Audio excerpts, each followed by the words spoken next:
the summary, so that this is the 4 things that should be noticed by the teachers of elementary schools when they are giving the material to the children when they start learning English. Yes. Pak Ruli, please go on to the next video. Milestone.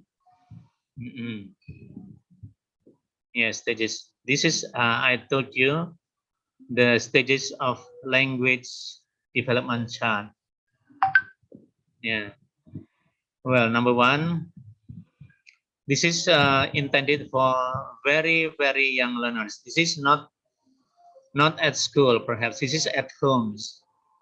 So, because the students, the children between 6 to 12 months, they attend to sounds and voices. They also recognize facial expression, tones, and of voices. And the vocabulary, they start babbling. Of course, the first sound produced by the children are bilingual sounds like ma, mama, da, mama, papa, yeah, and so on. And take turns vocalizing with others. When mama says something, and then the child, the other children will imitate it. And recognizes names of few objects. Next, please. Berikutnya, Pak Ruli. This is an example. So, bisa dimainkan lagunya. This is very popular. So, yeah. Yang pertama dulu. Nah, ini coba. Please play the video. We cannot do so because we have no video of this, Pak. You send us only the PowerPoint. Coba bisa di enable to editing baru dimasukkan, bisa dimasukkan. Yeah, this is very popular songs. Yeah. Coba nanti saya bantu nanti dari sini.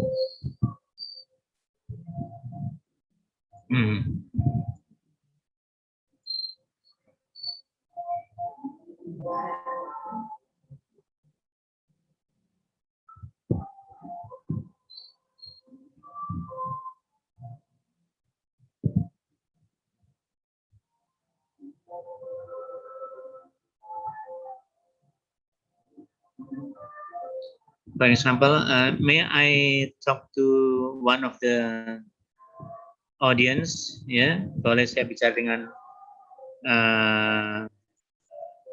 salah satu audience, yaitu gentleman, please. Gentleman, anybody can be a volunteer. Silakan, ada yang bisa bicara dengan saya. Coba ini Pak Mas Zuhrul Anam. Where are you from, Pak Zuhrul Anam? Oh, ini komite ya, ya. Yang audience saja, yang umum saja. Hello, me, Prof. Dedi Awansa. Yeah. Yes, Pak Dedi. Where are you from, Pak Dedi? Yeah, I'm from Lampung Metro, Prof. Okay, thank you, Pak Dedi. Did you, for example, when you are in elementary school, did you learn English? No, I didn't learn English at elementary school. I didn't learn at all. Okay, thank you. So we are talking about what kind the requirements of song. For example, when you are in elementary school, did you sing Garuda Pancasila? Of course, I did. Yes. Yeah. What makes you unable to sing this song? What aspect? Apa saja yang menyebabkan Anda bisa menyanyi dengan berani? Yeah. I don't know for sure. Maybe because I heard the song quite often, and let's say the rhythm of the song is not that complicated. Okay, number 1. Did you know the meaning of the words? Not all of the words I know the meaning. I don't think that for children of elementary school, misalnya year 1, year 2 itu belum paham ya. Yes, Meaning yes. of the words because it's too abstract ya. Yeah. Garuda. Coba Pak Dedi masih ingat lagu Garuda Pancasila yang waktu itu dinyanyikan bagaimana? The hardest one is akulah pendukungmu. Nah, ya itu. We didn't sing it that way. Akulah pendukungmu. Something like that. Ini Garuda Pancasila, akulah pandukungmu. Yeah. That's right. That's right. Pandukungmu, yeah. Satriamu sama si setia berkubang untukmu. Tetapi, yes. But the children did not know the meaning of the word because it is too complicated, too abstract for them. This is the difficult of the language. But the melody and the rhythm is there. Melodinya bagus, ada ritmenya gagah. Ya kalau sambil berjalan Garuda Pancasila, ya kan? Akulah pandukung. Everybody did this one. This is the weakness of song. Even the song does not meet one of the aspect does not meet the requirements of becoming material for elementary school children.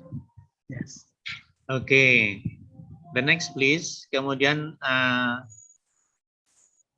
this is between 1-2 years, ya. Kalau berikutnya, Mas, berikutnya. Nah, ini sebetulnya ini ada bagus sekali nih cerita apa yang sekarang I just took it from YouTube ini because my granddaughter 1.5-year-old daughter ini ya, granddaughter ini sudah mulai bisa menikmati ini ya. It is very simple. Kemudian the story is simple, not the pictures is also simple, not very complicated. Ya, although colorful, it's not very complicated. Nanti Bapak Ibu sekalian bisa mencari sendiri. Next, please, Ibu Diani Nur Hayati. Where are you from?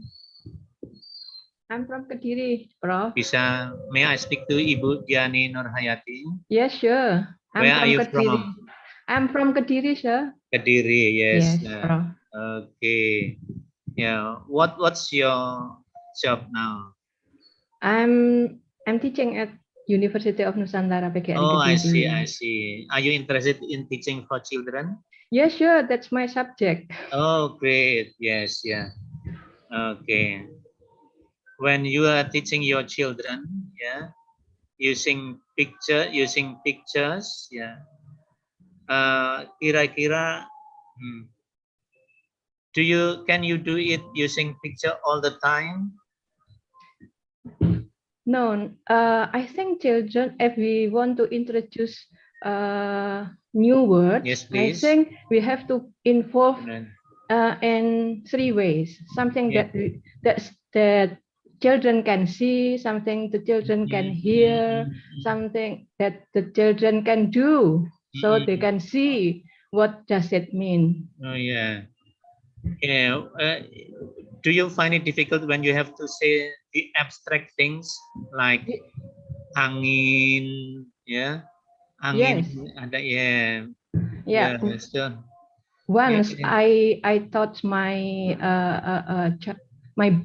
my kids my kid asked me, Ibu, apa sih artinya lapar? Saya tanya, kamu lapar, Dek? Lapar itu apa sih? Gitu. So lapar, it's abstract thing. Even in bahasa Indonesia, they don't know. She did not know. Okay, thank you.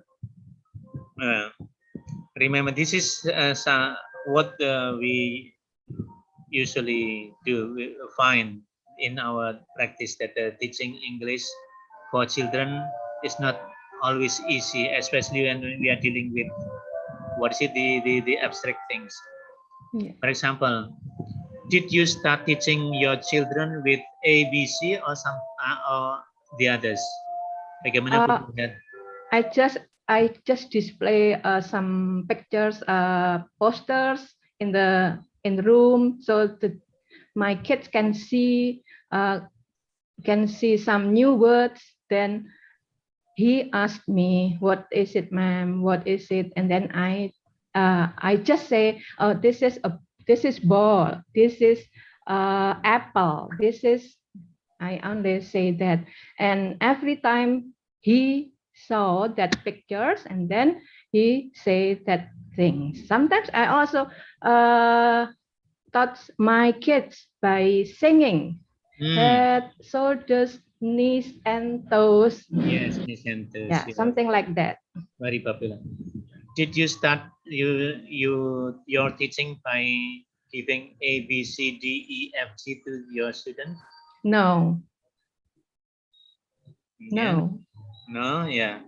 When I was in elementary school, when I was in junior high school, the teacher gave me A, B, C, and then we did it in English, A, B, C, D, E, F. But later he found it difficult. Sesudah itu ngapain? Sudah A, B, C terus baru.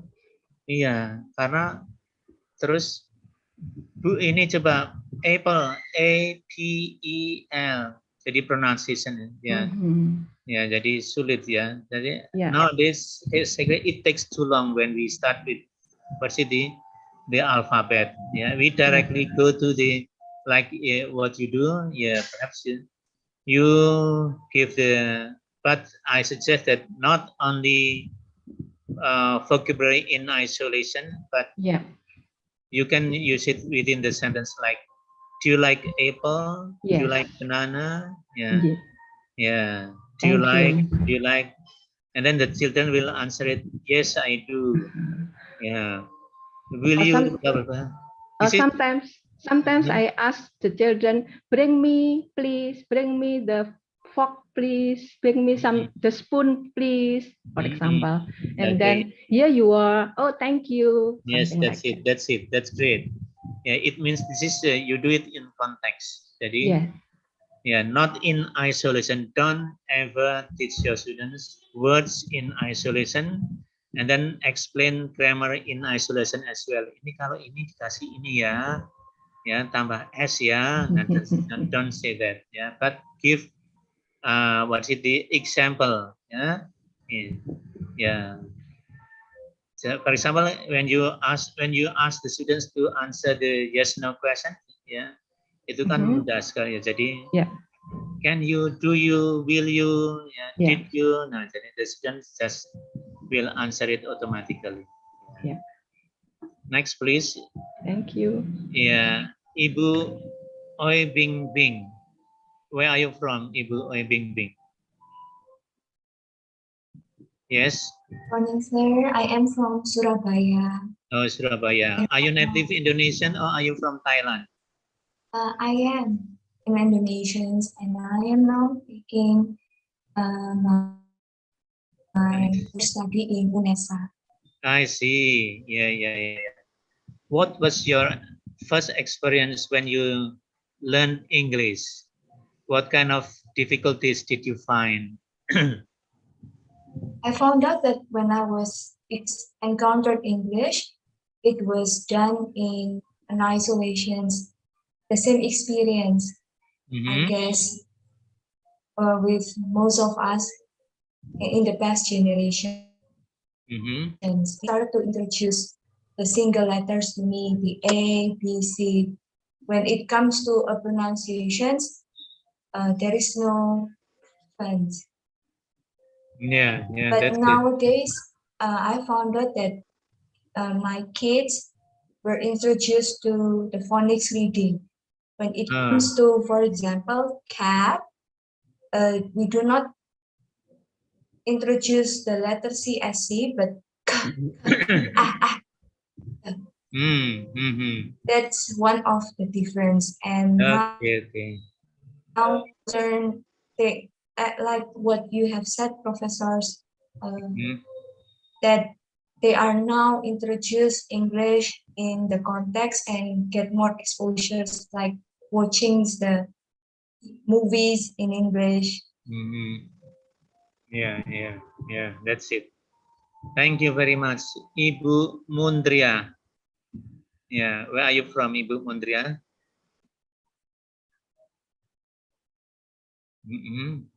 Please unmute, Ibu Mundria. Okay, I am from Ekip Siliwangi. Yeah. Yeah, Cimahi. Cimahi, yeah. Yes, so I began to study my English in junior high school. At the time, my teacher used direct what do you call it? Direct method, yeah. And a lot of drill.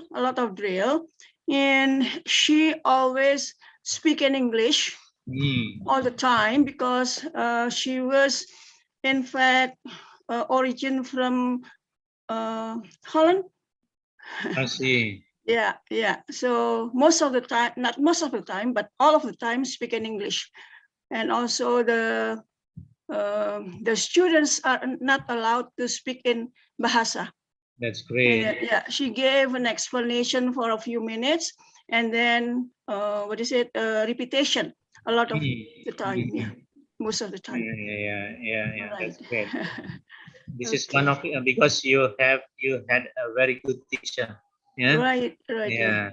What happened if, for example, in a school where you didn't have any good teachers?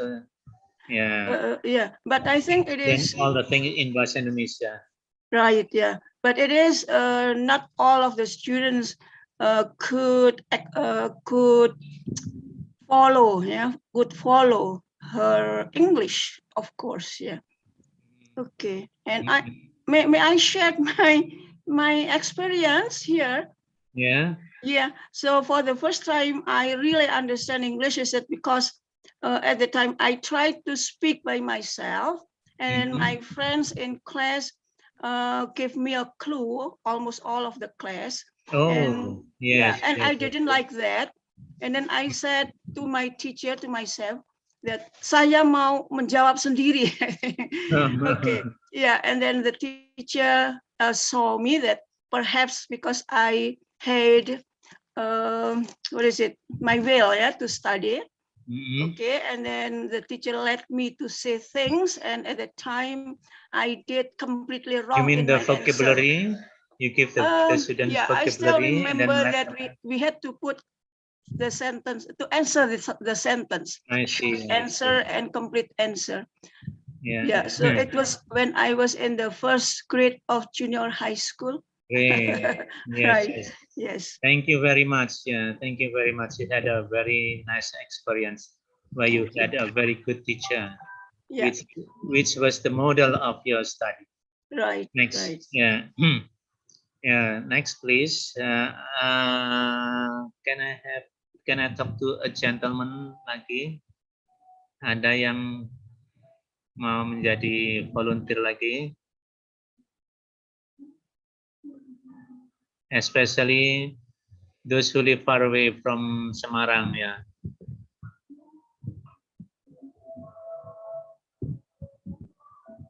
Ali Mustafa. Mas Ali, where are you from, Mas Ali? Pak Ali? Ali Mustafa? Yes, sir. Where Hello. are you from? Yes. I'm from Universitas Negeri Surabaya. Ya, dari mana Pak Ali? Surabaya. Dari? Surabaya. Surabaya. Ya, oke. Apa yang menarik when the first time you entered your school studying English? My teacher told me some fables. Oh, yes. Yeah, it was a memorable things, and then I imagined I was in the story, so that's why I like English very much. Oh, that's very good method, yeah. Yeah. So you are involved within the story. Yeah. Okay. Thank you very much, Pak Ali. Yeah. Thank you. Yes. Next, please, last one, perhaps Pak Donald Chupli. Ada? Can I speak to you, Pak Donald Chupli? Halo, Pak Donald. Tidak bisa dihubungi, Pak Donald Jubli. Okay, gentlemen, this is now let's see. The next, my explanation is about the milestones of language learning between 2 to 3 years. For listening, the students can follow two-part instruction like go to your room, get your shoes, yeah, and then point to main body parts, clothing, item, toys, food when they ask. Ya, ini within 2 to 3 years.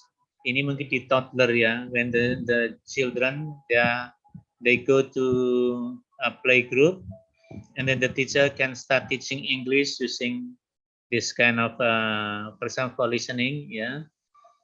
Ya, jadi instead of saying anak-anak tidak diajar A, B, C, D, E, F, G, H, I, J karena sesudah itu bingung mau mengajarkan apa A, B, C terus disuruh pronunciasinya apple bagaimana A, D, P, L, E, book, B, O, oke, tidak meaningful ya.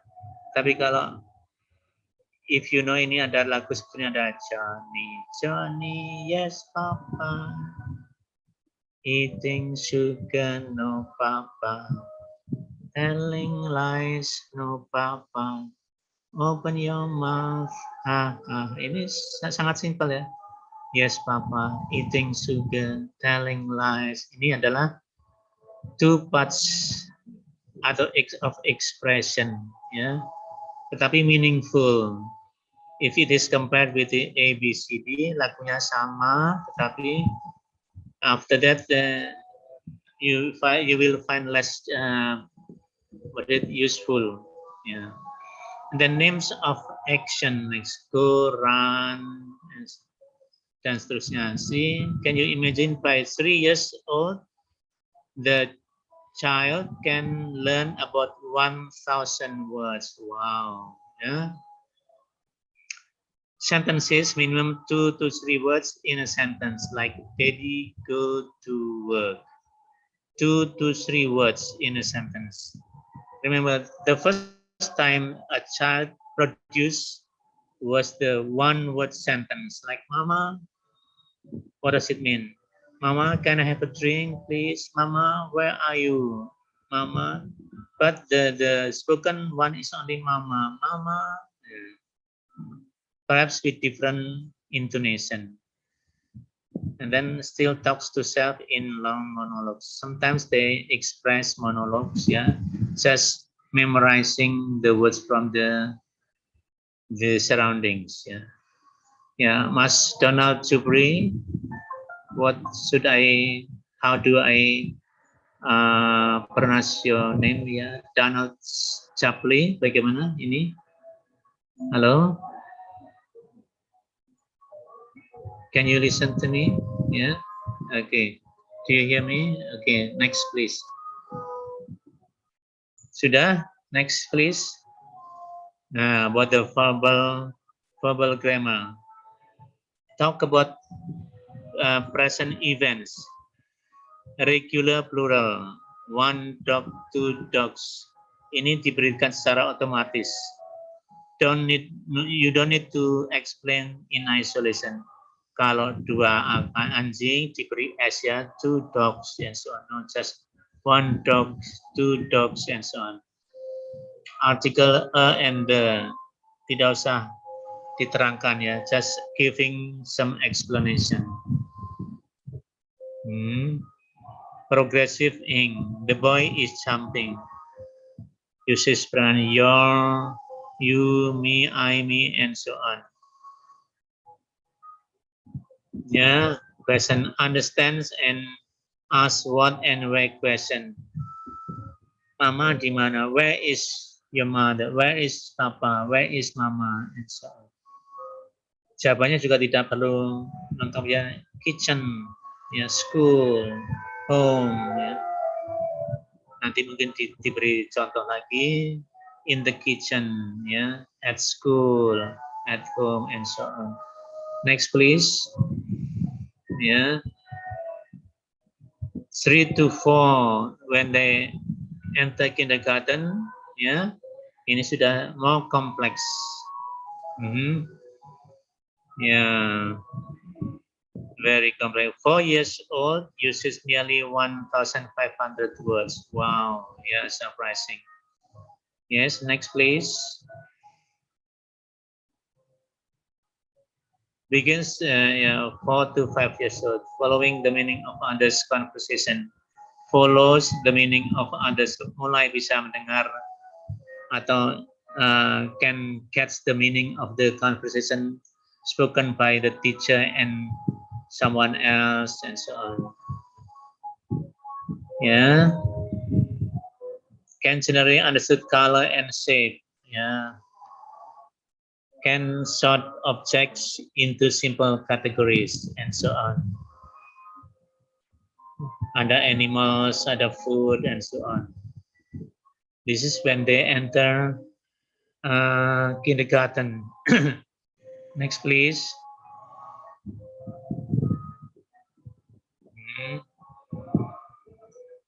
Ya, masih yang tadi ya 5 to 6 years old follows the meaning of others' conversation. As I told you, they start understanding other people's conversation.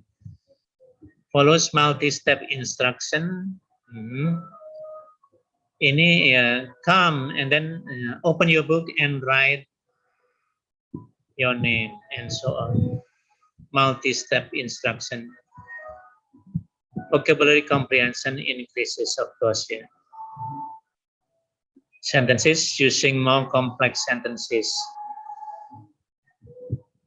I go to school by car with my daddy. Yeah, more complex sentences. Uses imaginative language in play, likes to pretend and acts out of stories. Like Pak tadi siapa yang mengatakan involved within the story. You are the teacher, you are the seller, you are the buyer. Tell several attributes about an object and so on. Irregular past tense, fell, broke it. As far as it is given to the student by a good model, it's okay. Yeah, and then the teacher just expressed it in front of the student. Later they will imitate it. Concept time, yesterday, tomorrow morning, afternoon, later, then this is how and where questions. Yes, next please. The last one, yeah. Listening, ideas are shared. Jadi when they listen they listen to the for example the stories spoken by the teachers, the students can understand the idea because the ideas are shared.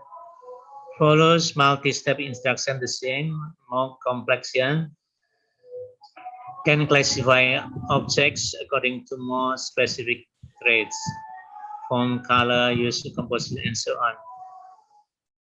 Give short oral reports. Oh, so the students start, for example, when they asked to do something, and then sudah bu, yeah, okay, sir, ma'am, I did it. Yeah, thank you.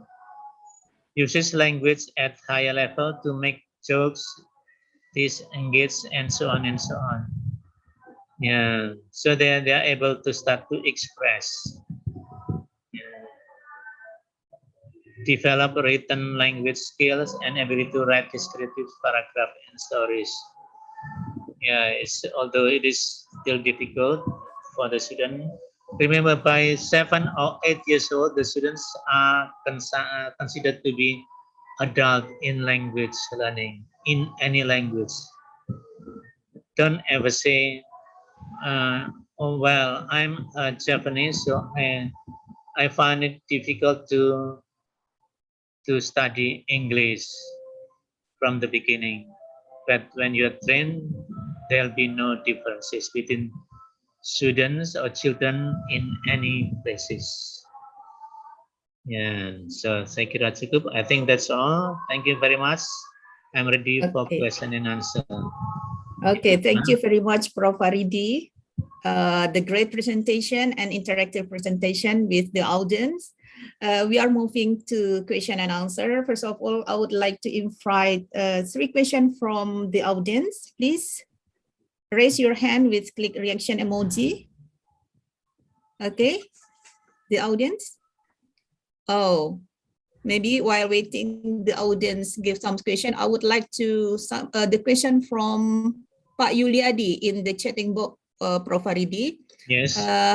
Good morning, Prof. Abdurrahman Faridi. Nowadays, toddlers and children are influenced by Android. It is easy for them to imitate sound of English. Do you have any suggestion for English teacher to use Android in teaching them? Okay. That is the question. Okay. Yeah, in teaching them well. Yeah. Yeah, thank you.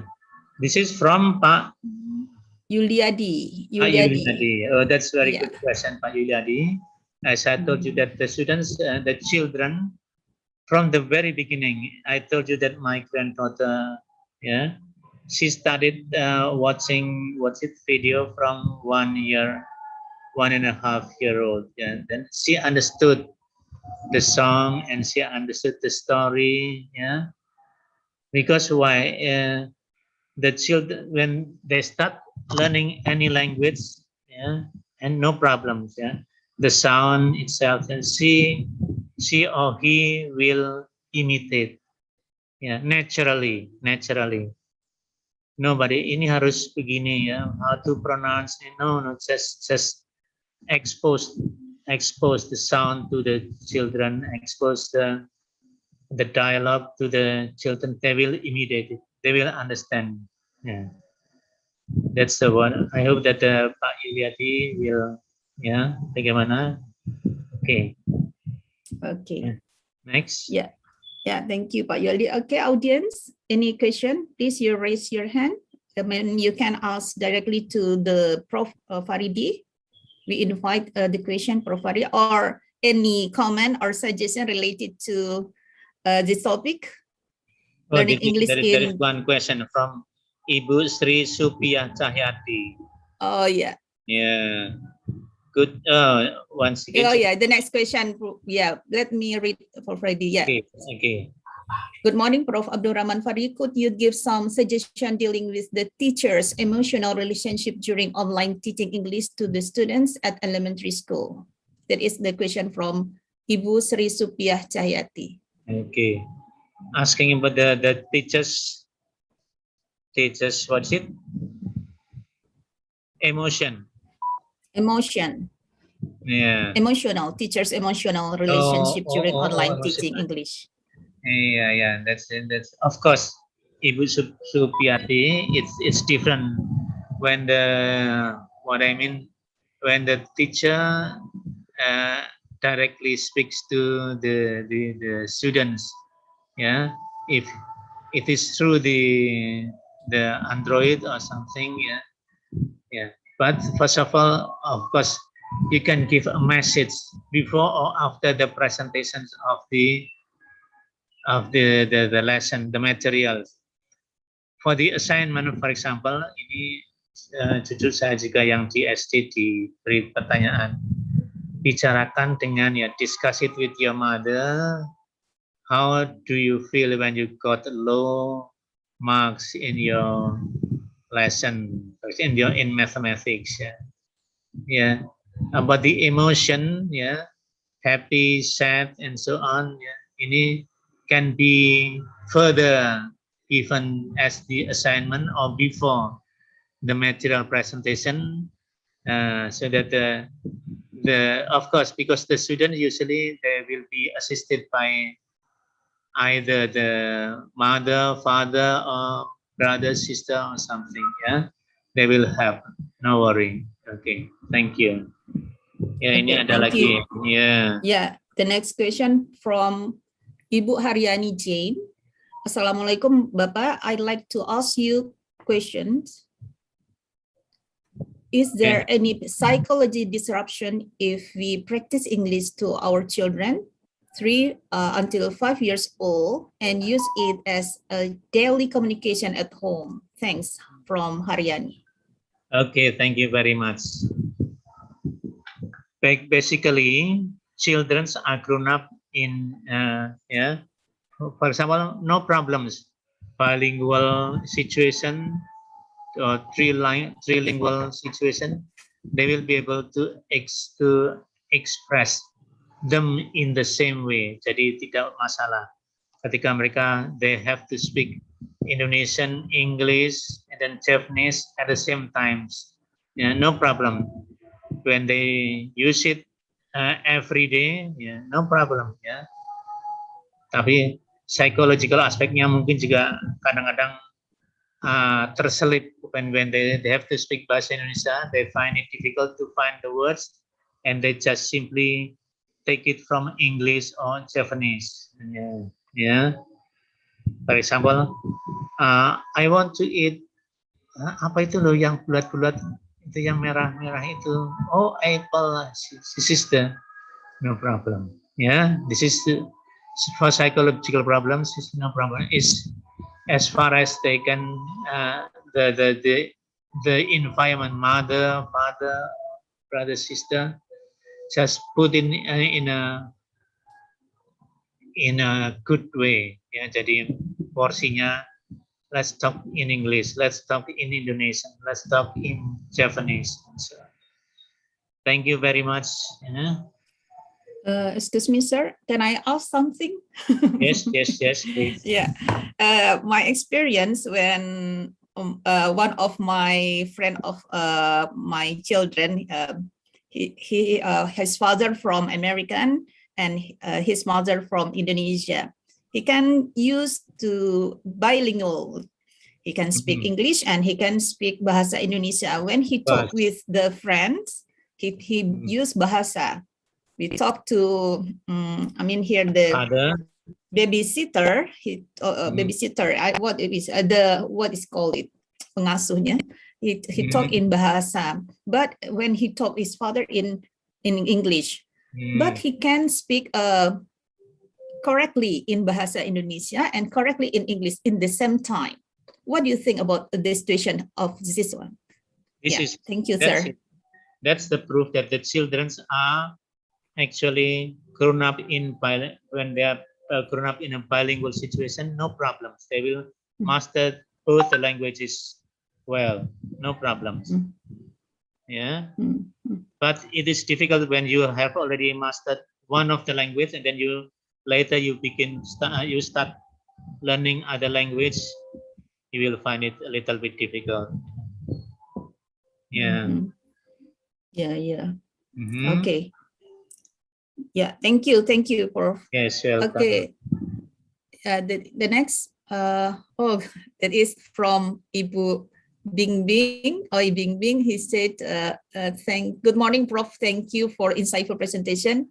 Kids are sometimes found out producing grammatically wrong sentences. Would you mind sharing with us what would be the best approach on correcting them and when should we apply it? Thank you. Okay, thank you, Mrs. Bingbing tadi ya. I told you that grammar is also given from the beginning. Yeah. Don't explain in isolation. So don't let the student think about the grammar. So they just express it whether they have to put as or to use past on. For example, ada Old MacDonald had a farm. Iya, itu kan ada apa had itu pakai has atau have daripada bingung pakai had saja.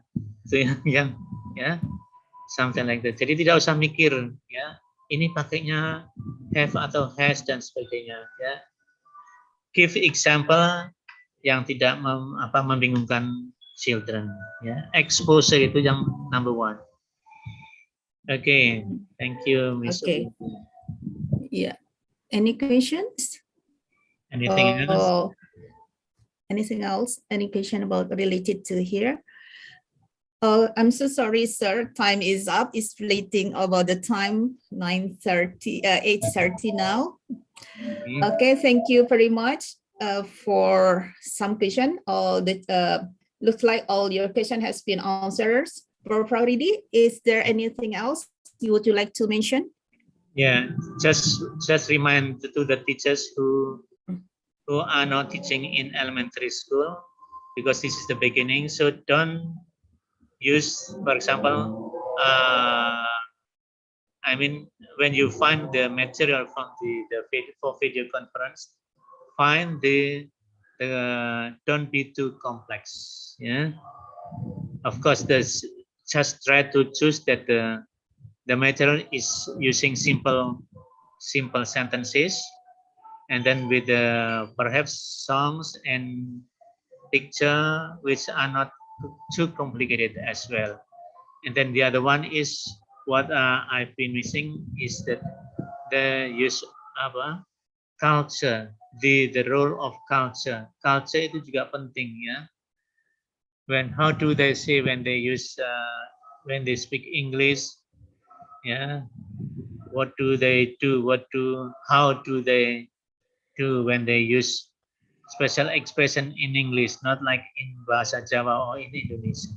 This is the culture. Thank you, Ibu Dona. Yeah, thank you, Prof. Haridi, for insightful presentation today. You give enlightenment about related to teaching English for young learners here. Okay, Alhamdulillahirabbil alamin. We are grateful the amazing presenter for informative and interesting talk today. Thank you for participating today. Maybe we hope to see you again in the next time. And the next, we leave this forum to MC. Bu Grinda, is yours. Thank you, Dr. Primadona Syafri, and also Professor Abdurrahman Faridi for the insightful presentations. As a committee also would like to give Professor Faridi a token of appreciations in the form of certificate. So please accept our virtual certificate, Prof. Thank you.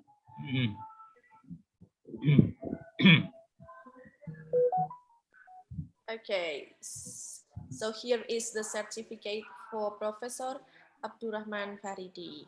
And thank you very much, the committee, event, especially to Pak Rudi. Yeah. Thank you. Thank you. So, ladies and gentlemen, after these plenary sessions will be the 6th plenary sessions with Dr. Gretchen Papazian. To lead the discussions, we will have Mr. Henricus, PhD, to lead the discussions. Pak Henricus, are you here with us? Yes, I am. Okay. Pak Henricus, I'm sorry, can you talk louder, please? Because okay, sure, please. Can you hear my voice now? Okay, now it's better. Okay, good. Okay, thank you. Thank you. Pak Henricus, you can just start the sessions with Dr. Papazian. Please, the time is yours. Okay, thank you, Ms. Kirindra. Okay, good morning, dear participants. Sorry, my name is Henricus Yulianto. I'm from English Department Staff in Literature Program. So this morning we will welcome Dr. Gretchen Papazian from Central Michigan University, United States. Okay, good morning, good evening, Dr. Gretchen Papazian. Good morning to you. Okay, thank you, Dr. Gretchen. So before listening to Dr. Gretchen talk, let me introduce her first. Dr. Gretchen Papazian is a professor of English at Central Michigan University in the United States. She teaches and researches children and young adult literature, as well as American literature, diversity literatures, and interactive media such as pop-up books and video games. She has published scholarly essays on food and film, consumerism, and 19th century American literature, representations of mothers in picture books, reading and the easy reader format, as well as on the use of color in diversity picture books and agency in children's video games. Her work has appeared in both edited collections and academic journals, including the Children Literature Association Quarterly and Children Literature in Education. Her essay on racism and colorism, Coloring Beyond the Lines, won the Children Literature Association's award for Best Essay in the Field in 2019. She has also co-edited two collections of scholarly essays, one on adaptation and video games, and the second, which should be available next year, on emotion and text for children and teens. So Dr. Gretchen also has written numerous publications and also joined in many conferences and scholarly presentations. And also she joined in several community services and workshops. Okay, dear audience, without further ado, let's welcome Dr. Gretchen Pepezian. Dr. Gretchen, the time is yours. Dr. ELTLT, thank you very much for your introduction. I need a second to set up. And so the first thing that I'm doing is I'm putting into the chat a link. And this link, if you want to click on it, will give you access temporarily to the PowerPoint I'm going to share. So if there's any problems, or if you want to, if I go through things too quickly and you want to copy down any of the sources. So let me go ahead and get that PowerPoint loaded.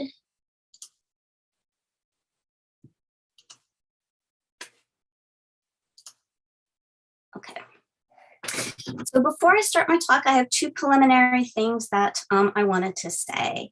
So my PowerPoint is mostly a complement to the paper that I'm going to be presenting. It's mostly sources that kind of document some of the concepts and ideas that I'm putting forward, although there are also a few slides that are excerpts from one of the texts that I'm talking about and will serve as examples so that you can see what I'm talking about and not just hear me. The second preliminary thing, I wanted to make a comment about my title, Emerging from the Pandemic, Shifting Approaches to Children's Literature. So my title strikes me as a bit premature at this point, as does some of the language of post-pandemic and those sorts of things that I use in my talk.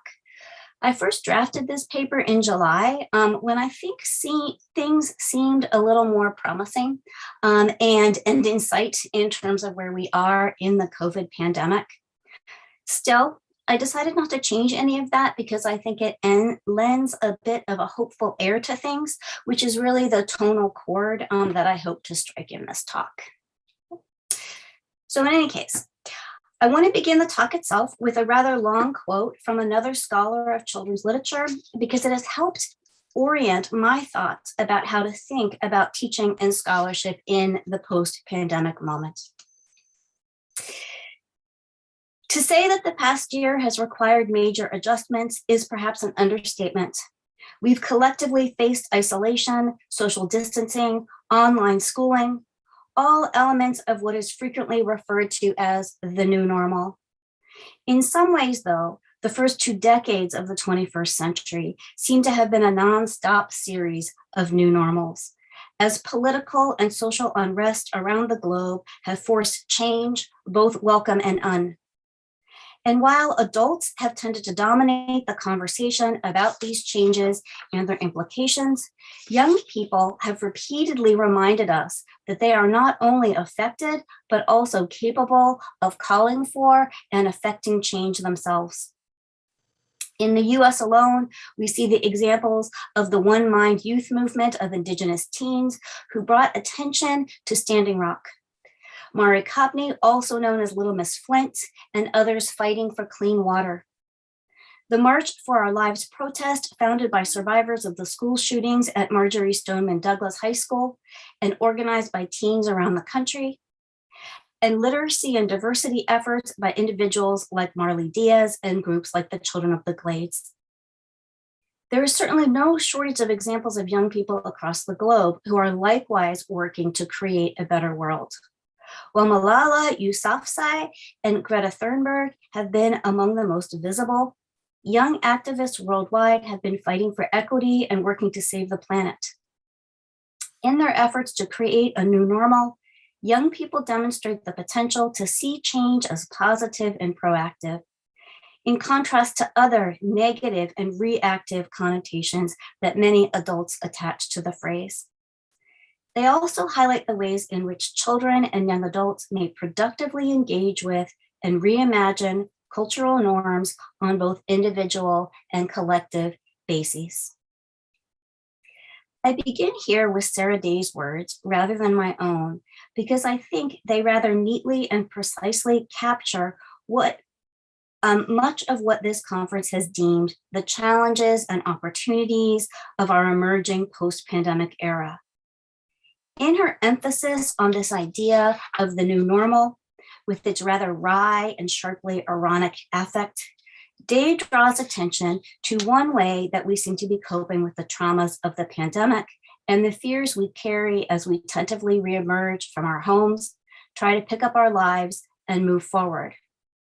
Her words also, though, draw attention to a place of hope and promise, a light that has shone strongly through not only the pandemic, but also the first 2 decades of the 21st century, our children.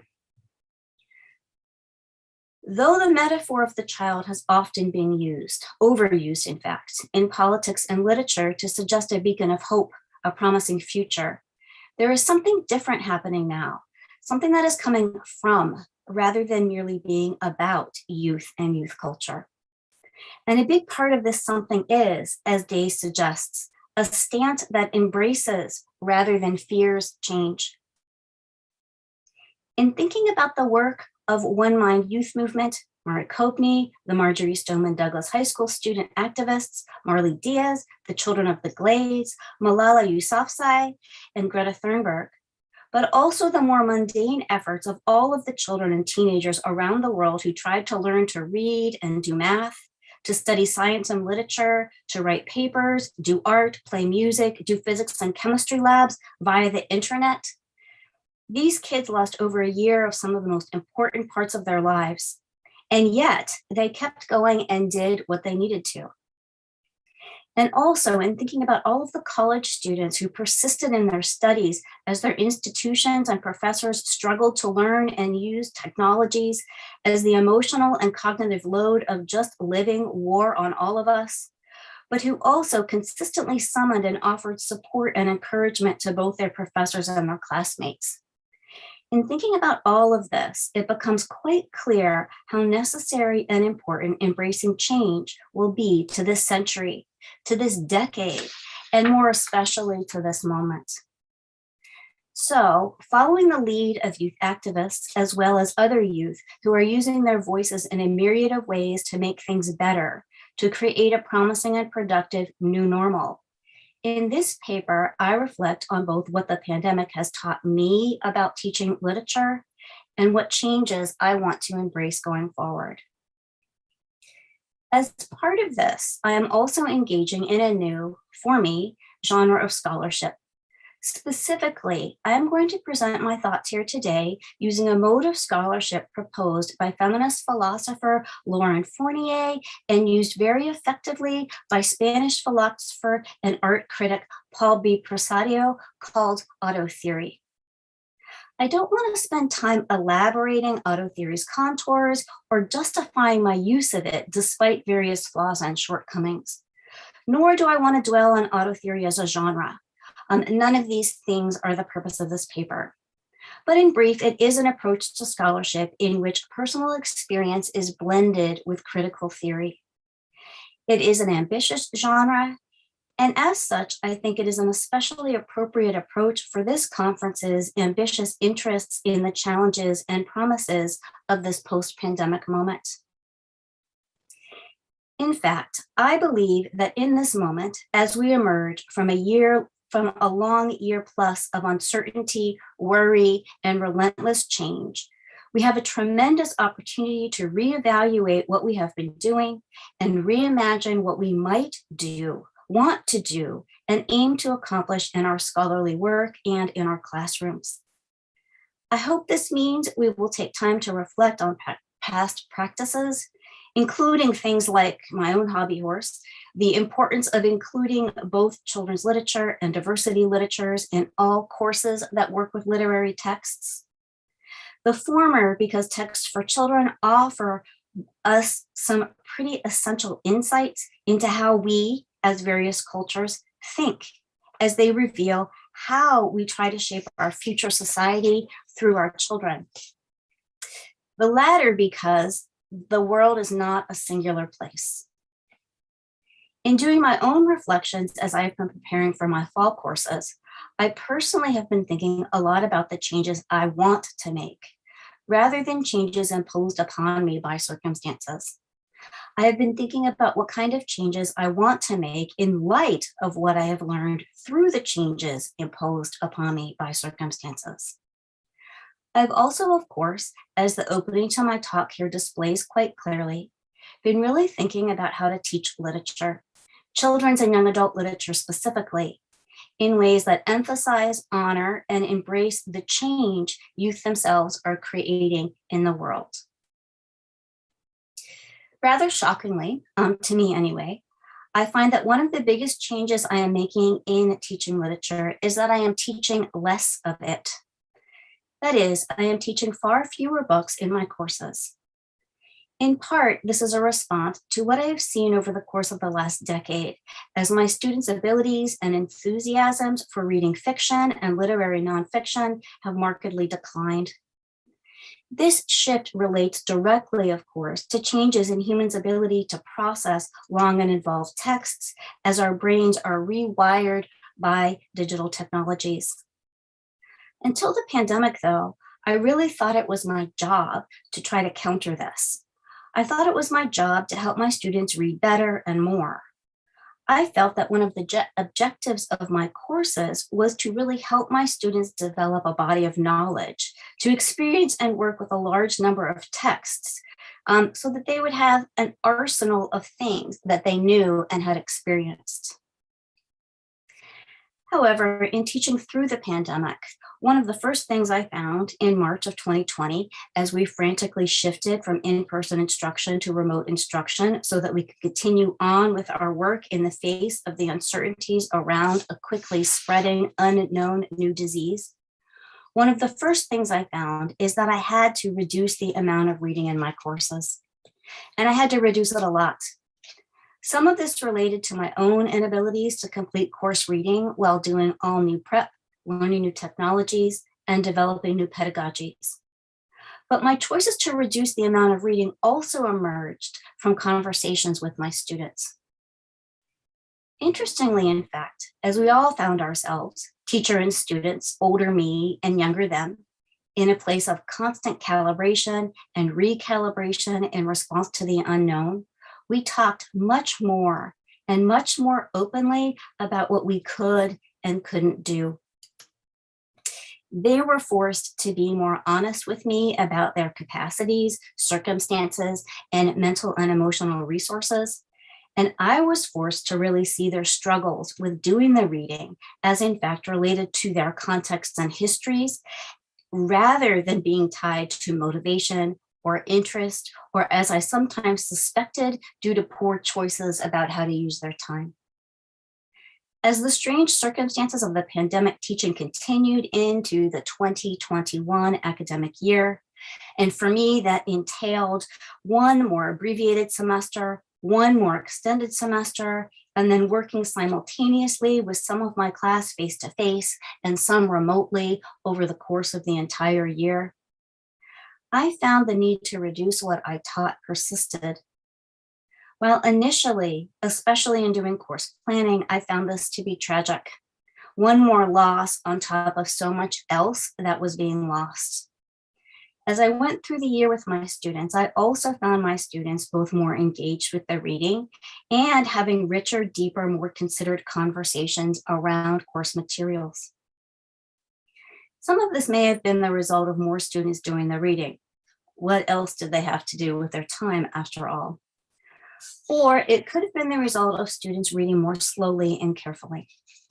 But I also think it was a consequence of deeper, more engaged, less pressured reading. Teaching through the pandemic also forced me to reconsider the ways I teach, both classroom practices, that is what I do with my students in class, and various mediums and modes of learning, the technologies we use, the ways students do assignments and accomplish course objectives, etc. I'm not as much interested in talking In this talk about learning technologies and how I imagine they will carry forward into our post-pandemic practices, although I am very much thinking about alternative, more digital literacy-oriented ways of doing analysis. For example, this upcoming fall, I'm going to be experimenting with teaching my students some computer science methods and light coding techniques as a means of doing literary analysis, as opposed to using essay writing to do those things. In this talk, though, I want to focus on the topic of what the pandemic has taught us, or maybe just me, about the ways we teach and the ways we think about teaching literature. One idea that the pandemic has been instrumental in popularizing is the psychological notion of cognitive load.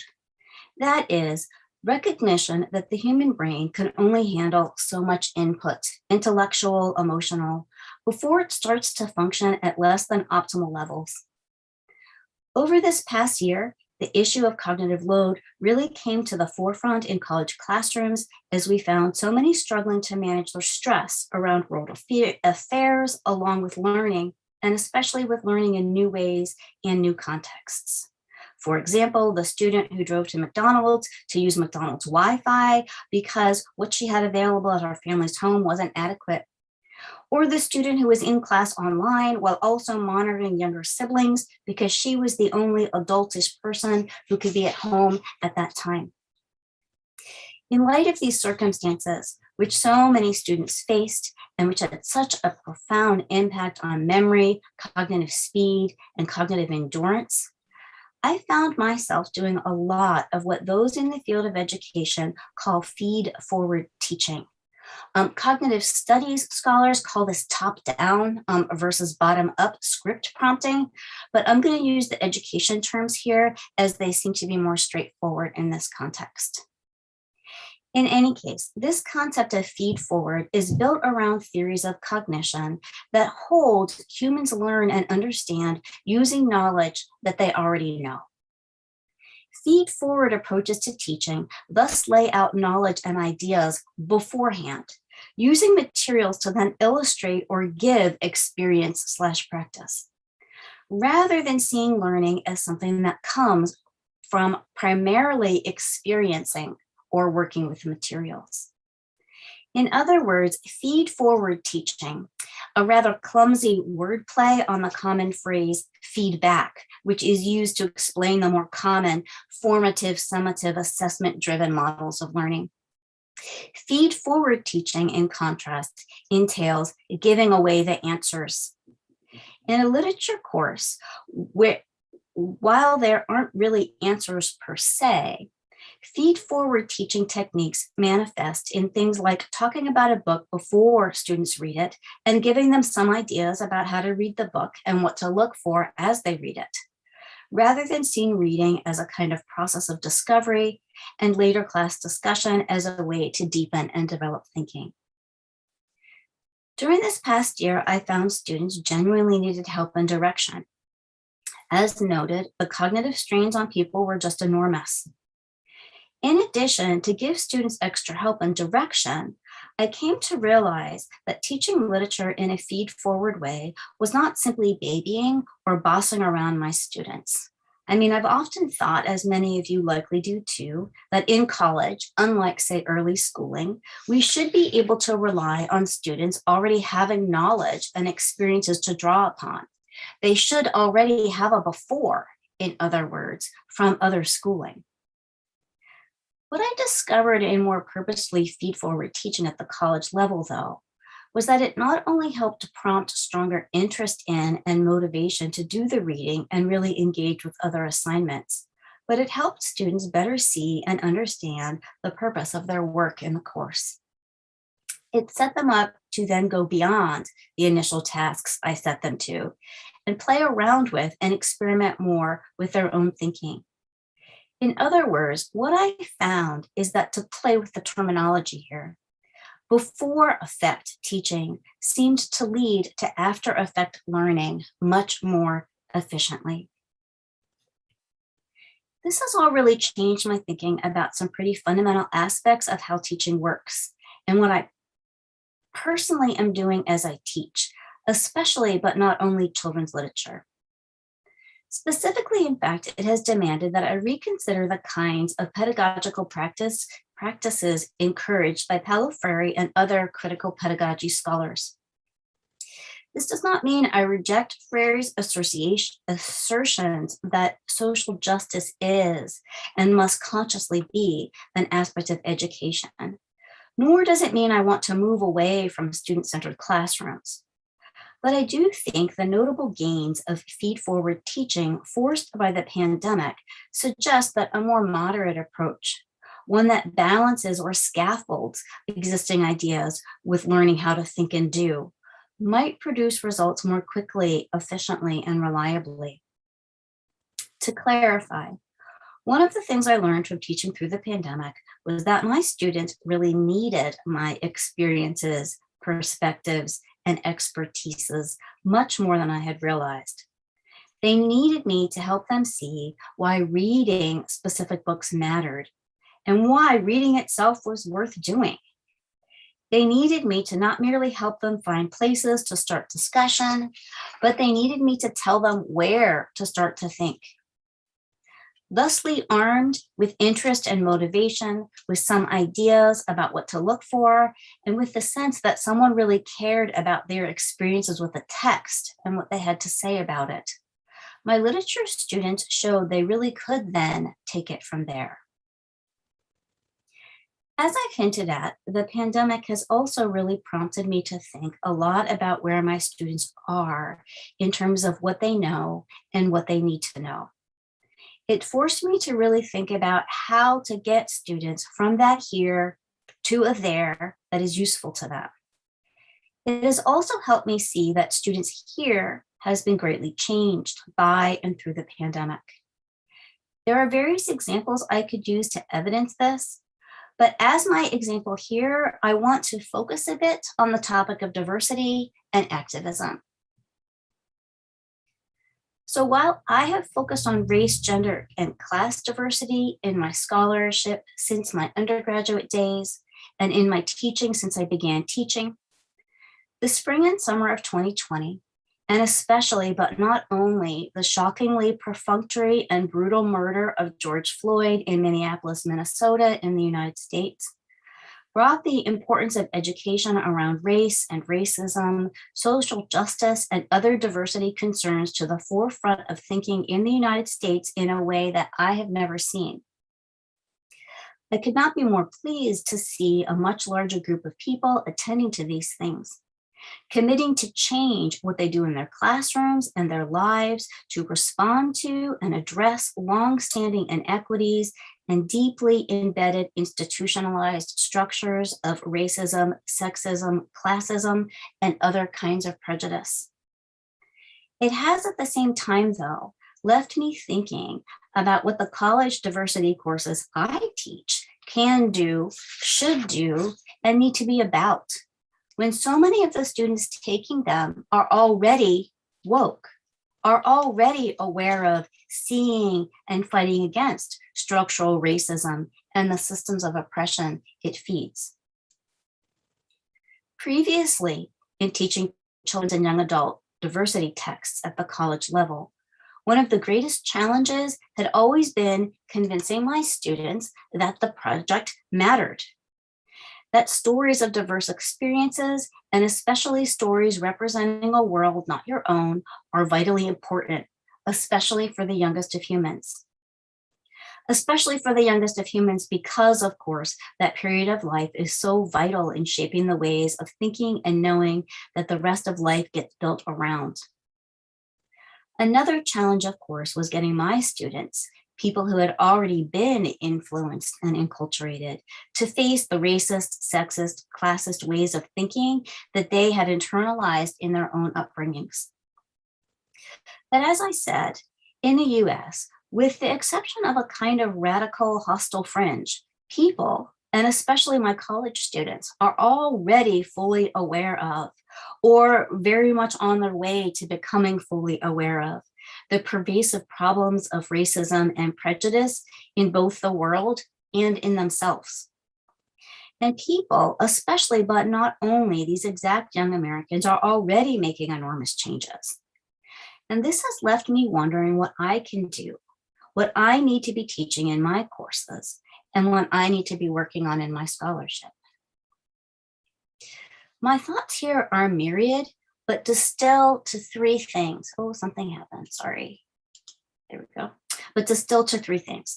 I think, first, that we need to be talking about how to talk about racism and other kinds of oppression and prejudice, and we need to be doing so in ways that are not simplistic accusations and callouts. And relatedly, we need to better recognize what has been done. We need to acknowledge and emphasize where things have been done right, and we need to highlight models for how to do it better. And finally, we really need to diversify our discussions of diversity. There is much to say about all of this, but to elaborate in the time I have remaining, I want to briefly share a book that usefully shows how these discussions might be prompted and elaborated through a literary text. So Indonesian, Singaporean, Australian writer Remy Lai's mixed format novel, it uses both text and graphic novel convention, tells the story of two brothers aged 9 and 11 and their mother who moved from an unnamed Asian country to Australia. Although the move had been planned by the parents who wanted to open a fancy pastry bakery, very different from their family's basic bread shop in their home country, the whole endeavor takes on a different feel and meaning after the unexpected sudden death of the father. While the book's discussion of grief and change are important, here I want to focus on the book's representation of language learning, especially but not only the kind of forced immersive language learning that often accompanies immigration. Pie in the Sky is interesting and important, in other words, as it extends discussions of language within the field of diversity literature in an important direction, namely into language learning. As seen in this brief list of scholarship on language and children's literature, so much of the discussion of language in relation to diversity literature has focused on racist, prejudicial, or offensive language. This discussion emerged from conversations about texts representing African Americans. Or the discussion has focused on mixed language use in children's literature, a conversation which emerged from scholarships on text by, about, or representing Latinx Americans. What has been missing until very recently, you might notice at the bottom, the 3 articles published in 2021, and what texts like Pie in the Sky do is diversify the discussion of language by introducing the topic of language learning, which is also, of course, one of the reasons I wanted to bring this book to this particular conference's attention. Pie in the Sky does not merely introduce the topic of language learning, or more precisely, the kind of language learning that gets imposed upon a person through immigration, but it represents language learning in a complex dialogic way. Specifically, in creating a kind of comparison contrast between the book's 2 young brothers, Pie in the Sky highlights a complex of factors that feed into learning new languages, emphasizing the highly personal, emotional, and context-specific nature of any learning process, while also presenting its sense of the factors that powerfully shape and impact language learning and instruction for individuals. So, for example, younger brother and foil character Yang Hao learns English more quickly, in part because, as the book draws attention to, he's younger and, quote, as you get older, it becomes more difficult to learn a new language, end quote. But his faster, more quickly developing language skills are also ascribed to his efforts and attitude. He wants to learn the new language. He is not afraid of acting or being seen as foolish, and he works at it. Notably, too, and in a balm to my literary heart, much of his work involves books. He pair reads with his mother, looking up words he doesn't know, and he determinedly plods through a book on his own, decoding decoding the story circled word by circled word. Main character, Jing Wen, on the other hand, struggles and resists. He feels like an outsider, self-conscious and deeply ashamed. He's angry about many things: his father's death, his mother's choice to move to Australia, the unkindness of kids at school, people treating him like he's stupid, and perhaps most importantly, for the many, many pre-service teacher educators I teach in my college classes, his new school's efforts to help him. Before continuing on with the comparison contrast between the brothers, in fact, I want to briefly dwell on the way that the book represents school's efforts to help English language learners. The school's first effort entails having Jing Wen repeat a grade, or as Jing Wen explains in the novel, quote, "I'm supposed to start 6th grade in Australia since I graduated 5th last year. But the principal of Northridge Primary School reckons my English is poor, so it's easier for me to repeat 5th grade. I asked Mama why young Hao didn't have to repeat a grade, and she said 4th grade English was simple enough that he could catch up. I huffed, okay, threw a tantrum at having to sit through math and science lessons I already knew. But now I'm grateful for the principal's wisdom," end quote. I quoted at length here because I wanted you to get a sense of Jing Wen's voice and personality, as well as to be able to see the school's mindset and Jing Wen's learning context. My point, though, is to highlight the book's suggestion that placing a language learner immigrant in situations that might be content easy for them is a good idea.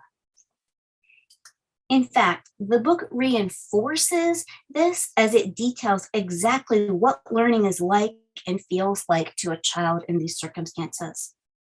Quote, "I jot down adverb in my notebook. When I get home, I'll look it up.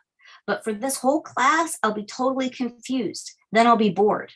I thought my old school was boring, but it turns out not understanding things makes school 400% more sleep-inducing," end quote.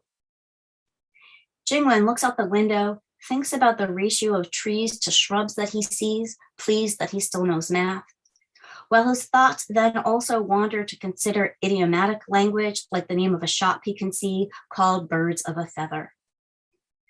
The book in fact spends the next 2.5 pages on Jing Wen's daydreaming, highlighting that while in the moment in the classroom, Jing Wen might appear bored, uninvolved, distant, or even checked out, he is in fact a very smart child with a quick and creative mind, a child who is perhaps in need of a brief break from the cognitive challenges of relentless language immersion and the emotional challenges that accompany that. Indeed, the book proceeds to put a finer point on the cognitive challenges Jing Wen faces over the course of the next 4 pages.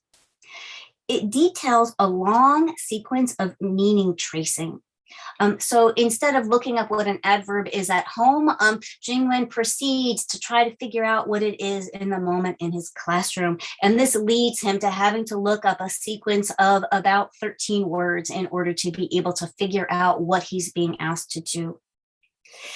This sequence emphasizes the efforts that Jing Wen makes in order to understand the information he's being presented with, specifically what an adjective is, so that he can do the task that he's being asked to do, that is, identify the adjective in a sentence. Although he does ultimately get the answer to his teacher's question right, the final comment of the scene uses Jing Wen's own reflections on the meaning tracing process to emphasize that just to find the meaning of a single English word, my brain worked like I was inventing the computer. The book goes on to suggest that Jing Wen's challenges are not only cognitive ones, they also relate to emotional ones, especially, but not only, the feeling of confidence. The book draws attention to that in the just described moment, as Jing Wen does not try to answer the teacher's question, but instead takes pride internally in having gotten it correct. I shout yes, except that was only inside my head. Here too, the book shifts attention pretty directly to the role that teachers play in the emotional processes of language learning. For this teacher, her name is Mrs. Scrapple, rhymes with apple, looks around the class, catches Jingwen's eye, and smiles at him. But when he looks away, clearly signaling he does not want to be called on, she moves on to another student for the answer. However, Pie in the Sky quickly shifts to a comparison representing other pedagogical models that, though perhaps good intentioned, undermine the fragile processes of confidence in language learning. To create the comparison, the book positions Jingwen as heartily disliking his science teacher, Mr. Hart, who he calls, in his head, of course, Mr. Fart. Notably, Jingwen's feelings towards his teacher are a direct response to his sense of how he thinks the teacher feels about him, which is in turn based on how the teacher tries to help him learn. He hates me. Why else would he keep calling on me? My reading slows his class to slower than a snail going uphill, carrying a pebble on its back. Surely he can tell by my sweatiness and my twitchiness that I'd choose a death by 1,000 cat scratches over reading aloud. To us, and also to most of my pre-service teacher students, Mr. Hart's intentions are pretty transparently benevolent ones. He is trying to get Jingwen to practice spoken English, as well as decode written language and translate it into oral language. However, the stress and humiliation Mr. Hart's pedagogy creates actually interferes with rather than supports Jingwen's language learning processes. Here too, it is worth noting the way that the book structures its commentary on language learning. Much of the point that I've just suggested is conveyed through Remy Lay's choice to present a large part of the action in the scene through comic format rather than through straight text. The effect is significant as the image allows the reader to evaluate what is going on, thus emphasizing the reader's interpretation of Mr. Hart and his motives, rather than allowing readers to just accept Jingwen's more subjective point of view, that is, that Mr. Hart hates him. The doubling that we see in both the media and in the two pedagogies of the two teachers also brings me back around to the doubling of language learning that the book puts forward through the comparisons of the two brothers and the varied approaches and attitudes, as well as biological developmental apparatuses related to age that they themselves bring to the book's representations of the complexities, that is the diversities, around language learning, particularly that of the immigrant. In the contrast between the two brothers, one who is enthusiastic and the other more resistant, the book is not critiquing the language learning resistor. Instead, it is highlighting some of the things that make language learning so difficult. It is hard, we feel foolish, and we have to kind of backtrack to experiences we already had in a kind of tedious and boring way. In highlighting these things, Pie in the Sky offers, for the fluent English reader speaker that most of my college students are, a window into an experience that may be very unlike their own.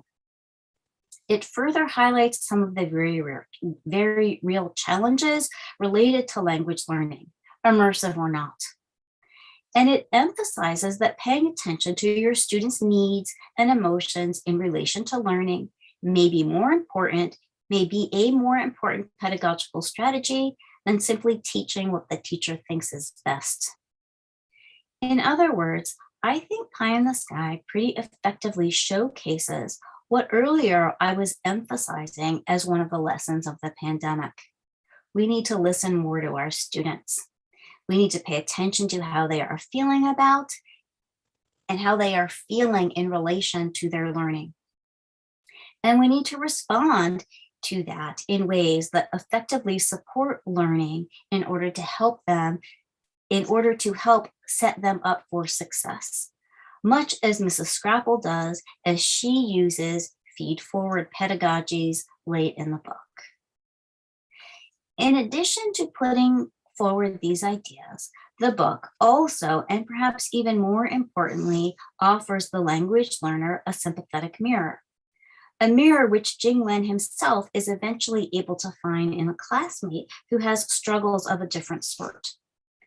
As a reflection of the language learner's experience, it presents itself as a story that understands how hard language learning is, how varied the experience can be, and how possible it is, especially when approached systematically, with patience, and with the help of those who approach their task with care for the individual.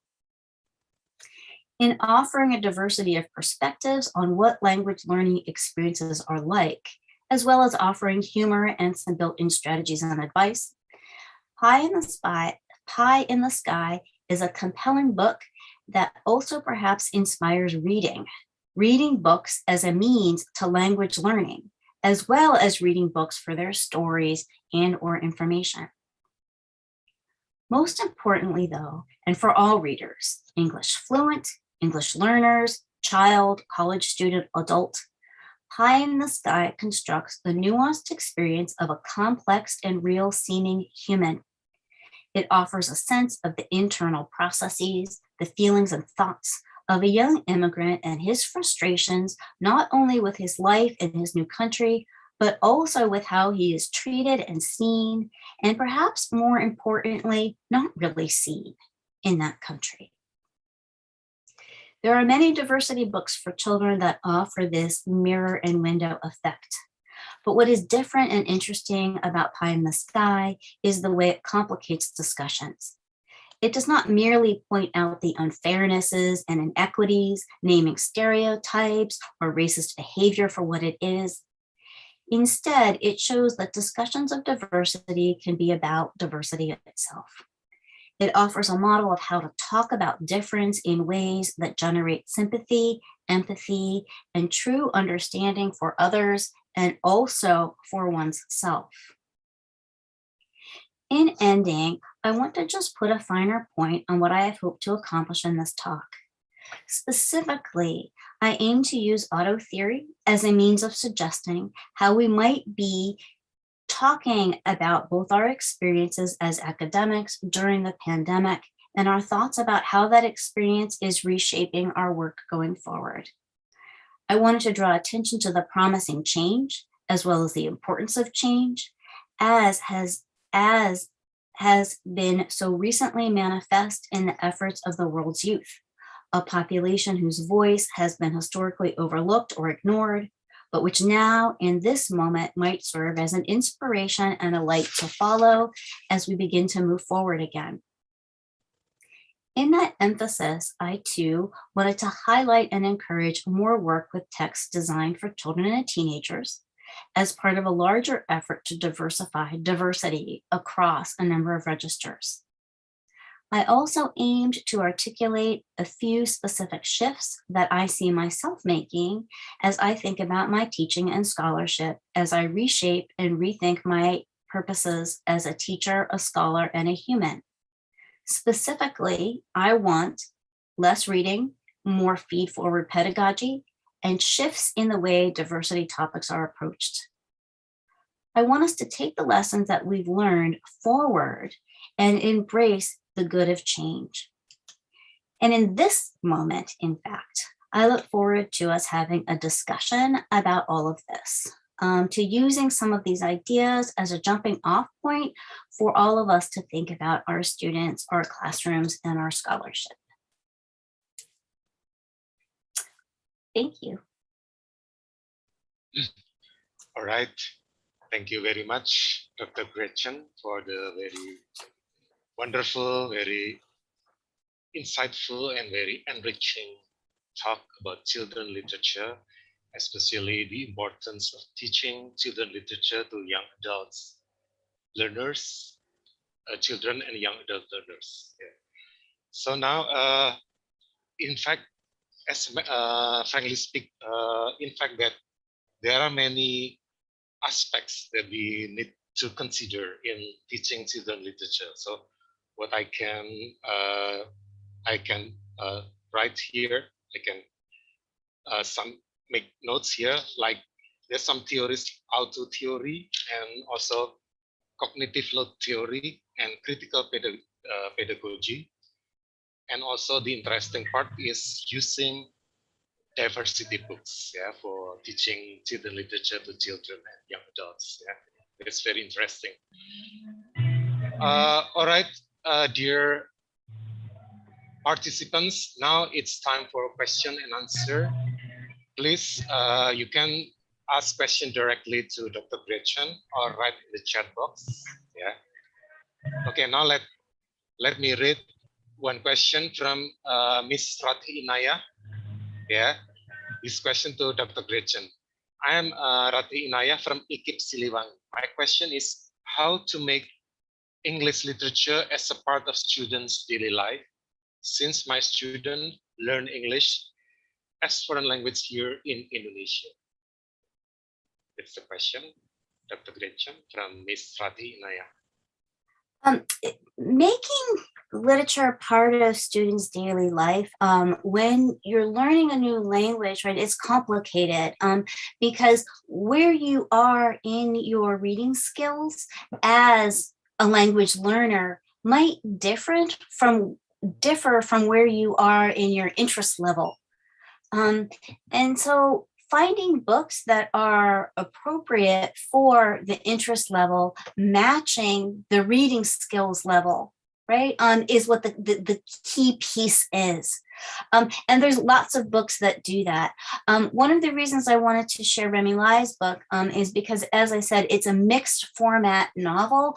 So it has text and then it also has graphic novel. So a lot of sort of pictures. And the pictures support the text and often give different kinds of insight. And it's a text that I think works very well with language learners because it's taking on some very sophisticated topics, right? It's talking about like its thematics are grief and lies. The other thing that happens in this book that I didn't talk about in my talk at all was the main character, Jingwen, decides that he can make amends to his father if he bakes the set of cakes that his father had wanted to bake in their new bakery. However, he's not allowed to use the stove.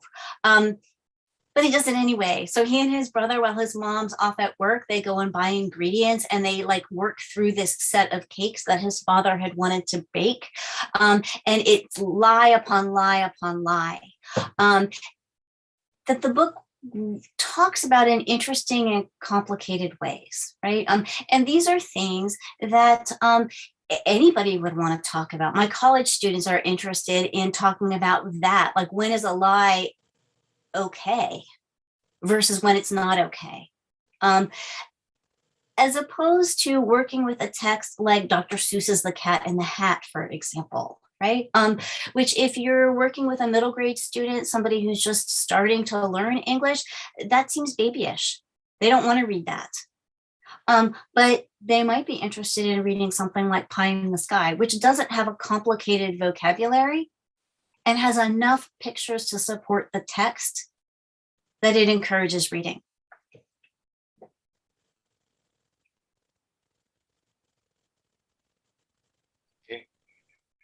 Sorry, Dr. Gretchen, there is one previous question from Ms. Mundria. Let me read the question. Thank you, Dr. Papazian. Very interesting subject, in fact, dealing with young learners. I found very interesting book, Feed-Forward Neural Network Methodology. It sounds new for me. Can you explain a bit about the method? Thank you. Yeah, feed-forward methodology. So it's complicated because the term comes from a couple different places. It comes from strategies for doing elementary education and like telling the students, right, you know, what the answers are or how to do something before asking them to do it. And one of the current pedagogies that's kind of circulating like in the United States and also a little bit that I'm hearing from some of the the things that I'm hearing at the conference, also in other parts of the world, is where we are throwing children in or adults and just asking them to do it. So for example, one of the things I heard earlier with language instruction, right, is just speaking, right, in English at sort of the students. Right. And that the thinking behind that is that in an immersive environment, children will learn the language in the same way that they do naturally when they're babies, right? By hearing the repetition of words over and over and over again. And so that's something that we're seeing a lot of, I think, around the world. In the US, we see it a lot as a pedagogy that's happening in various kinds of sciences. So instead of talking to students about, how something works, they give them a bunch of experiments and say, okay, like do the experiment and then deduce what's happening here. Okay. Feed forward is instead like flipping things and saying, let's start with what the answer is. Or in the case of a literature course, one of the things that I've been doing very specifically is a lot of book talks sort of before we read something. So this is a book that talks about this. These are the characters. This is the basic story. So it's not a surprise. Students know what they're getting into. I try to make it sound exciting so that they will want to do the work. I give them a sense of these are the questions that you should be thinking about. So for example, with a book like Pie in the Sky, I might tell them, right, one of the things that we're going to talk about with this book is we're going to talk about this book's representation of language learning. We're going to talk about this book's representation of lies, and we're going to talk about this book's representation of grief. I think, and then I'll go on and tell them what I think it's saying, like before they read the book, rather than expecting them to have a process of discovery. Right? And I think conventionally that educators have really felt that that is robbing students of their own processes of thinking. But what I've found is that it gives students some motivation and excitement to do their work because they know what they're getting into.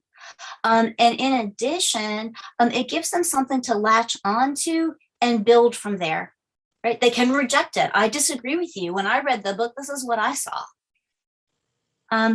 And so it's those kinds of strategies and rethinking about giving our students information that they can then push back against, giving them the answers up front, rather than doing things like, testing them to see what they know, right? And then giving them a lesson and then testing them again to see if they've processed it. Okay. Thank you, Dr. Gretchen. This next question from Ms. Kiva. Dear Professor Pepesian, I'm Kiva, a teacher from Pekalongan in Indonesia. In Indonesia, not many teachers give feedback to their students. Now that I just heard about feed forward, can we just do the feed forwarding without looking back on the feedbacking? Does the feed forward mean that feedback is not really effective to give students stimulus on improving their papers? I think it has to work together. I don't think just doing one or the other is fully effective. I think that students need to know, well, how did they do? And in fact, many students were, when I'm a learner, I want to know that too. Like, did I do it right? What do you think? And not even did I do it right? But what do you think about what I said? I mean, even in our conference, right? We want that kind of feedback. Like, did I do what I meant to do? Did I teach you something? Did I inspire you? And I think our students want that, right? As much as any human wants it. And so like it becomes then a process that includes both of those things. We wouldn't want to leave the feedback out right? But thinking about where we begin is important. And I feel like one of the things that became really clear to me over the course of trying to teach through the pandemic was that the beginning has to happen a little bit more, a little further back, I think, than most of us anticipate.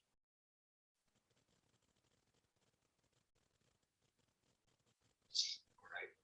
Thank you. Thank you so much, Dr. Gretchen, for the clarification, for the insightful knowledge. So we still have 5 to 10 minutes. Please, participants, dear participants, if you have some more questions to Dr. Gretchen. Okay, there's one question again. This is from Mr. Ihwan Rashidi. Yeah, this is a rather long question, Dr. Gretchen. Thank you for the insightful discussion on children literature, especially on introducing diversity to young children.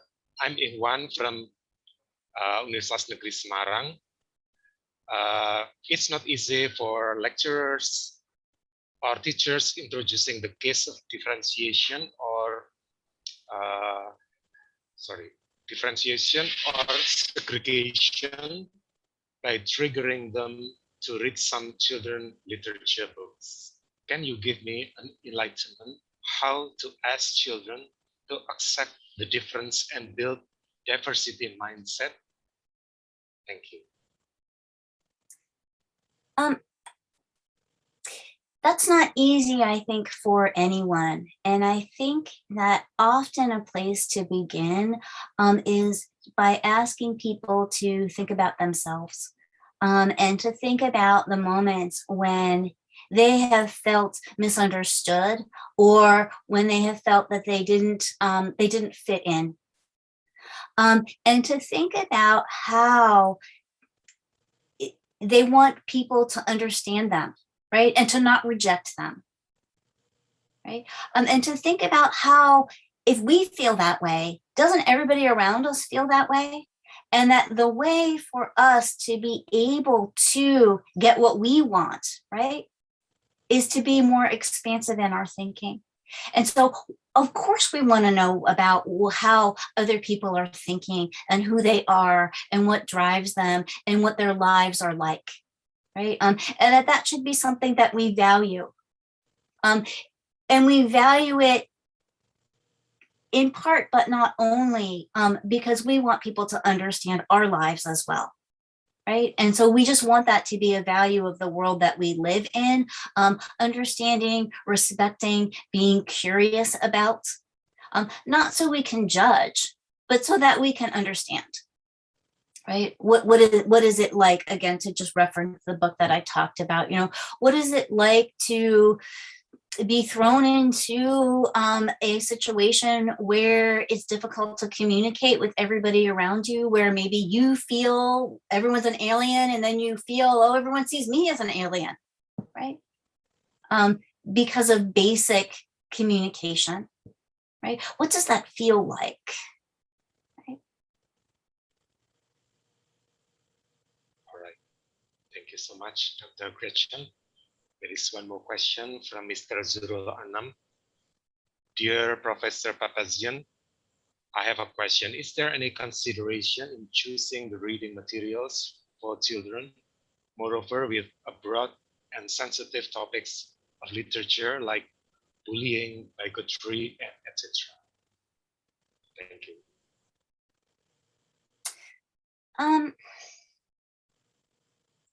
Trying to think about, I don't think that there's any kind of general guidelines for that, except that these are things that we need to talk about, right? We need to talk about the fact that there are ugly things in the world, and we need to talk about that with kids because, well, kids are experiencing that in their own lives.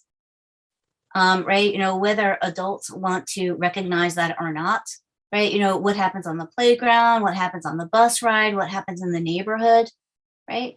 And what we want to be doing is we want to make sure that kids are able to have guided conversations around those things that they're experiencing in their lives that might be upsetting and painful. How do we think about them, right? Because you can't just say things like, oh, bullying is wrong, don't do it, right? Let's look at a situation and let's talk about it. And you don't want to talk about the situation that's going on in your classroom because that targets a child, right? And puts them in a situation of defensiveness or makes them feel like they're a terrible person. When in fact, we want to adjust their behavior and we want to think about things like, what are the problems with this kind of behavior? It's hurtful. It has long-term consequences, right? Because when you read about those kinds of things in a book, right, and the way they're often structured in literary stories is, right, that's clearly not the behavior one is supposed to be emulating, right? And so why not? And what is the behavior that one is supposed to be emulating, right? And why? And so I think that sometimes people shy away from teaching texts that have things that are difficult to talk about. Adults shy away from it because it's hard for them to talk about that with people they care about or with people who seem vulnerable to them, like children. But children need to have those conversations. Right? Because how else do they sort things out? Well, they sort it out on the playground amongst themselves, oftentimes rather poorly. Right.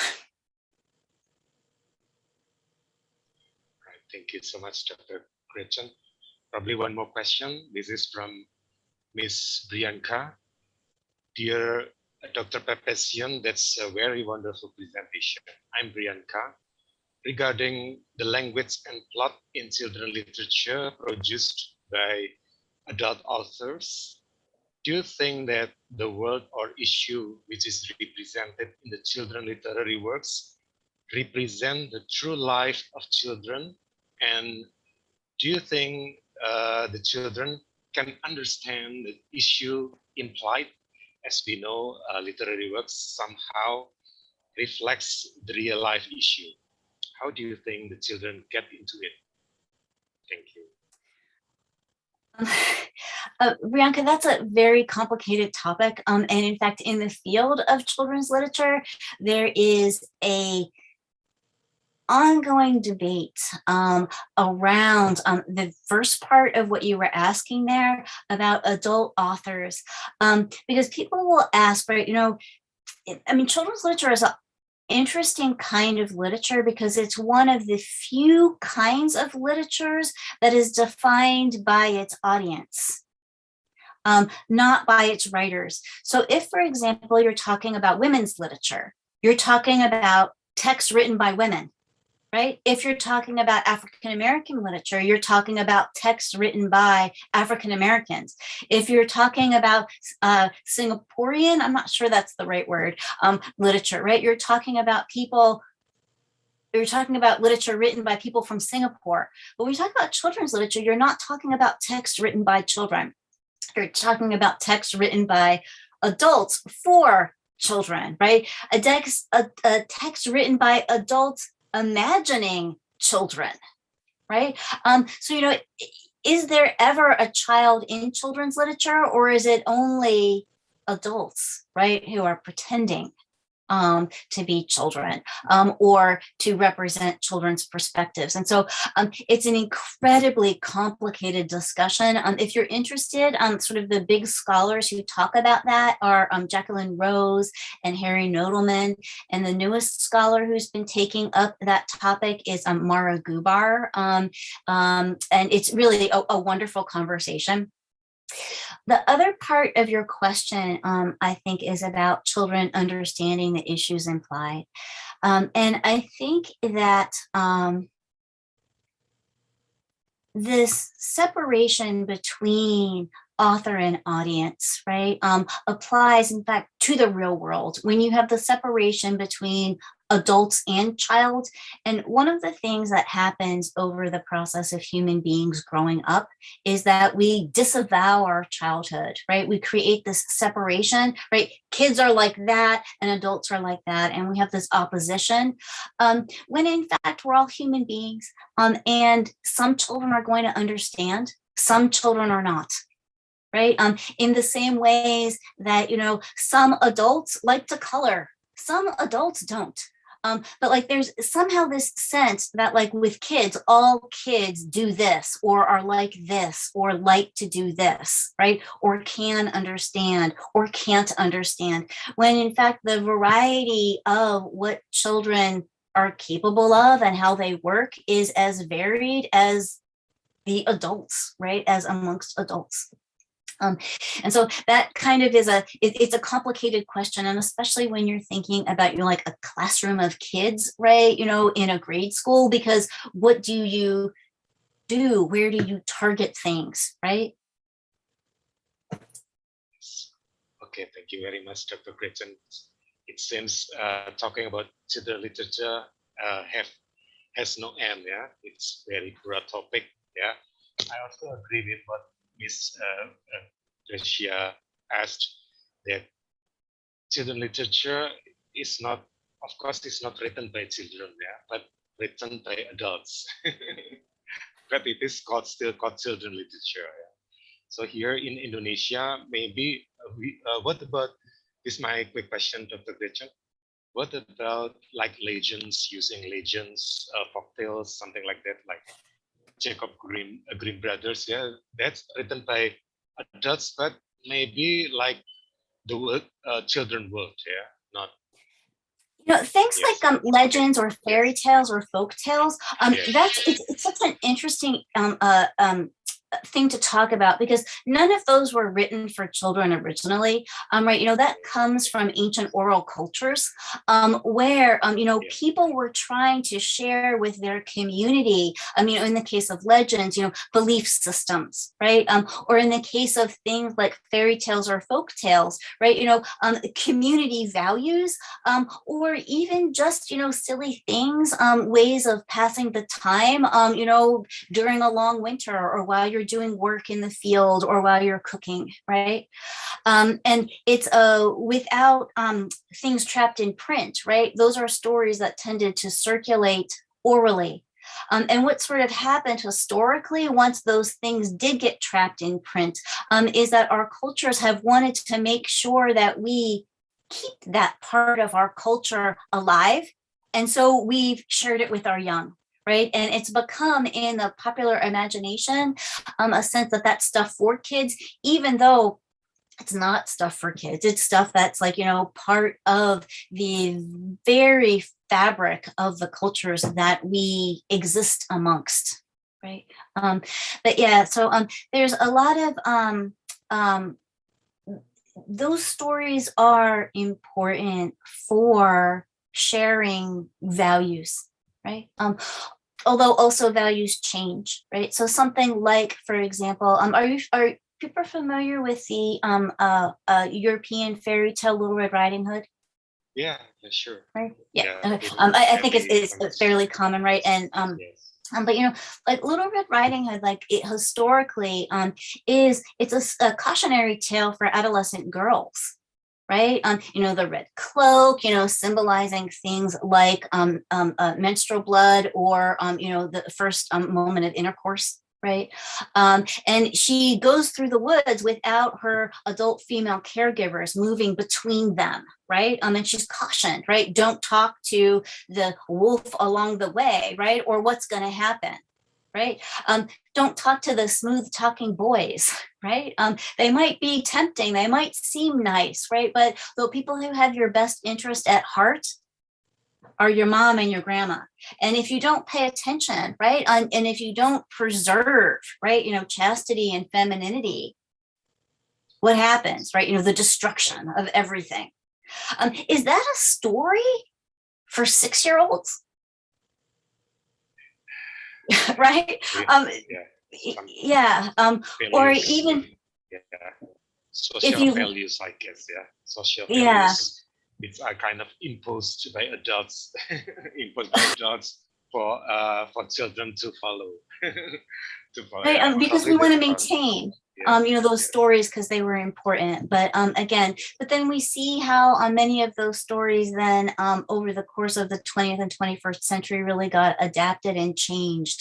So, you know, the Little Mermaid, or what Disney did with so many of those European fairy tales, which changed them dramatically. Yes. All right.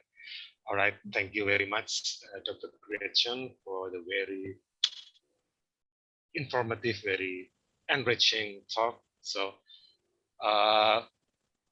dear participants, if you have more questions to Dr. Gretchen, maybe you can send her email to the committee of the ELTLT, probably, Ms. Kirindra. So thank you very much once again, Dr. Gretchen, because time is up for your session. Sorry. Okay, let's, dear participants, let's give big applause to Dr. Gretchen for the very wonderful talk by clicking the emoji. Okay, now I give the time to Ms. Kirindra. Have a great night, Dr. Gretchen. Thank you, Gretchen, Dr. Papazian, and also thank you, Pak Henricus, PhD. Thank you very much, such wonderful presentations. We also would like to present Dr. Gretchen a certificate of attendance. So thank you once again, Dr. Gretchen Papazian. It was a very good presentation. Okay, thank you very much. So, ladies and gentlemen, without further ado, before we the fifth plenary session. So before we have another plenary session starting at 2 p.m. with Dr. Haslina Harun and also Professor Dr. Rudi Hartono, we are now will be having the second parallel sessions in the breakout room. So we have already prepared the breakout rooms for you all. So after this, you can check the program book and go to the room when you all been scheduled for. So thank you very much and have a nice discussions. We hope you to be back here at 2 for our next plenary sessions with Dr. Haslina Harun and Professor Rudi Hartono. Thank you and have a nice discussions. Thank you, Ms. Kirindra.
Intelektualitas, Fakultas Bahasa dan Seni Universitas Negeri Semarang.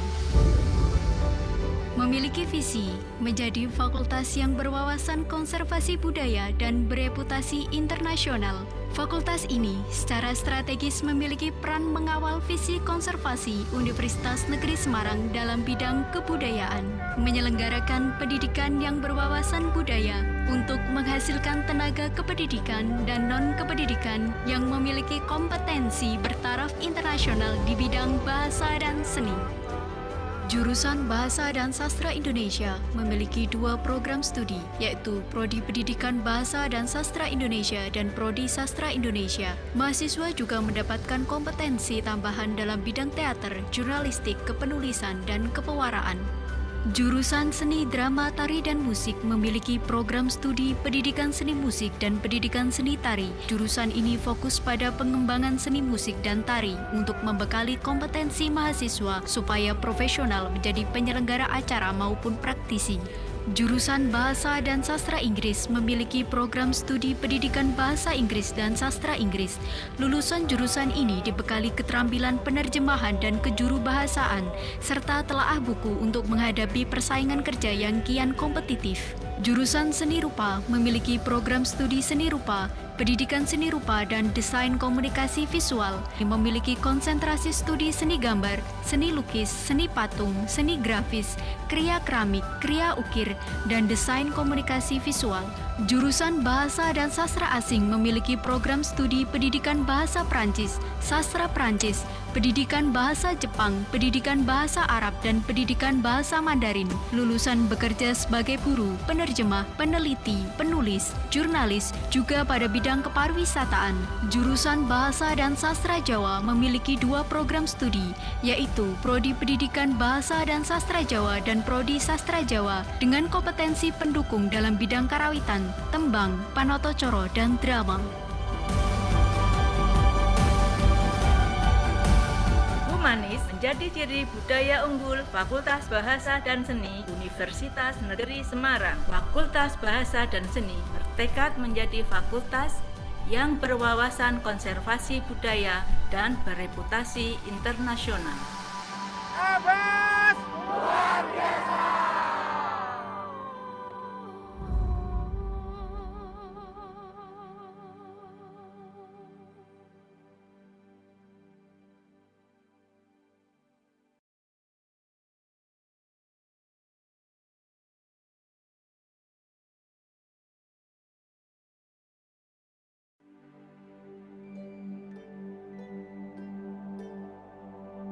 Ketika intelektualitas menjadi cerminan keunggulan setiap insan akademis,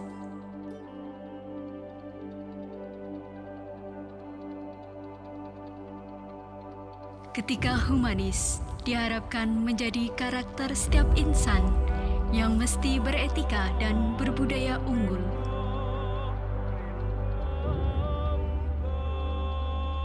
dan ketika estetika mampu mewadahi semuanya.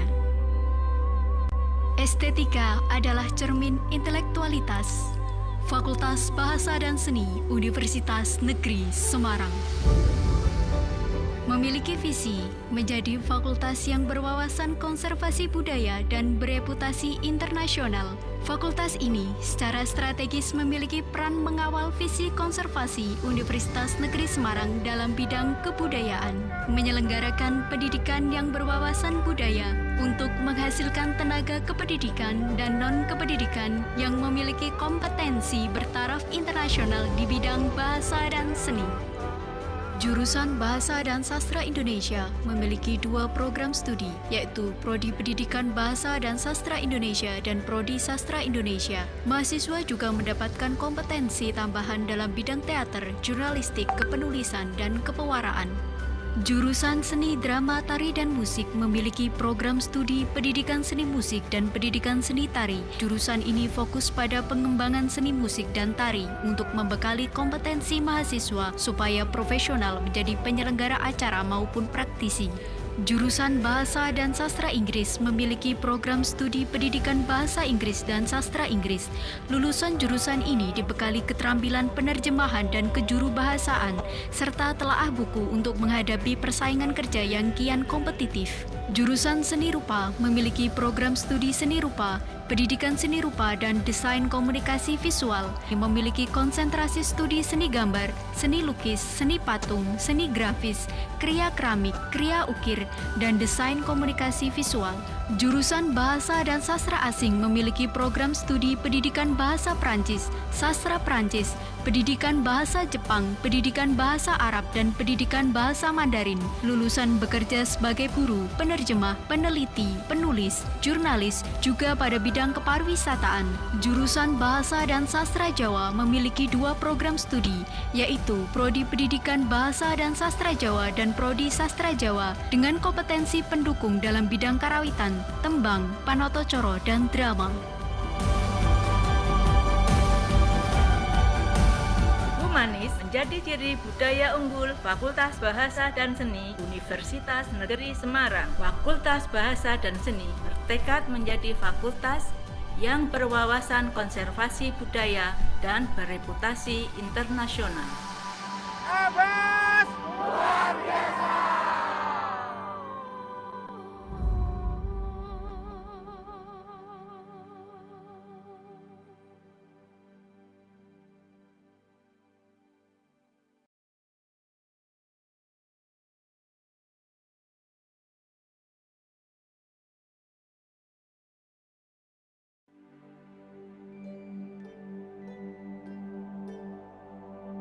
Ketika intelektualitas menjadi cerminan keunggulan setiap insan akademis,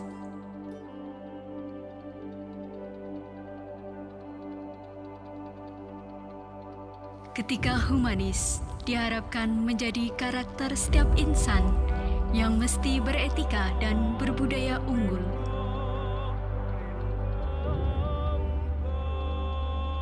dan ketika estetika mampu mewadahi semuanya. Estetika adalah cermin intelektualitas. Fakultas Bahasa dan Seni Universitas Negeri Semarang memiliki visi menjadi fakultas yang berwawasan konservasi budaya dan bereputasi internasional. Fakultas ini secara strategis memiliki peran mengawal visi konservasi Universitas Negeri Semarang dalam bidang kebudayaan, menyelenggarakan pendidikan yang berwawasan budaya untuk menghasilkan tenaga kependidikan dan non-kependidikan yang memiliki kompetensi bertaraf internasional di bidang bahasa dan seni. Jurusan Bahasa dan Sastra Indonesia memiliki 2 program studi, yaitu Prodi Pendidikan Bahasa dan Sastra Indonesia dan Prodi Sastra Indonesia. Mahasiswa juga mendapatkan kompetensi tambahan dalam bidang teater, jurnalistik, kepenulisan, dan kepewaraan. Jurusan Seni Drama Tari dan Musik memiliki program studi pendidikan seni musik dan pendidikan seni tari. Jurusan ini fokus pada pengembangan seni musik dan tari untuk membekali kompetensi mahasiswa supaya profesional menjadi penyelenggara acara maupun praktisi. Jurusan Bahasa dan Sastra Inggris memiliki program studi pendidikan bahasa Inggris dan sastra Inggris. Lulusan jurusan ini dibekali keterampilan penerjemahan dan kejurubahasaan, serta telaah buku untuk menghadapi persaingan kerja yang kian kompetitif. Jurusan Seni Rupa memiliki program studi seni rupa, pendidikan seni rupa dan desain komunikasi visual yang memiliki konsentrasi studi seni gambar, seni lukis, seni patung, seni grafis, kriya keramik, kriya ukir, dan desain komunikasi visual. Jurusan Bahasa dan Sastra Asing memiliki program studi pendidikan bahasa Prancis, sastra Prancis, pendidikan bahasa Jepang, pendidikan bahasa Arab, dan pendidikan bahasa Mandarin. Lulusan bekerja sebagai guru, penerjemah, peneliti, penulis, jurnalis, juga pada bidang keparwisataan. Jurusan Bahasa dan Sastra Jawa memiliki 2 program studi, yaitu Prodi Pendidikan Bahasa dan Sastra Jawa dan Prodi Sastra Jawa dengan kompetensi pendukung dalam bidang karawitan, tembang, panotocoro, dan drama.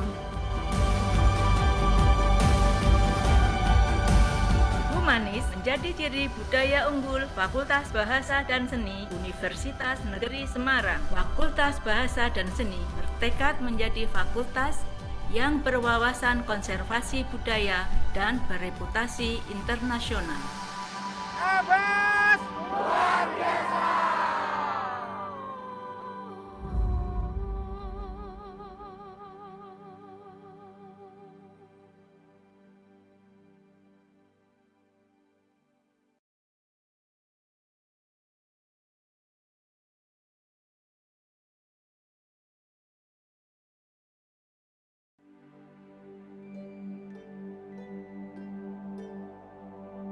Ketika intelektualitas menjadi cerminan keunggulan setiap insan akademis,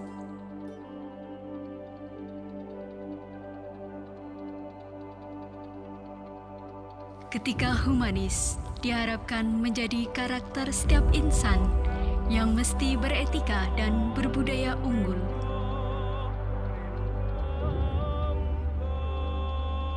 dan ketika estetika mampu mewadahi semuanya. Estetika adalah cermin intelektualitas. Fakultas Bahasa dan Seni Universitas Negeri Semarang memiliki visi menjadi fakultas yang berwawasan konservasi budaya dan bereputasi internasional. Fakultas ini secara strategis memiliki peran mengawal visi konservasi Universitas Negeri Semarang dalam bidang kebudayaan, menyelenggarakan pendidikan yang berwawasan budaya untuk menghasilkan tenaga kependidikan dan non-kependidikan yang memiliki kompetensi bertaraf internasional di bidang bahasa dan seni. Jurusan Bahasa dan Sastra Indonesia memiliki 2 program studi, yaitu Prodi Pendidikan Bahasa dan Sastra Indonesia dan Prodi Sastra Indonesia. Mahasiswa juga mendapatkan kompetensi tambahan dalam bidang teater, jurnalistik, kepenulisan, dan kepewaraan.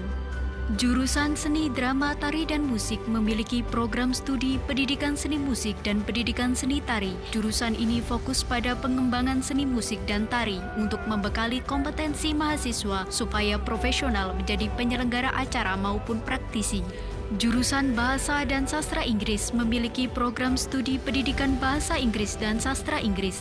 Lulusan jurusan ini dibekali keterampilan penerjemahan dan kejurubahasaan, serta telaah buku untuk menghadapi persaingan kerja yang kian kompetitif. Jurusan Seni Rupa memiliki program studi Seni Rupa, Pendidikan Seni Rupa dan Desain Komunikasi Visual, yang memiliki konsentrasi studi seni gambar, seni lukis, seni patung, seni grafis, kriya keramik, kriya ukir, dan desain komunikasi visual. Jurusan Bahasa dan Sastra Asing memiliki program studi Pendidikan Bahasa Prancis, Sastra Prancis, Pendidikan Bahasa Jepang, Pendidikan Bahasa Arab, dan Pendidikan Bahasa Mandarin. Lulusan bekerja sebagai guru, penerjemah, peneliti, penulis, jurnalis, juga pada bidang keparwisataan. Jurusan Bahasa dan Sastra Jawa memiliki 2 program studi, yaitu Prodi Pendidikan Bahasa dan Sastra Jawa dan Prodi Sastra Jawa dengan kompetensi pendukung dalam bidang karawitan, tembang, panotocoro, dan drama. Humanis menjadi ciri budaya unggul Fakultas Bahasa dan Seni Universitas Negeri Semarang. Fakultas Bahasa dan Seni bertekad menjadi fakultas yang berwawasan konservasi budaya dan bereputasi internasional. Abas luar biasa.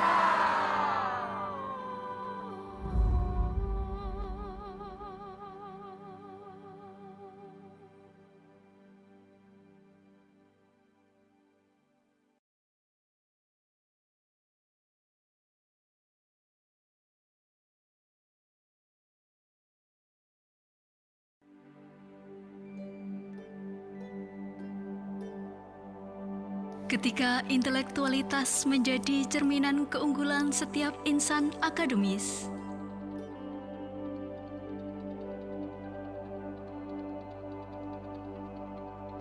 ketika humanis diharapkan menjadi karakter setiap insan yang mesti beretika dan berbudaya unggul,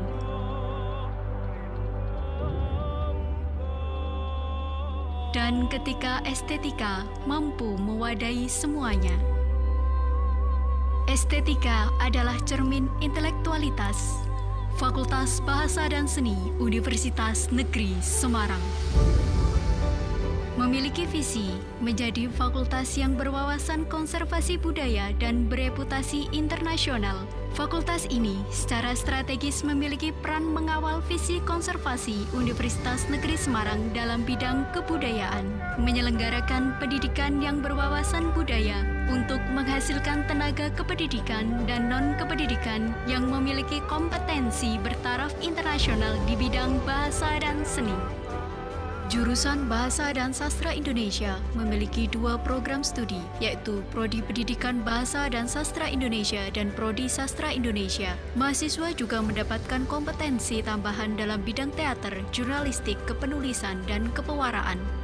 Jurusan Seni Drama Tari dan Musik memiliki program studi Pendidikan Seni Musik dan Pendidikan Seni Tari. Jurusan ini fokus pada pengembangan seni musik dan tari untuk membekali kompetensi mahasiswa supaya profesional menjadi penyelenggara acara maupun praktisi.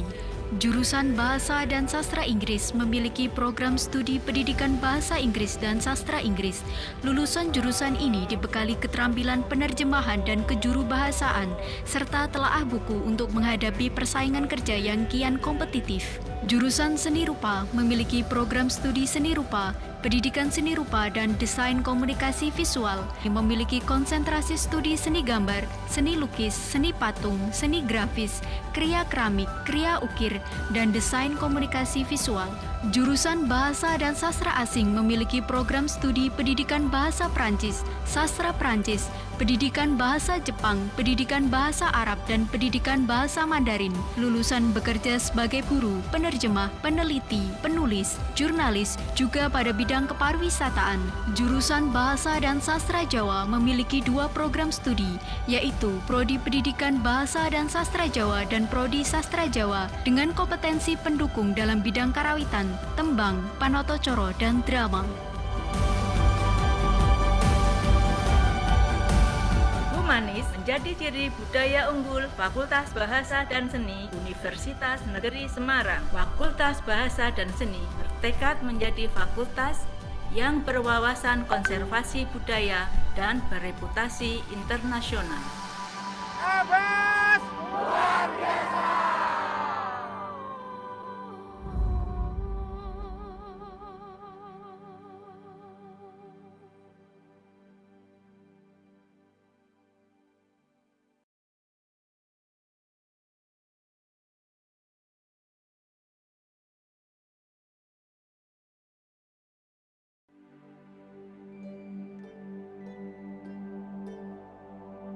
Ketika intelektualitas menjadi cerminan keunggulan setiap insan akademis,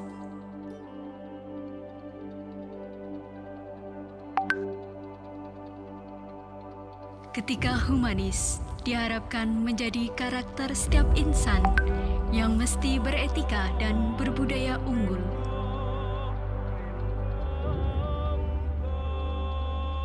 dan ketika estetika mampu mewadahi semuanya.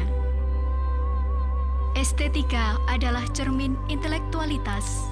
Fakultas Bahasa dan Seni Universitas Negeri Semarang memiliki visi menjadi fakultas yang berwawasan konservasi budaya dan bereputasi internasional. Fakultas ini secara strategis memiliki peran mengawal visi konservasi Universitas Negeri Semarang dalam bidang kebudayaan, menyelenggarakan pendidikan yang berwawasan budaya untuk menghasilkan tenaga kependidikan dan non-kependidikan yang memiliki kompetensi bertaraf internasional di bidang bahasa dan seni.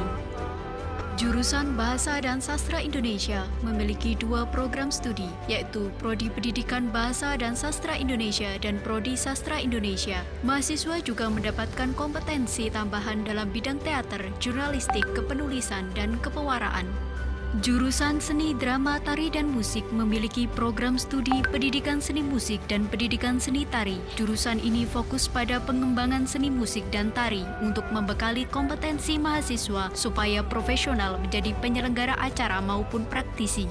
Jurusan Bahasa dan Sastra Inggris memiliki program studi Pendidikan Bahasa Inggris dan Sastra Inggris. Lulusan jurusan ini dibekali keterampilan penerjemahan dan kejurubahasaan, serta telaah buku untuk menghadapi persaingan kerja yang kian kompetitif. Jurusan Seni Rupa memiliki program studi seni rupa, pendidikan seni rupa dan desain komunikasi visual yang memiliki konsentrasi studi seni gambar, seni lukis, seni patung, seni grafis, kriya keramik, kriya ukir, dan desain komunikasi visual. Jurusan Bahasa dan Sastra Asing memiliki program studi pendidikan bahasa Prancis, sastra Prancis, pendidikan bahasa Jepang, pendidikan bahasa Arab, dan pendidikan bahasa Mandarin. Lulusan bekerja sebagai guru, penerjemah, peneliti, penulis, jurnalis, juga pada bidang keparwisataan. Jurusan Bahasa dan Sastra Jawa memiliki 2 program studi, yaitu Prodi Pendidikan Bahasa dan Sastra Jawa dan Prodi Sastra Jawa dengan kompetensi pendukung dalam bidang karawitan, tembang, panotocoro, dan drama. Humanis menjadi ciri budaya unggul Fakultas Bahasa dan Seni Universitas Negeri Semarang. Fakultas Bahasa dan Seni bertekad menjadi fakultas yang berwawasan konservasi budaya dan bereputasi internasional. Abas luar biasa.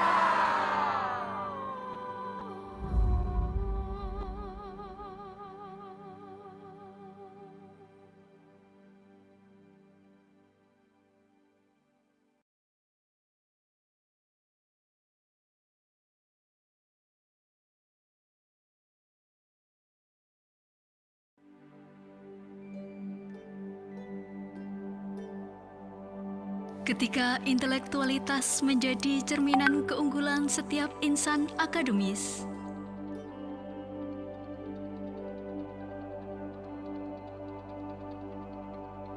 ketika humanis diharapkan menjadi karakter setiap insan yang mesti beretika dan berbudaya unggul,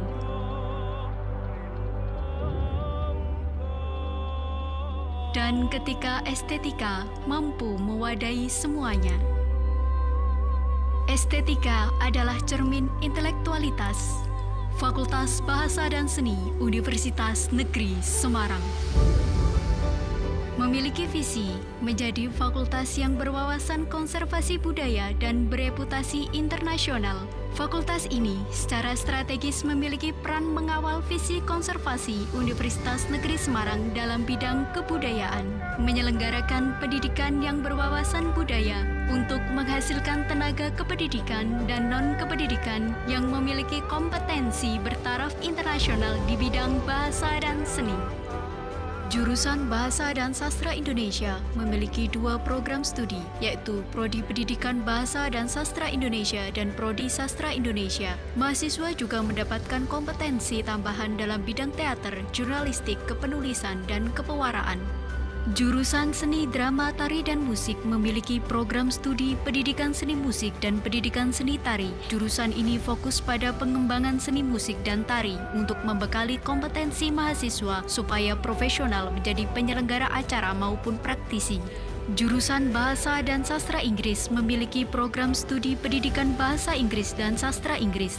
Lulusan jurusan ini dibekali keterampilan penerjemahan dan kejurubahasaan, serta telaah buku untuk menghadapi persaingan kerja yang kian kompetitif. Jurusan Seni Rupa memiliki program studi seni rupa, pendidikan seni rupa, dan desain komunikasi visual yang memiliki konsentrasi studi seni gambar, seni lukis, seni patung, seni grafis, kriya keramik, kriya ukir, dan desain komunikasi visual. Jurusan Bahasa dan Sastra Asing memiliki program studi pendidikan bahasa Prancis, sastra Prancis, pendidikan bahasa Jepang, pendidikan bahasa Arab, dan pendidikan bahasa Mandarin. Lulusan bekerja sebagai guru, penerjemah, peneliti, penulis, jurnalis, juga pada bidang keparwisataan. Jurusan Bahasa dan Sastra Jawa memiliki 2 program studi, yaitu Prodi Pendidikan Bahasa dan Sastra Jawa dan Prodi Sastra Jawa dengan kompetensi pendukung dalam bidang karawitan, tembang, panotocoro, dan drama.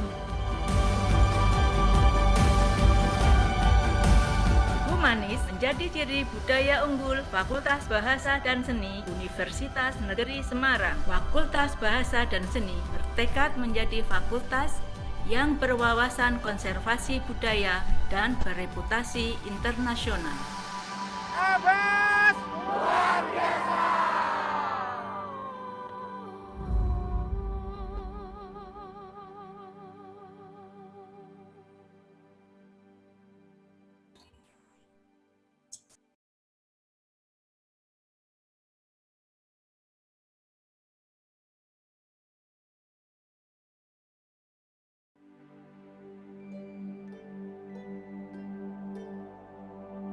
Ketika intelektualitas menjadi cerminan keunggulan setiap insan akademis,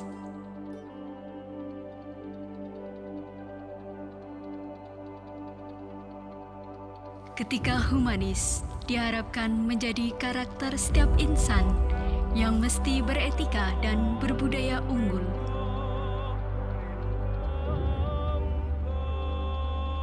dan ketika estetika mampu mewadahi semuanya. Estetika adalah cermin intelektualitas. Fakultas Bahasa dan Seni Universitas Negeri Semarang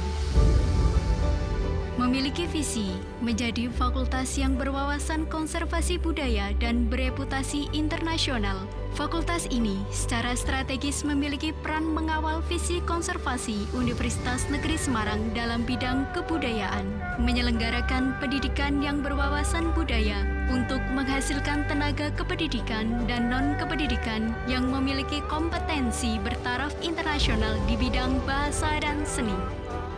Jurusan Bahasa dan Sastra Indonesia memiliki 2 program studi, yaitu Prodi Pendidikan Bahasa dan Sastra Indonesia dan Prodi Sastra Indonesia. Mahasiswa juga mendapatkan kompetensi tambahan dalam bidang teater, jurnalistik, kepenulisan, dan kepewaraan. Jurusan Seni Drama Tari dan Musik memiliki program studi Pendidikan Seni Musik dan Pendidikan Seni Tari. Jurusan ini fokus pada pengembangan seni musik dan tari untuk membekali kompetensi mahasiswa supaya profesional menjadi penyelenggara acara maupun praktisi. Jurusan Bahasa dan Sastra Inggris memiliki program studi Pendidikan Bahasa Inggris dan Sastra Inggris.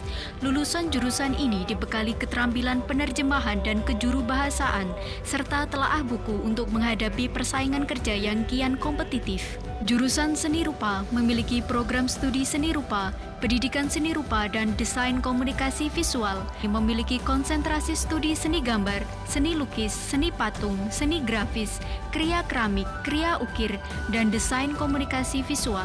Jurusan Bahasa dan Sastra Asing memiliki program studi Pendidikan Bahasa Prancis, Sastra Prancis, Pendidikan Bahasa Jepang, Pendidikan Bahasa Arab, dan Pendidikan Bahasa Mandarin. Lulusan bekerja sebagai guru, penerjemah, peneliti, penulis, jurnalis, juga pada bidang kepariwisataan. Jurusan Bahasa dan Sastra Jawa memiliki 2 program studi, yaitu Prodi Pendidikan Bahasa dan Sastra Jawa dan Prodi Sastra Jawa dengan kompetensi pendukung dalam bidang karawitan, tembang, panotocoro, dan drama. Humanis menjadi ciri budaya unggul Fakultas Bahasa dan Seni Universitas Negeri Semarang. Fakultas Bahasa dan Seni bertekad menjadi fakultas yang berwawasan konservasi budaya dan bereputasi internasional. Abbas luar biasa.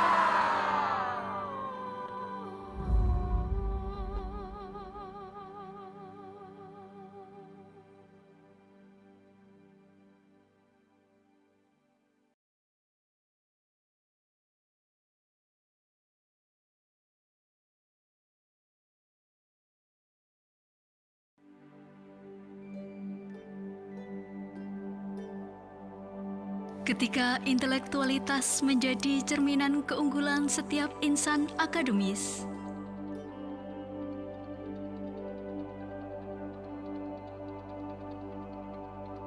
ketika humanis diharapkan menjadi karakter setiap insan yang mesti beretika dan berbudaya unggul,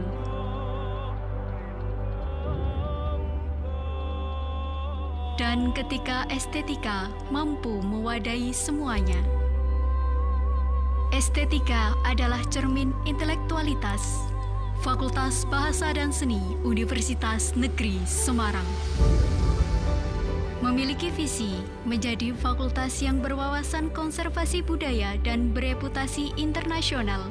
Fakultas ini secara strategis memiliki peran mengawal visi konservasi Universitas Negeri Semarang dalam bidang kebudayaan, menyelenggarakan pendidikan yang berwawasan budaya untuk menghasilkan tenaga kependidikan dan non-kependidikan yang memiliki kompetensi bertaraf internasional di bidang bahasa dan seni.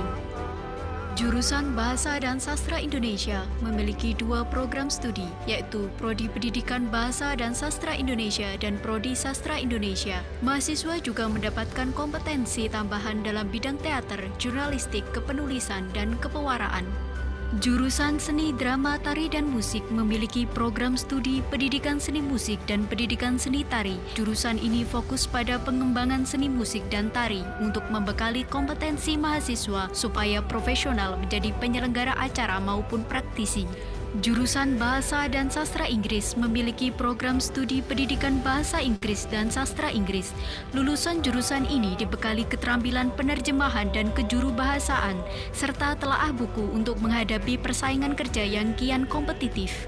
Jurusan Seni Rupa memiliki program studi Seni Rupa, Pendidikan Seni Rupa dan Desain Komunikasi Visual yang memiliki konsentrasi studi seni gambar, seni lukis, seni patung, seni grafis, kriya keramik, kriya ukir, dan desain komunikasi visual.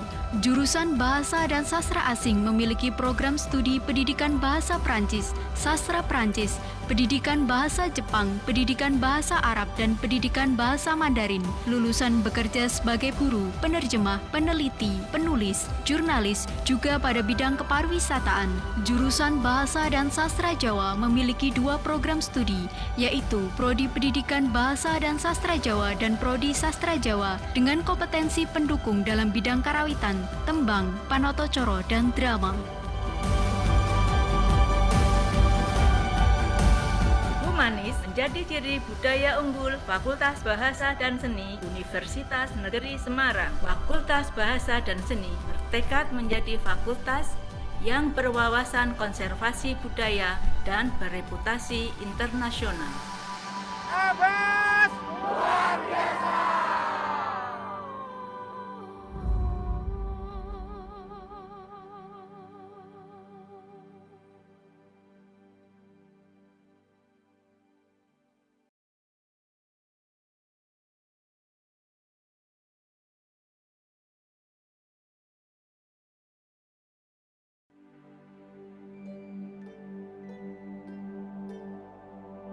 Ketika intelektualitas menjadi cerminan keunggulan setiap insan akademis,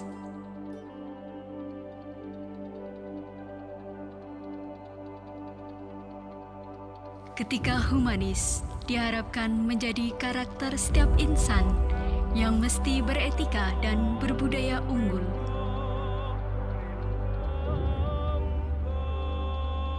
dan ketika estetika mampu mewadahi semuanya. Estetika adalah cermin intelektualitas. Fakultas Bahasa dan Seni Universitas Negeri Semarang memiliki visi menjadi fakultas yang berwawasan konservasi budaya dan bereputasi internasional. Fakultas ini secara strategis memiliki peran mengawal visi konservasi Universitas Negeri Semarang dalam bidang kebudayaan, menyelenggarakan pendidikan yang berwawasan budaya untuk menghasilkan tenaga kependidikan dan non-kependidikan yang memiliki kompetensi bertaraf internasional di bidang bahasa dan seni. Jurusan Bahasa dan Sastra Indonesia memiliki 2 program studi, yaitu Prodi Pendidikan Bahasa dan Sastra Indonesia dan Prodi Sastra Indonesia. Mahasiswa juga mendapatkan kompetensi tambahan dalam bidang teater, jurnalistik, kepenulisan, dan kepewaraan.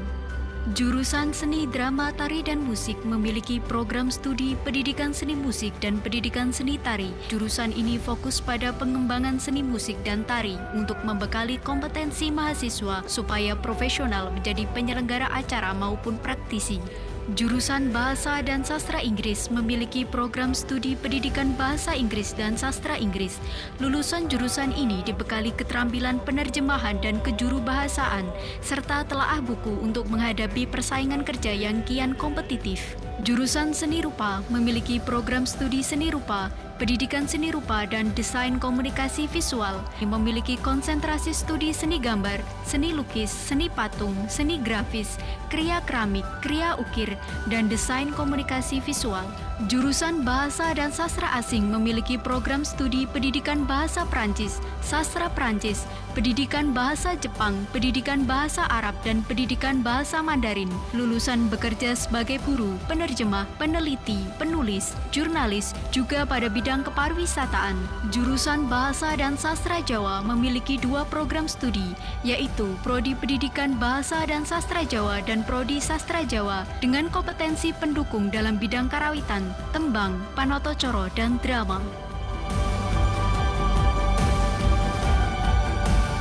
Humanis menjadi ciri budaya unggul Fakultas Bahasa dan Seni Universitas Negeri Semarang. Fakultas Bahasa dan Seni bertekad menjadi fakultas yang berwawasan konservasi budaya dan bereputasi internasional. Abbas luar biasa.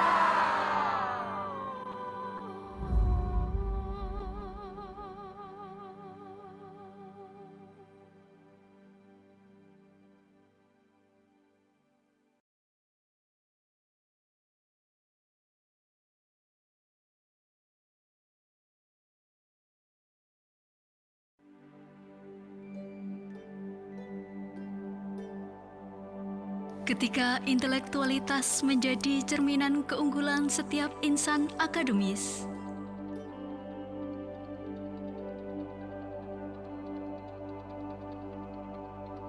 ketika humanis diharapkan menjadi karakter setiap insan yang mesti beretika dan berbudaya unggul,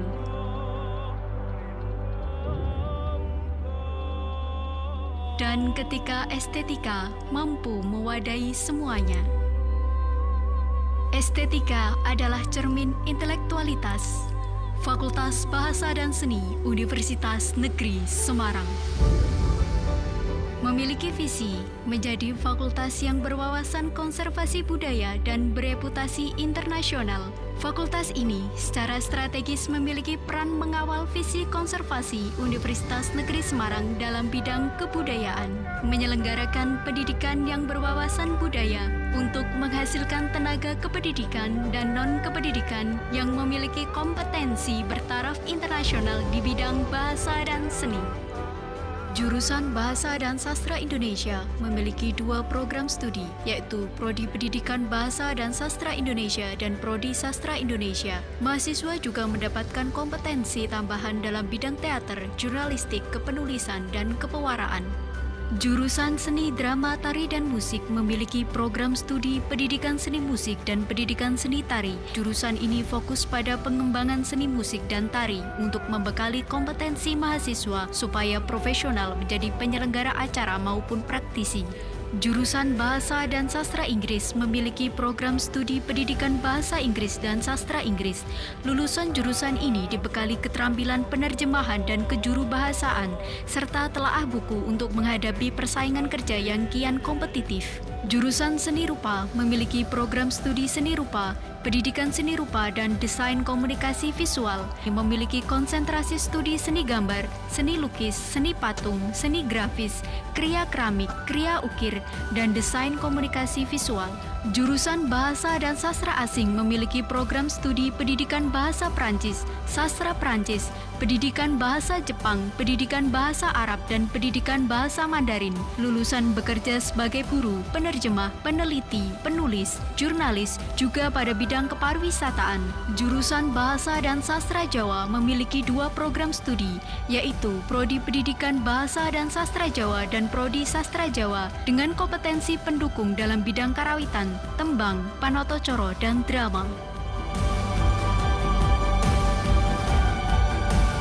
Humanis menjadi ciri budaya unggul Fakultas Bahasa dan Seni Universitas Negeri Semarang. Fakultas Bahasa dan Seni bertekad menjadi fakultas yang berwawasan konservasi budaya dan bereputasi internasional. Abbas luar biasa.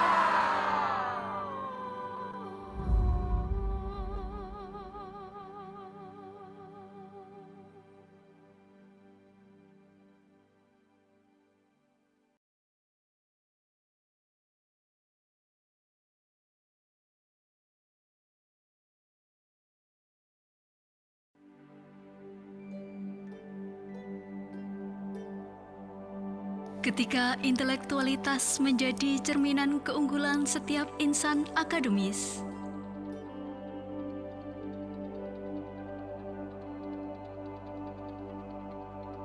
ketika humanis diharapkan menjadi karakter setiap insan yang mesti beretika dan berbudaya unggul,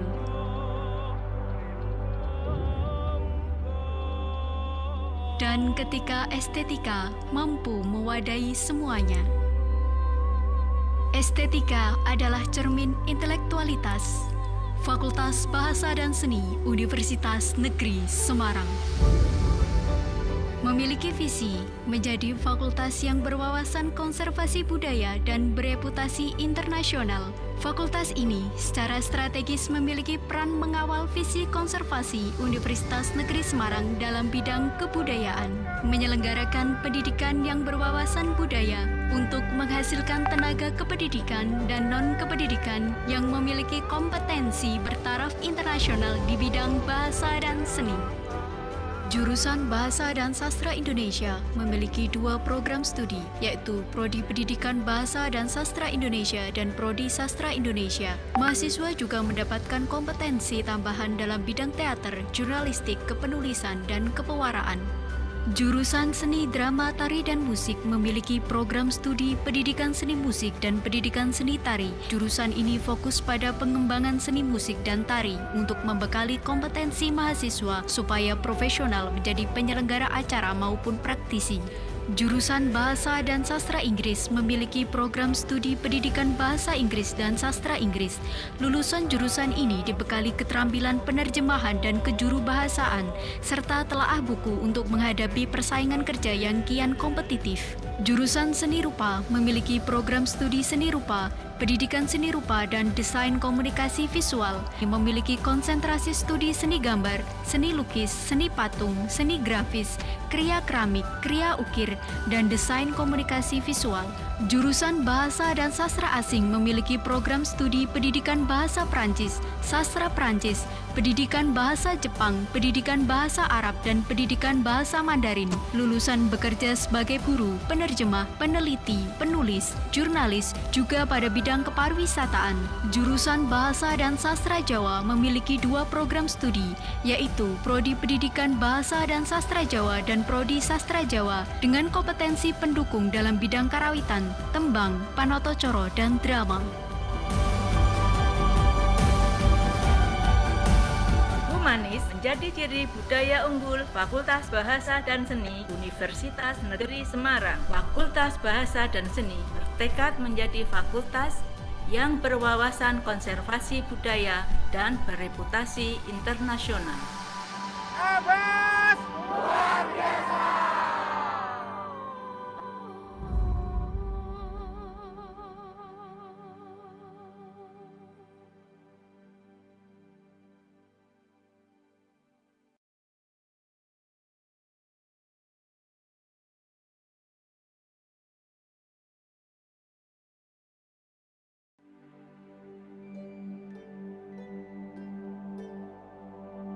Ketika intelektualitas menjadi cerminan keunggulan setiap insan akademis,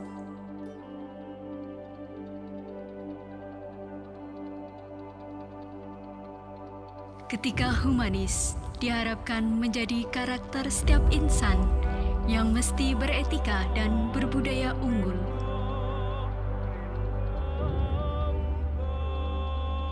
dan ketika estetika mampu mewadahi semuanya.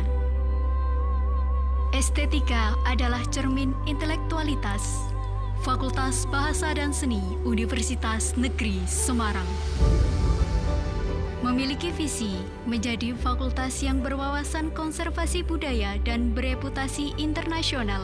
Fakultas ini secara strategis memiliki peran mengawal visi konservasi Universitas Negeri Semarang dalam bidang kebudayaan, menyelenggarakan pendidikan yang berwawasan budaya untuk menghasilkan tenaga kependidikan dan non-kependidikan yang memiliki kompetensi bertaraf internasional di bidang bahasa dan seni.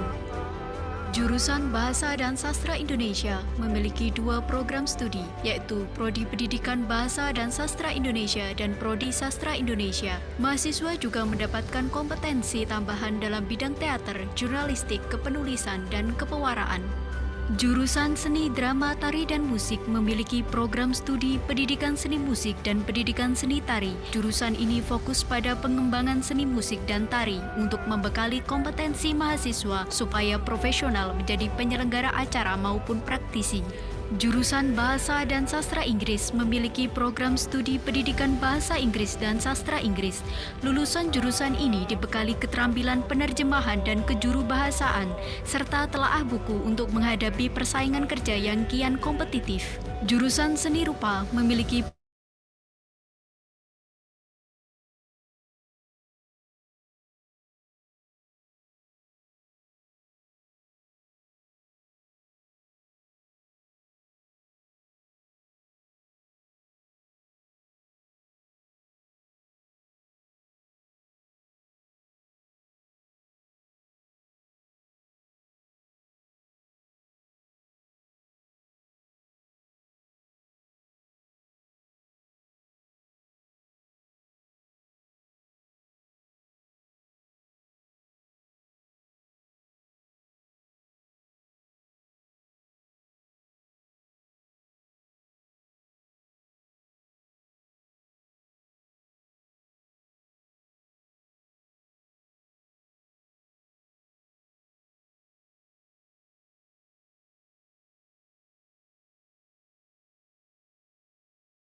Program Studi Sastra Inggris or English Literature Study Program Universitas Negeri Semarang is going to be outstanding and internationally reputable in the field of literature, linguistics, and translation.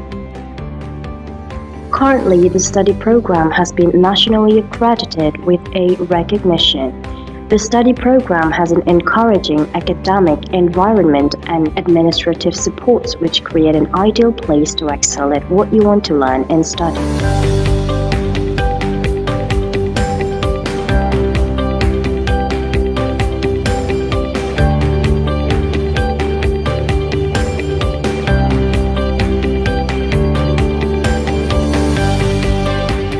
The study program offers the best experts in the field of English literature, linguistics, and translation with a real chance and opportunity for you to be writers, journalists, editors, translators, interpreters, linguists, and other kinds of professions with excellence in expertise.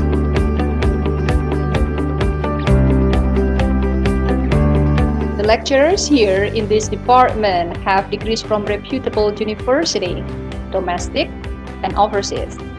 The lecturers here are indeed young, energetic, efficient, sincere, dedicated, and empathetic towards students. The lecturers have an enviable ability to hold the audience enthralled through frequent changes of pace, humor, and fascinating asides on history. They are passionate about teaching, Also, they can catch up with the demand of new industrial era by implementing not only face-to-face meeting but also online classroom.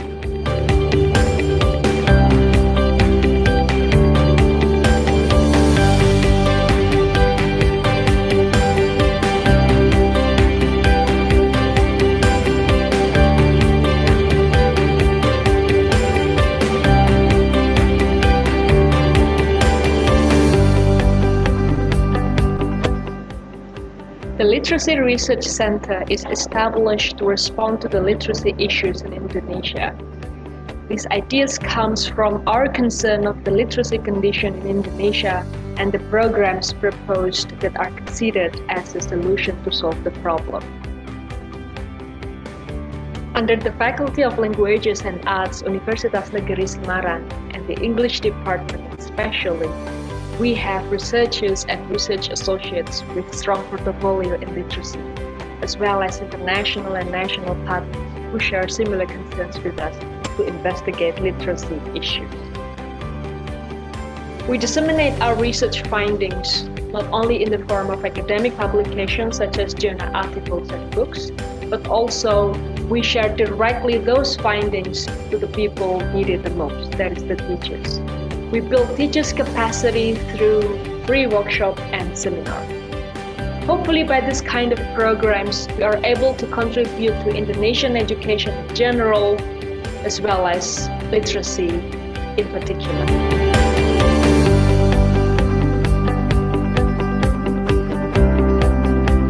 Hello, my name is Parahat. I'm from Turkmenistan. In all my years, I don't think I have ever seen lecturer having such a following. He started off with a fairly full room, but once got around, it was nearly standing room only. The lectures were immensely interesting, yet humorous and illustrated with super slides. I shall personally try and have him on this ship again.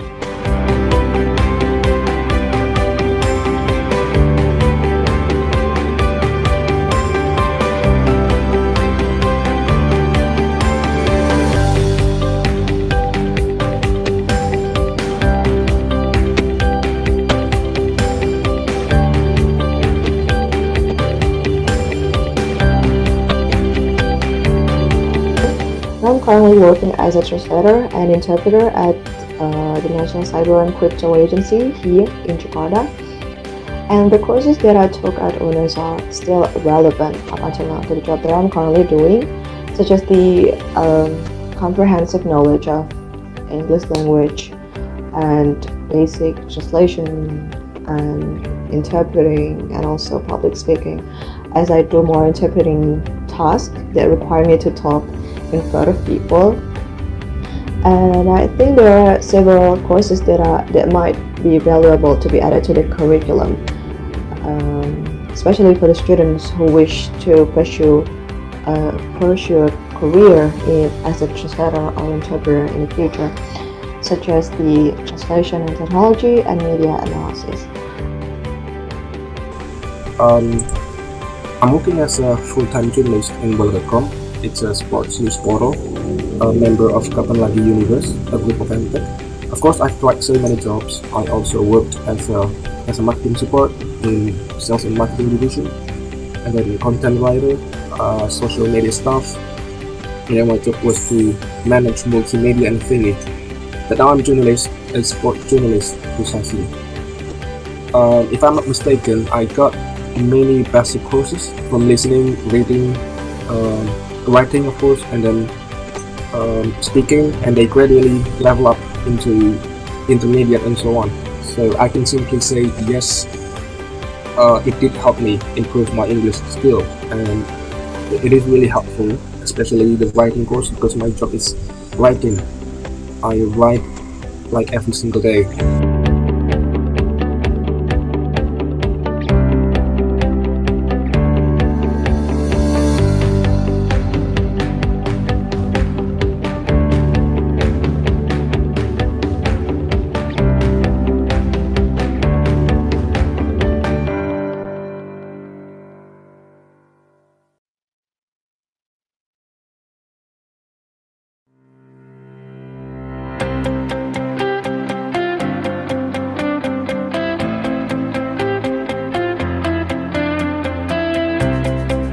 Program Studi Pendidikan Bahasa Inggris or English Education Study Program Universitas Negeri Semarang is one of the oldest study programs in the Faculty of Languages and Arts, since it's going to be a leading department with international reputation in the field of English education, applied linguistics, and translation.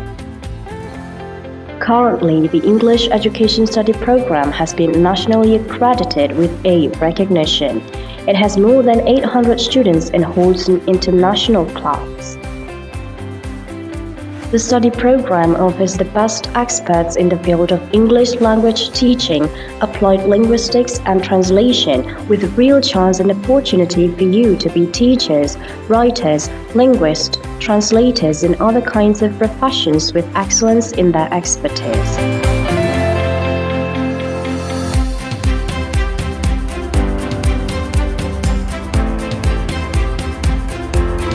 Our study program has an academic and administrative supports which bring in an actual place to excel at what you need to learn and study.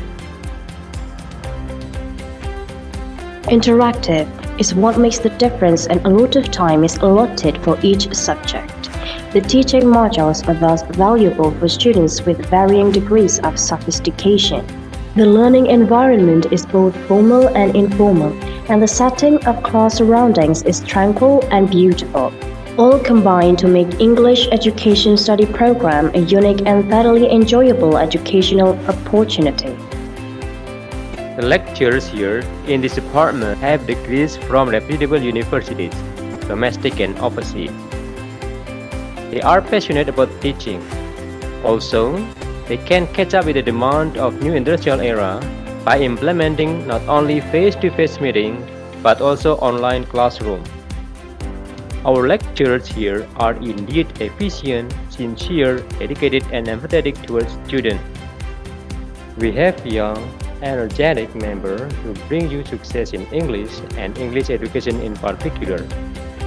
Moreover, we have a chance for communication with international audience since it provides intensive lectures, course with advanced lab and teaching demonstration and training.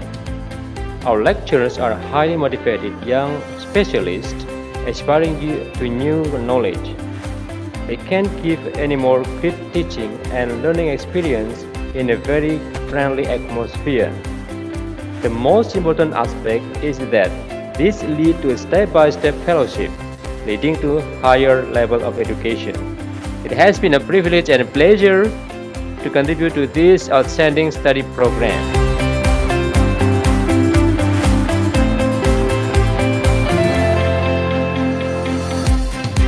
The Literacy Research Center is established to respond to the literacy issues in Indonesia.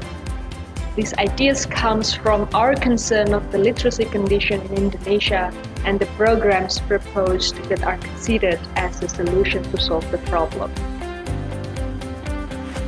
Under the Faculty of Languages and Arts, Universitas Negeri Semarang, and the English Department especially, we have researchers and research associates with strong portfolio in literacy, as well as international and national partners who share similar concerns with us to investigate literacy issues. We disseminate our research findings not only in the form of academic publications such as journal articles and books, but also we share directly those findings with the people needed the most, that is the teachers. We build teachers' capacity through free workshop and seminar. Hopefully by this kind of programs, we are able to contribute to Indonesian education in general, as well as literacy in particular.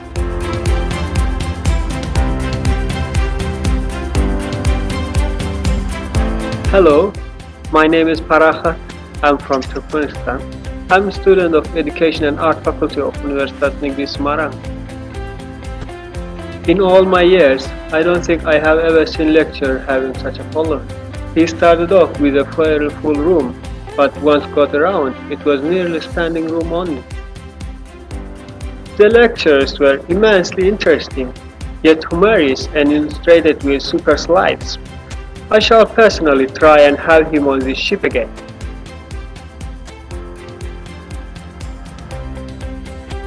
Right now, I am 2019 Fulbright Badan Bahasa Indonesian Language Teaching Fellow at Harvard University. So basically, I am a Indonesian language instructor at Harvard Kennedy School, teaching Indonesian language course for foreigners. And prior to my assignment here at Harvard University, I was actually working as an English lecturer in West Borneo at Amanat Alno College of Education. So I've been very thankful and grateful to be part of English Education Department at University Negeri Semarang, because I remember when I was there, I found so many an amazing experience, and the professor were tremendously helpful. I joined so many students' activities, which helped me to excel professionally to be where I am today.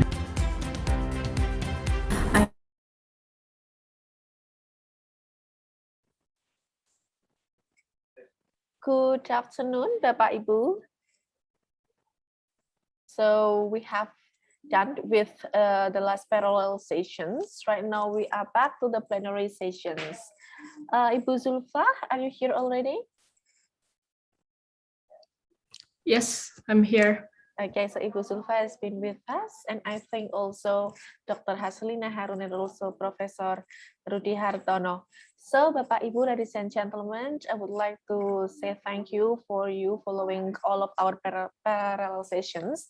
We now are having our last plenary sessions with Dr. Haslina Harun and also Professor Rudi Hartono. I would like to remind you that the attendance link for your attendance will be shared to you in the end of this session. So please be in touch and keep checking your chat box.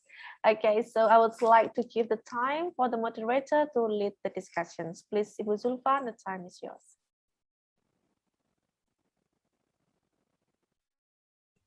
Yeah. Am I audible? Yes. Yeah, thank you so much, the Master of Ceremony, Ibu Girindra. Allow me to share screen first before we start. Wait.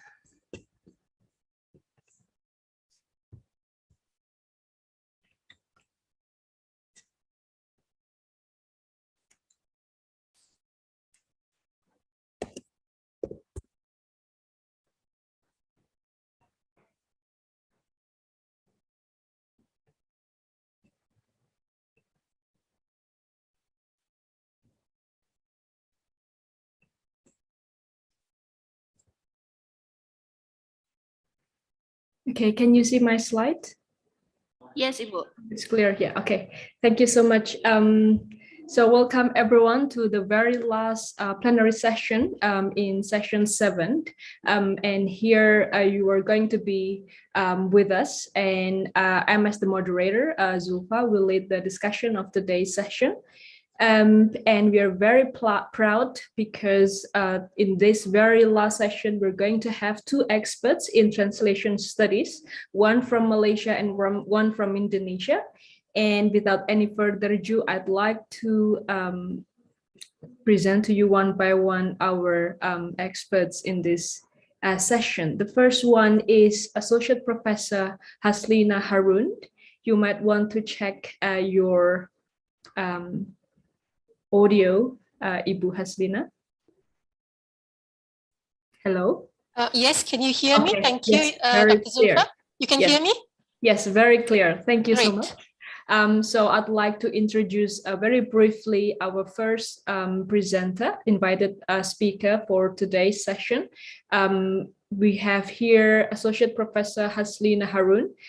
She is an associate professor from the School of Humanities, University of Science, Malaysia, and she received both her master degree and PhD in Translation Studies from University of Warwick, United Kingdom. Her PhD was completed in 2001, so it's like 2 decades ago. And she has received so many awards, both from the university and from the places she's been working with. One of which is the one that I would like to spotlight is the Excellent Service Award from the University of Science Malaysia recently in 2010. And her academic works highlighted on the issue of translation studies. And I'd like to just bring up one example here, her international article published in a Scopus Index journal. The title is The Translator's Preface as a Paratextual Device in Malay-English Literary Translation, published in Translation and Interpreting Journal. And our second presenter, invited speaker, would be Professor Rudi Hartono. You might want to check your audio, Pak Rudi. Yeah, thank you, Mbak. Okay. We are very glad to have you around. So Professor Rudi Hartono is also the chair of this ELTLT International webinar. We go fully online this year due to the pandemic. And our two experts in translation today are going to highlight the important issues of translation during the pandemic. But to make it brief, Professor Rudi Hartono is professor in translation studies. He was crowned as professor last year by the rector himself, and he's a professor in translation studies at the English Department, Faculty of Languages and Arts, Universitas Negeri Semarang.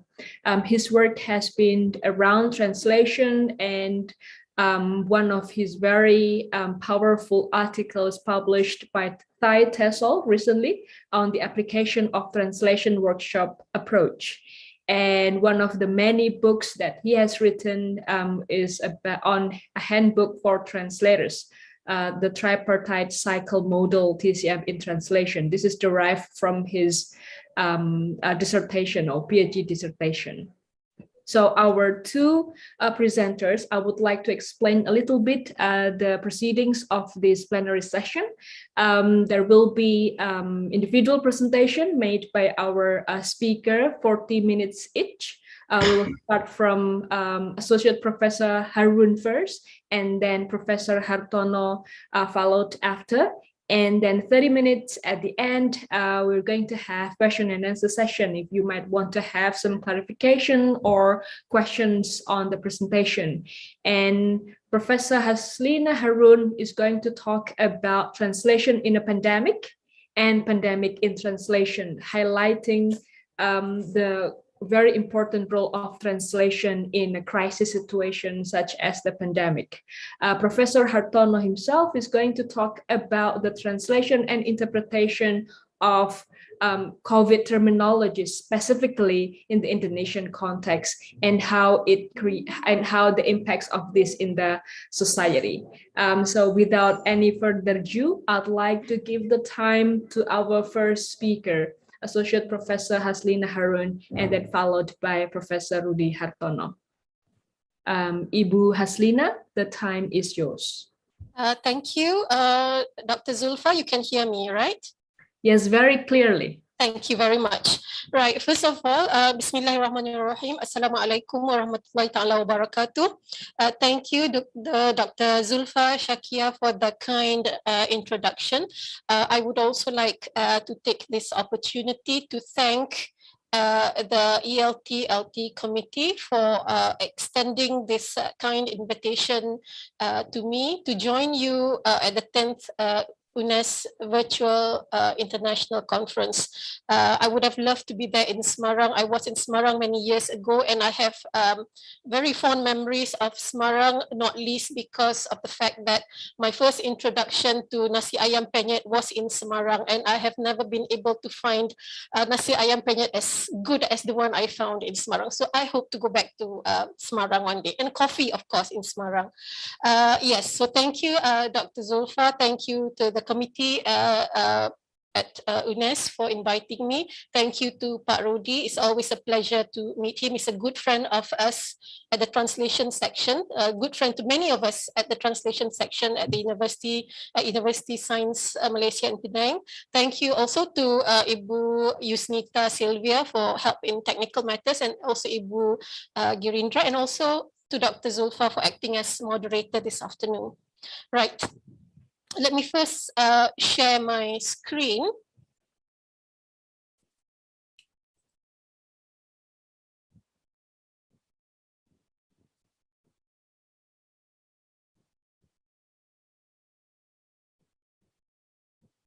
Are you able to see my screen? Yes, very clearly. Right. Okay. Just a second. How do I? Right. Right. The topic of my presentation is translation in a pandemic and pandemic in translation. So obviously, I am going to be talking only about these two things. Right, this is the outline of my talk. I will start with a bit of introduction. We'll just give a brief background, and then I will start with translation in a pandemic. And what I would like to look at, to discuss very well briefly, is to look at efforts which are being made to translate COVID-related information and to disseminate them to the wider general public. So for the first part of my presentation, I will be looking at translation at a macro level, looking at the question of what is being done, what has been done, and who is doing the translating for the general public. Okay, and for the second part, I will be looking at pandemic in translation. If the first part is at the macro level, the second part will be at the micro level. So I will be looking at individual words which come from materials gathered in the first part of my presentation, and also some other additional materials, and then I will conclude. Okay, so hopefully I will be able to stay within the time allocated, right? Okay.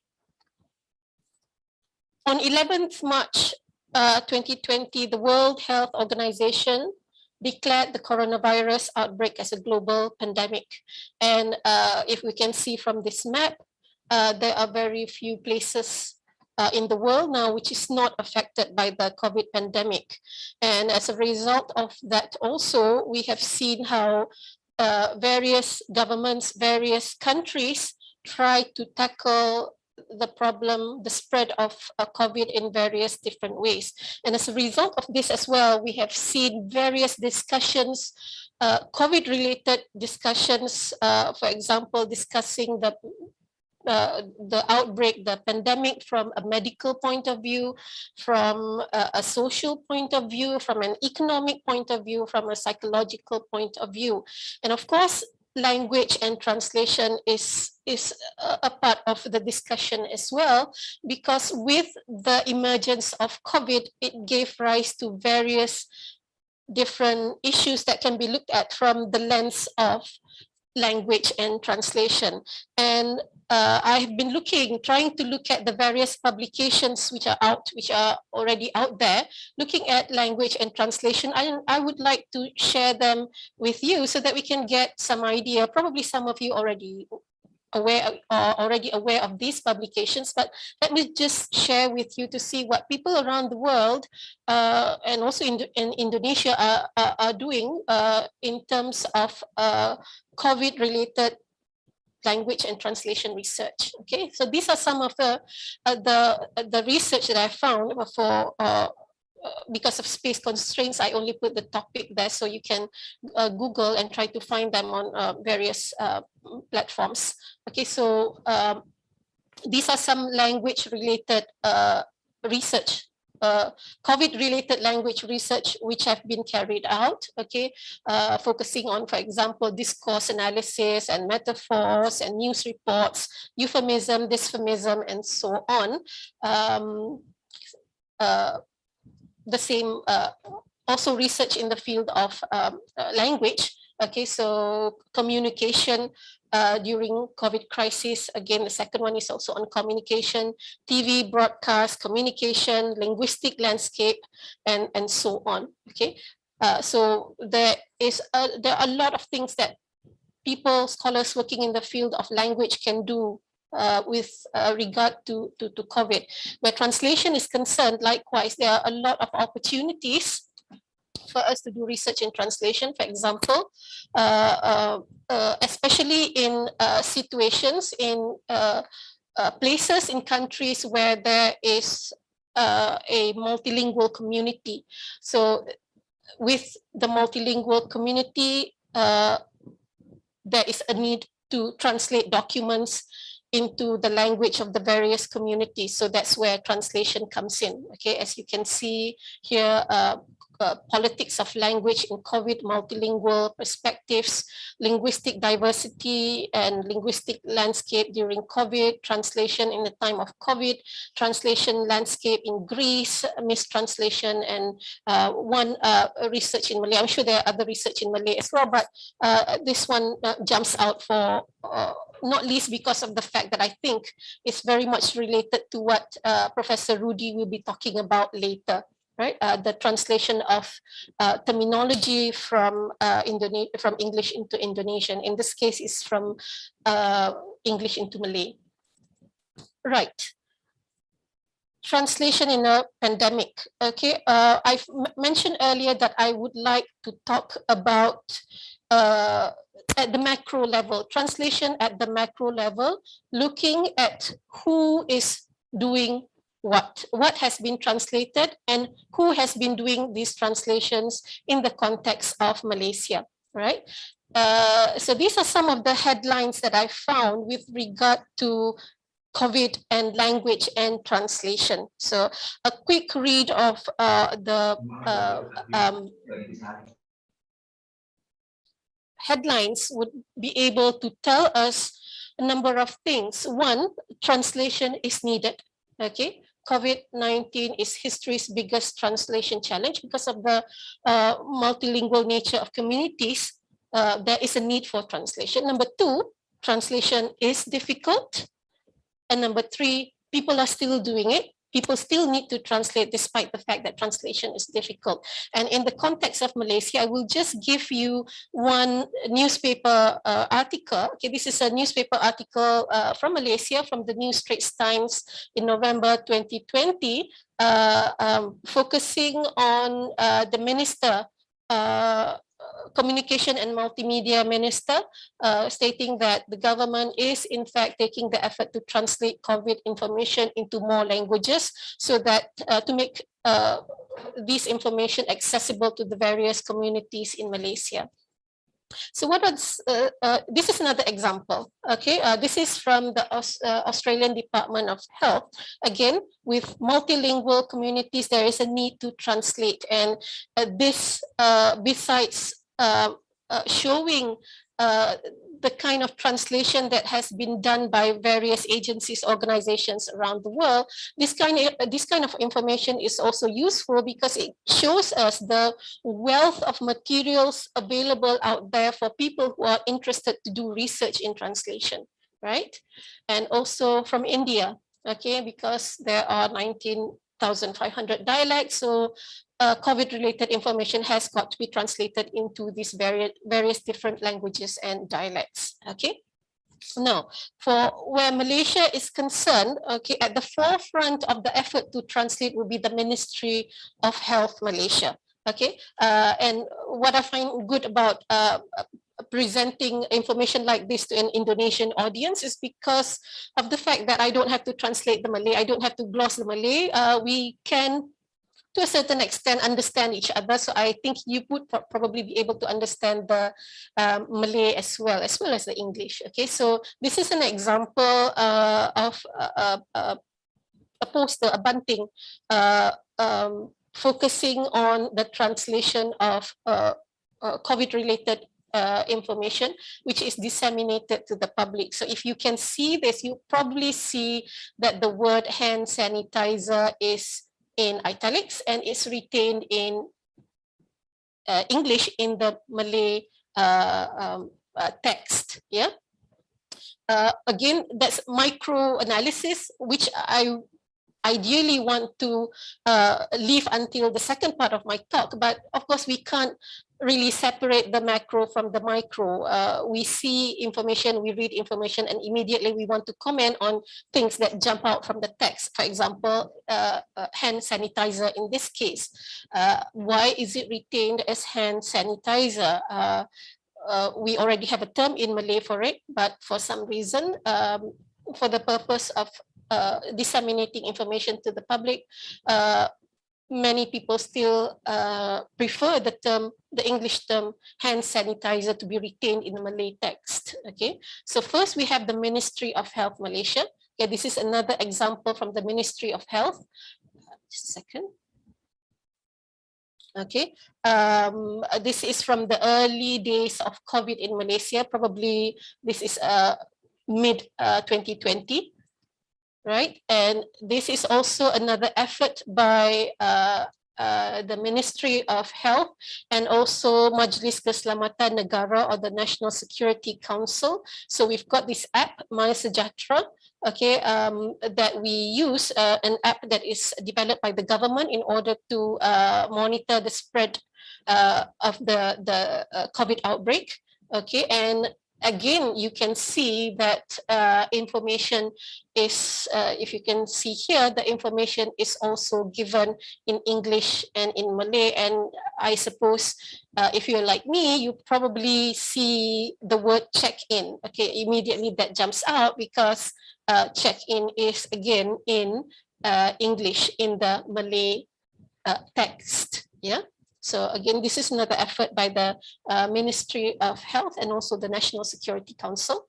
Okay, again, another example from the Ministry of Health, information provided in Malay, in English, and in Chinese as well. I'm not able to read Chinese, so I won't be able to comment on the Chinese translation from a micro, at a micro level, but I can, however, comment a bit on the English and Malay, so you can see a slight difference there, but a difference that is important, I think. Okay. In the Malay text, you have sentiasa berada di rumah, and when you look at the English text, that information is missing. We know that this information is about surveillance at home surveillance, and you are supposed to be at home. But somehow that information about being at home is there in the Malay text, but not in the English text. Okay, so these are the kind of things that you might want to look at that you can look at when you compare text at a textual level. Okay, of course, like I said earlier, what I'm doing now is looking at the what and who, but I can't help but also focus on the how it's translated. Okay, because that's the nature of translators. You always look at the micro level of text. Yeah. Right, so we have the Ministry of Health.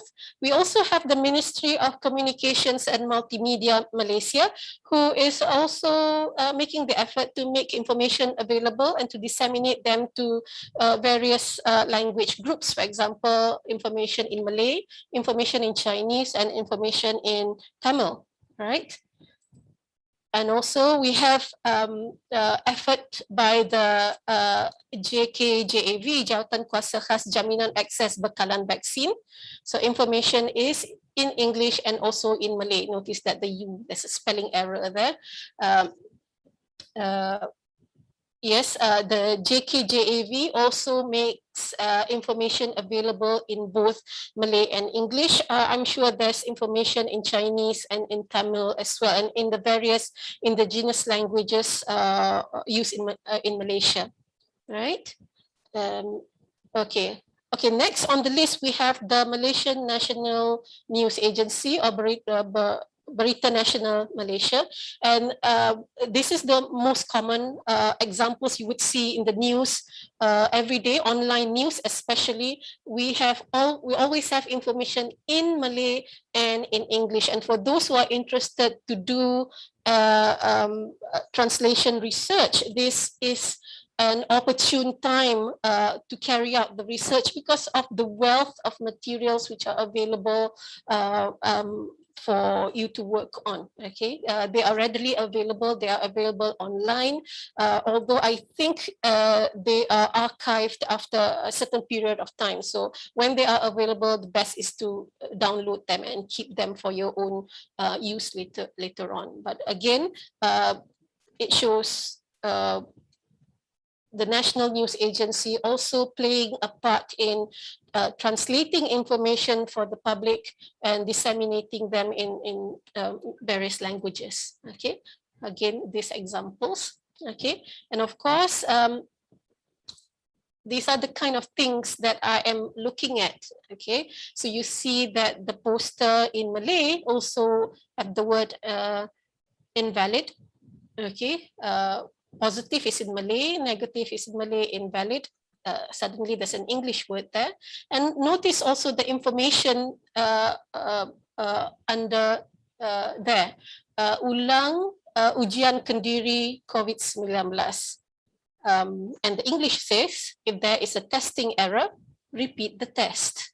There's no mention of a testing error there. It just says that ulang ujian kendiri. So these are the things that you can look at where translation is concerned. Okay, we're not trying to be translation police, but as translation scholars, this is what you do. You look at text, you compare text, you ask why is it done this way, and what is the effect to people who are at the receiving end of these documents. Right.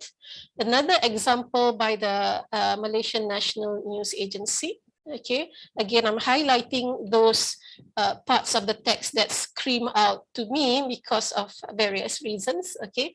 If you look at the Malay here, you can see it says there's satu tempat khas disediakan bagi tujuan ini, and I assume that is tujuan pengecaman because it's their kaedah pengecaman to identify the corpse. In the English, if you see here, it says that a special place prepared for the live streaming. Oh, it's live streaming, it's not for the identification. So we kind of like get different information from the English and different information from the Malay, right? Okay. What I'm highlighting here in this particular example is SOP. The word SOP, Standard Operating Procedure, is used in Malay text, despite the fact that we have a Malay word for it. But the word SOP, Standard Operating Procedure, is still used in many different publications, whether it's by the government or by private agencies. Okay. Walk-in, right? These are also by a National News Agency. Okay, so I'm highlighting those places where which stand out. Okay, this example is particularly interesting because of the word PPV that you can see in the English text. This is one example where the Malay abbreviation is used in an English text. PPV stands for Pusat Pemberian Vaksin. Okay, if you can see at the bottom here, Pusat Pemberian Vaksin, PPV is explained here is vaccination centers, but in the English text, somehow they prefer the use of the word PPV and not use the English term. So you might want to ask why that is so. Perhaps it's because PPV is widely known by the general public. Okay, so that's the first part. So we've seen who is doing what, the National News Agency, the Ministry of Health, the Ministry of Communications and Multimedia, and this itself can be expanded into a paper looking at the translation landscape in the context of Malaysia at a macro level, right? Now we go on to the micro level. Now, at the micro level, we want to talk about specific terms, specific words which are COVID related and see how they are dealt with in translation. And at the forefront of this effort would be Dewan Bahasa dan Pustaka, our national language and literary agency, which is helping by providing documents like this. on social media platforms, for example, Facebook. So every 2-3 days or so, we would get, if you follow them on FB, you would be able to find things like this, okay? So you've got movement control order, the term in English, and then you've got the correct Malay term, the Malay term which is suggested by the National Language and Literary Agency, and they also provide the field where this is used, so this would be law, and then the definition of that term. Likewise, in the second one, you'll be able to see the term vaccinator. So you've got jurusuntik, vaccine, or perm vaccine, and this is used in the field of medicine. Okay, so we've got various examples, and I've been collecting them, and I've got quite a collection now already. And every time people don't use the correct term, of course, it irritates you because the terms are already out there for you to use. Okay, I will just give some of the examples which I think are particularly interesting in the context of Malaysia. So you've got partial lockdown, you've got self-lockdown, walk-in vaccination. Remember, we found the word walk-in earlier. So walk-in is actually tanpa janji temu. All right, so perhaps because it's quite a mouthful and it's quite long, so people prefer walk-in. I don't know. That would be one area to explore in research, why walk-in is used when there is already a Malay word for it, tanpa janji temu. Okay, variant of interest, varian perlu perhatian. And it will be interesting as well to see how these terms are translated into Indonesian as well, which I hope we'll be able to learn from Professor Rudy's talk later on. So we've got modular hospital, field hospital, dead on arrival, happy hypoxia, and this, when it came out, I think several weeks ago, it created a quite an interesting discussion because of the term given in Malay, which is hypoxia bunyi, and people were asking, why is it bunyi? What is bunyi in the first place? Many people have not heard of the word bunyi. Why is it related to happy? And so if you do a bit of research, you would know that happy hypoxia is also known as silent hypoxia. It's when your oxygen level goes down, but you're not aware of it. It's silent, it's hidden. Okay, so bunyi is not a translation of happy, but bunyi is actually a translation of sembunyi or hidden or silent. Okay, so bunyi as in silent, and in the same way, we have, and people began to relate the word to the word bunian.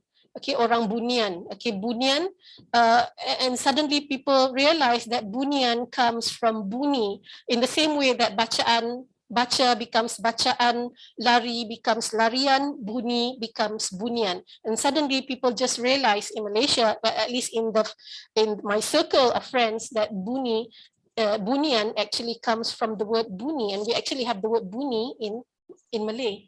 Right, meaning that it's hidden, it's silent, it's hidden. Right, and then we've got a symptomatic carrier, pembawa tak bergejala, prone positioning, penyiarapan, and yes, okay, and I would like to go to this one research which I think is very interesting, especially in view of what the Dewan Bahasa dan Pustaka has been doing with regard to the translation of this COVID-related terminology. So this is a study by Junaini Kasdan, Rosmadi Baharudin, and Anisha Hira Samsuri, looking at COVID terminology. And what they did was to look at press releases by the Ministry of Health in Malaysia and look at the terms which are used in these press releases. So what they found was that in some cases, the terms used were the same.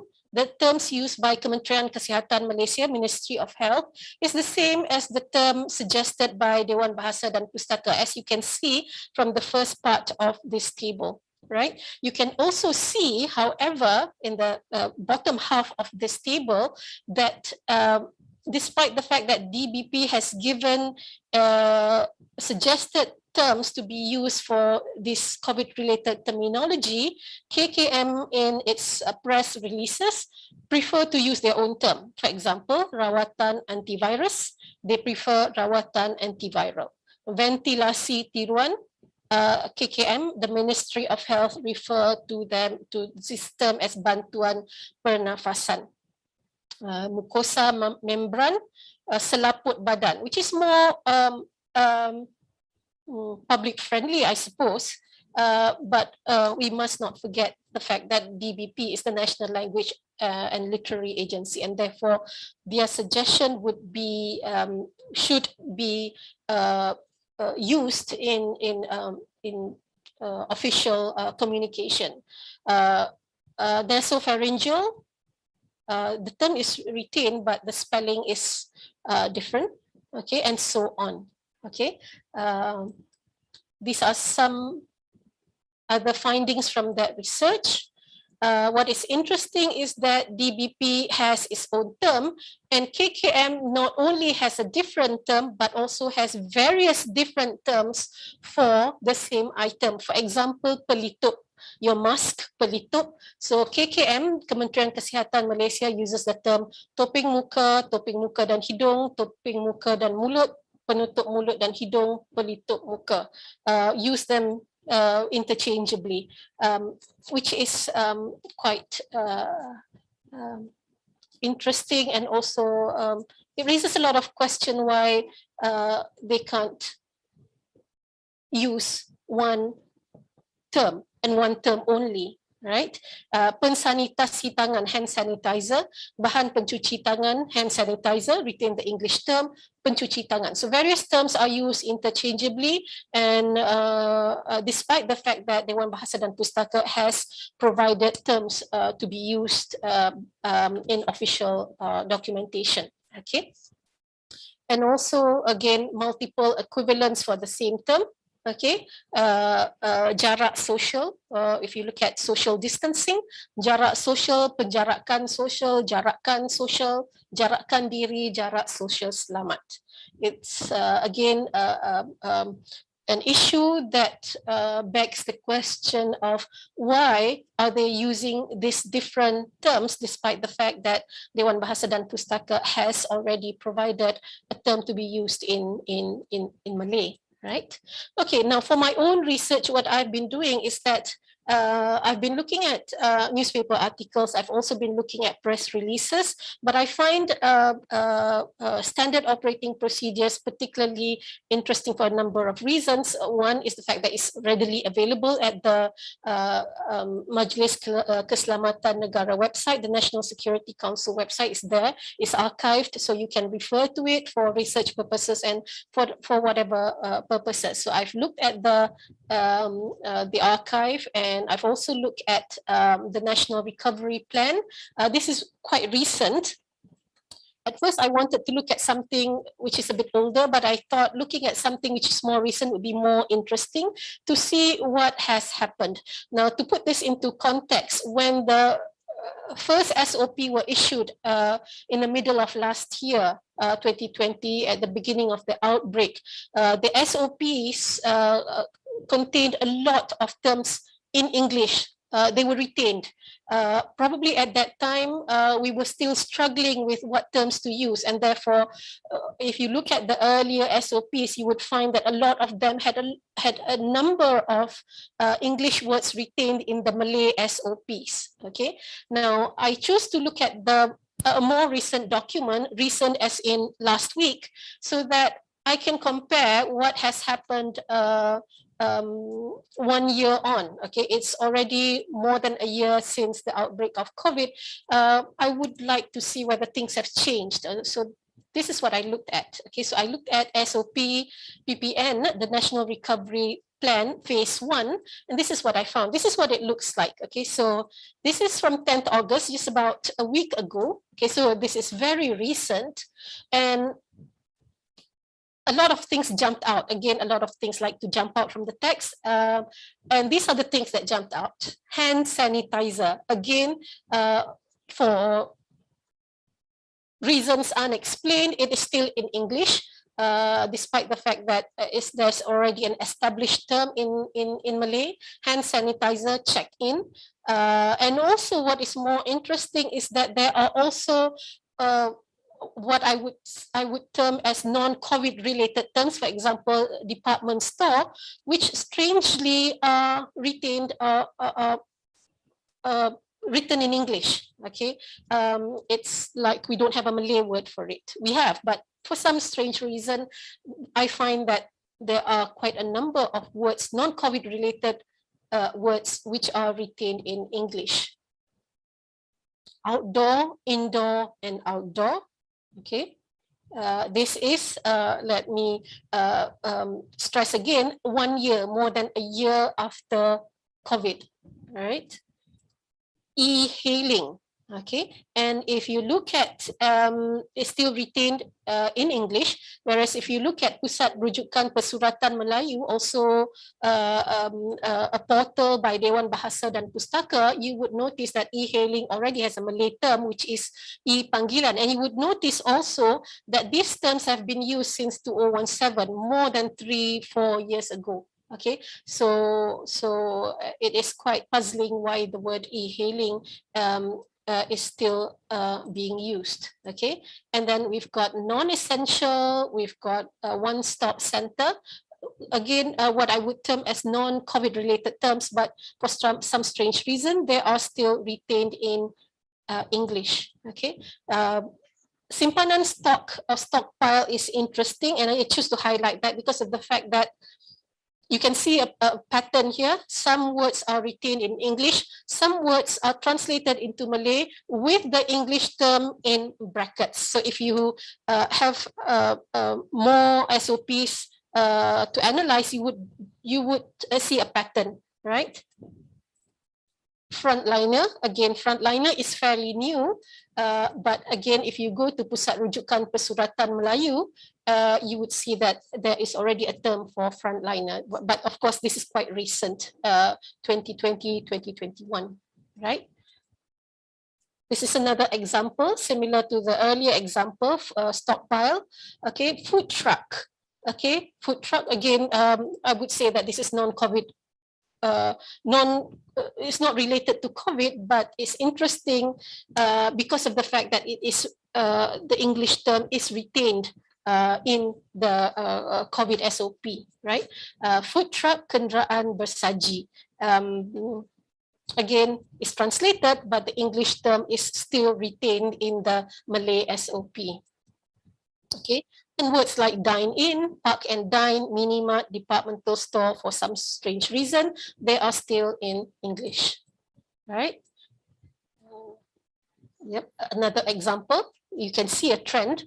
Perkhidmatan penghantaran, delivery, is the word delivery is still retained. And also you have manicure, pedicure, wellness, reunion, retreat, still in English, right?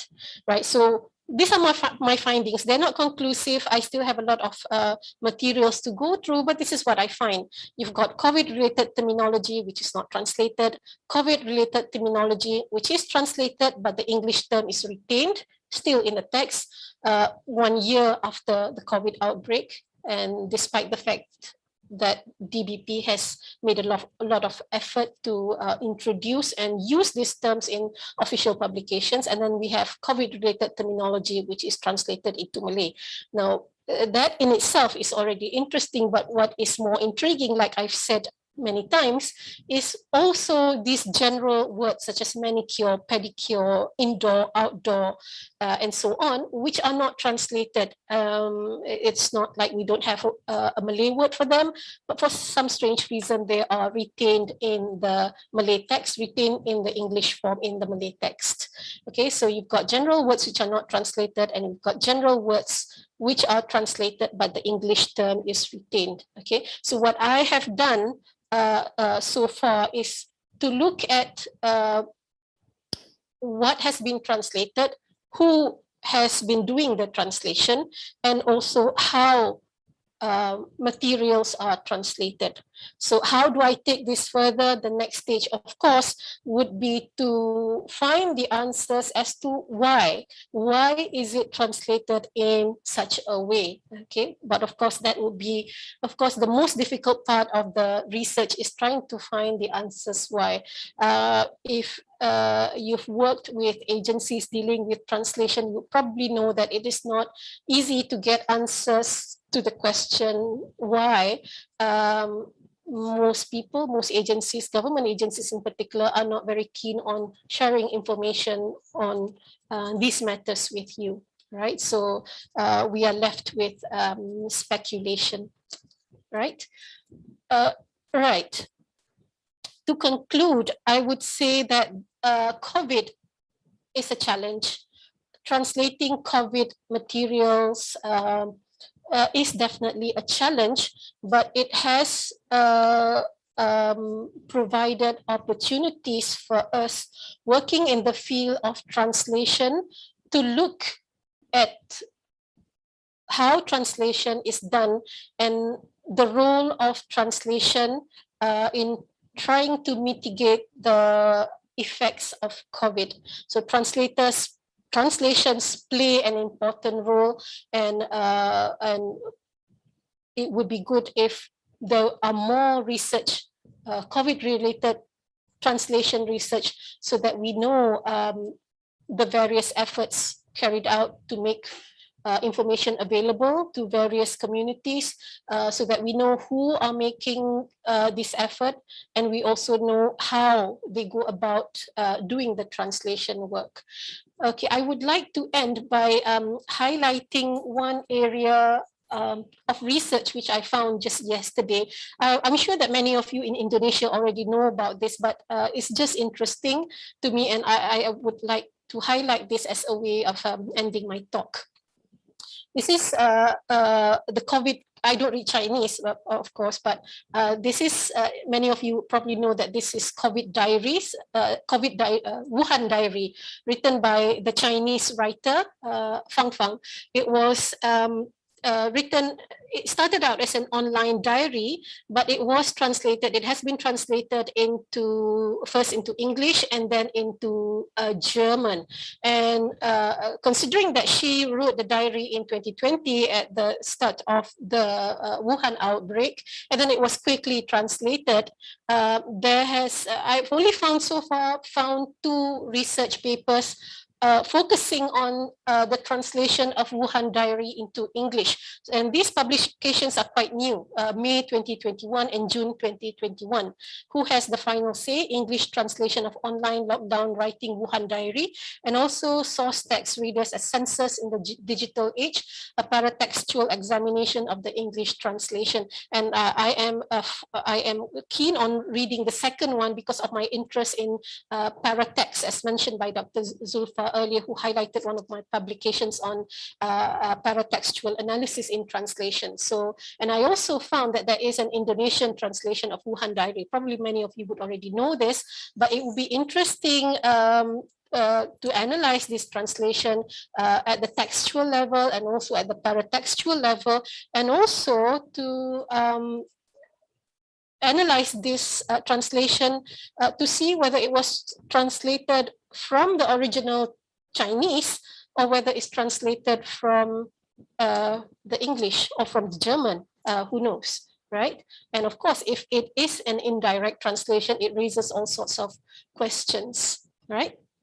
Right, so I would like to bring this presentation to the end by saying that yes, translation is indeed a challenge, but with challenge comes opportunities. And of course, that is in line with the theme of the conference, challenges and opportunities. Translation pose a lot of challenges, but with those challenges comes opportunities for us working in the field of translation.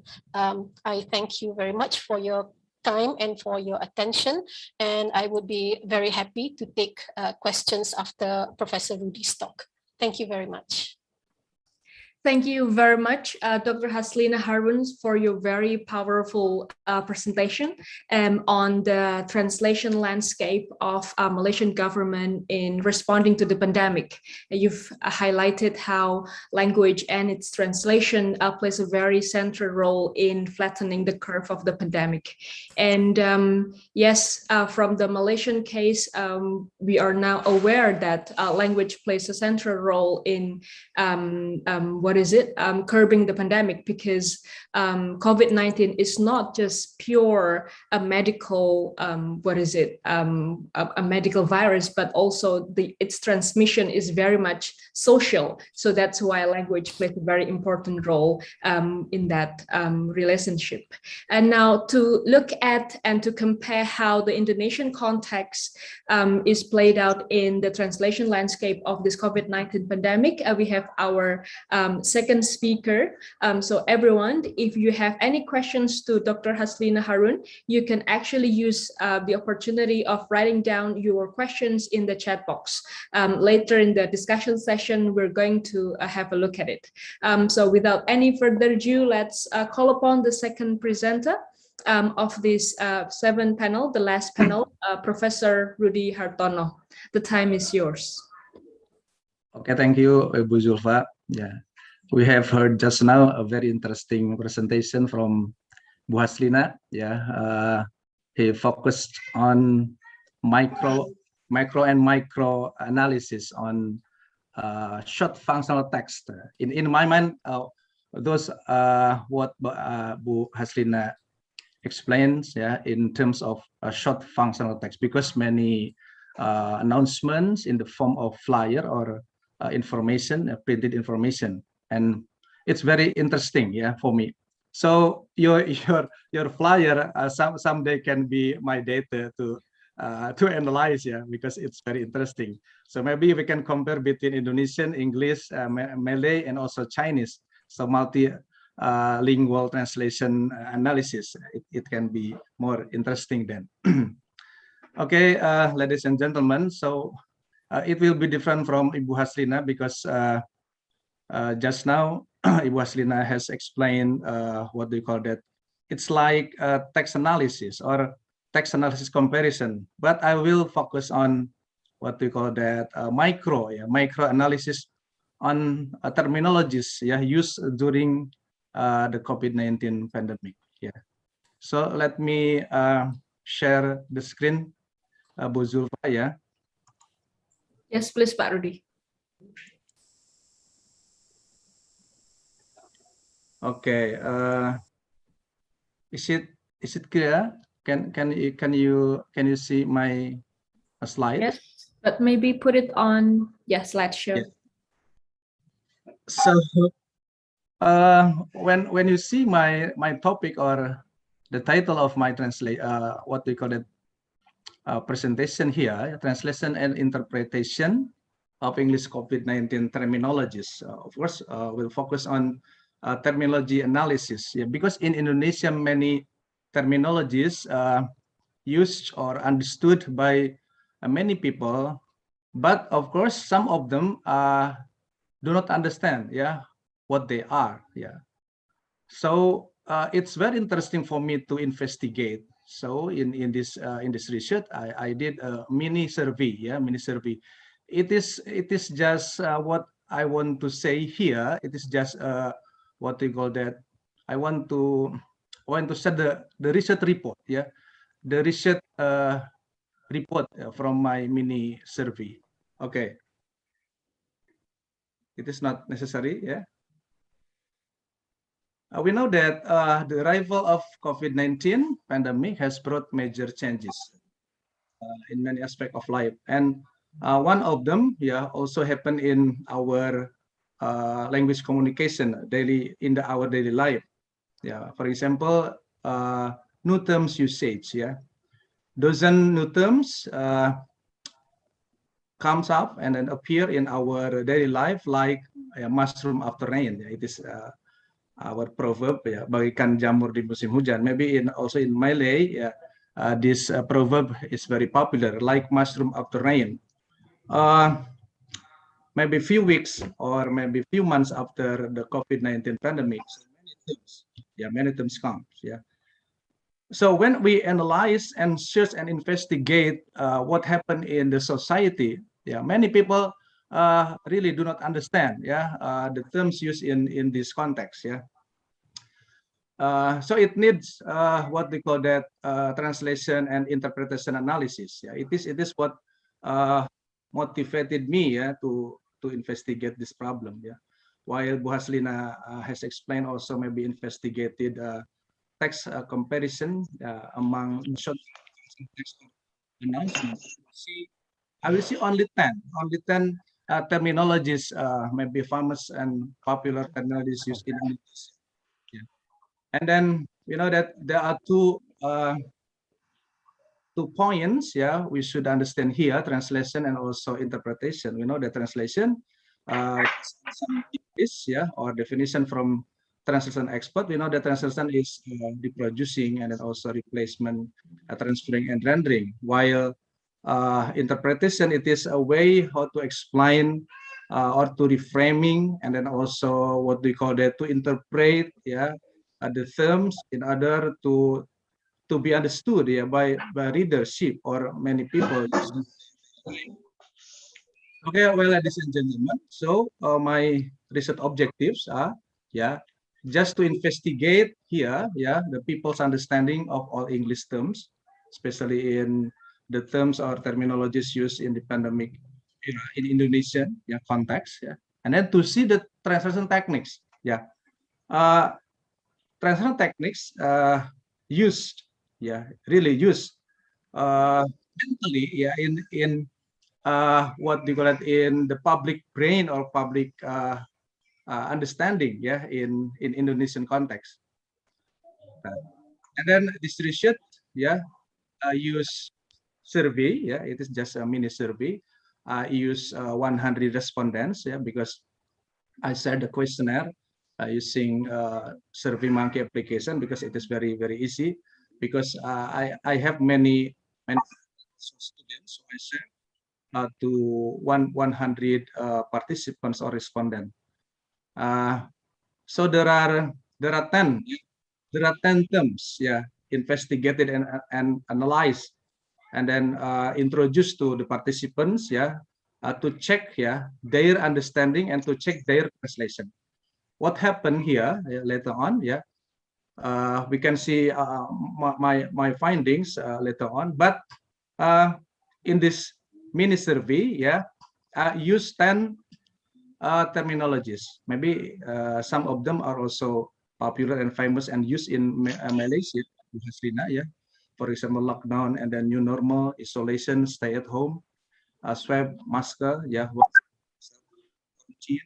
pandemic and social distancing. Because why I use 10 terminologies here? Because those terminologies are very popular and famous and mostly used in Indonesian society at the time and until now. Although until now the terminologies what they call that emerged many and then added by some maybe terminologies in the world. So sorry, it is very maybe it is not clear. It is just a summary of my findings, while the real analysis of these findings, lockdown, sorry, I want to, because I cannot see.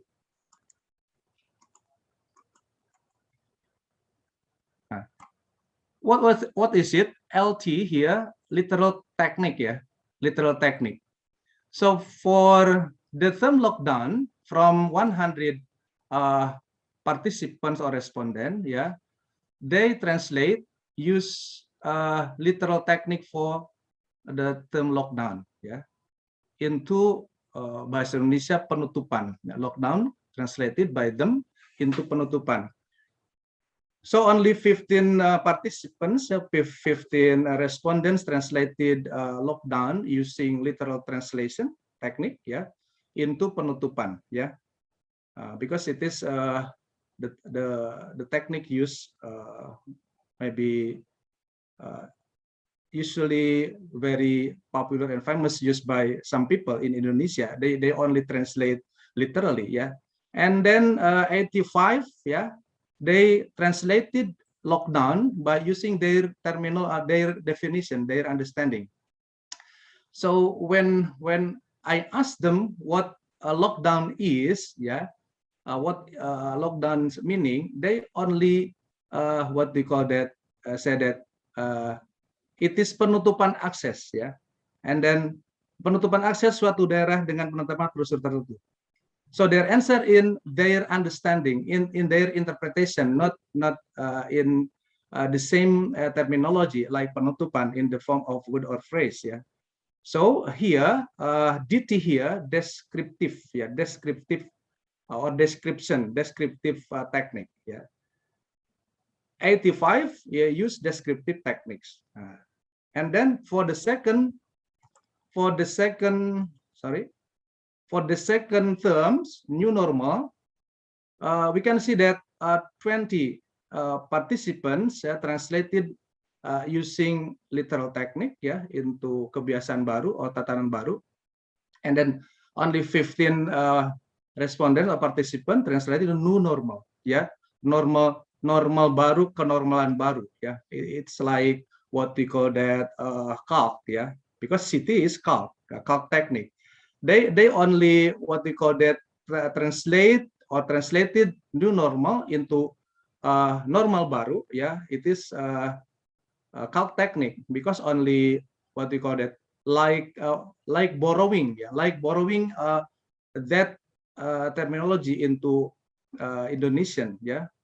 Because new normal, it is also like literal, but it is not literal because it is not the meaning based on the dictionary. It's like borrowing, yeah. It is just imitating what it is stated in the source word or source text, yeah.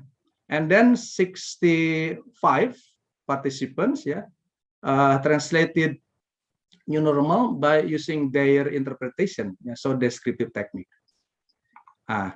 For the third terms, isolation, yeah, 20 participants translated using literal technique, and then also 30 participants, yeah, translated by using what is it, and naturalization. They naturalized isolation into bahasa. Although in bahasa Indonesia, isolasi is also one of Indonesian language convention, yeah, because it is stated or available in Kamus Bahasa Indonesia.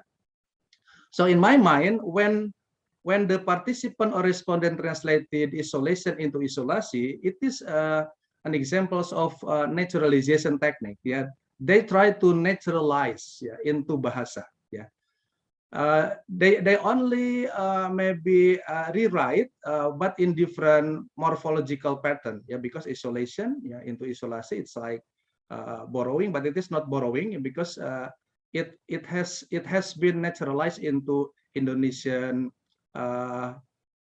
convention based on what it is in Kamus Bahasa Indonesia.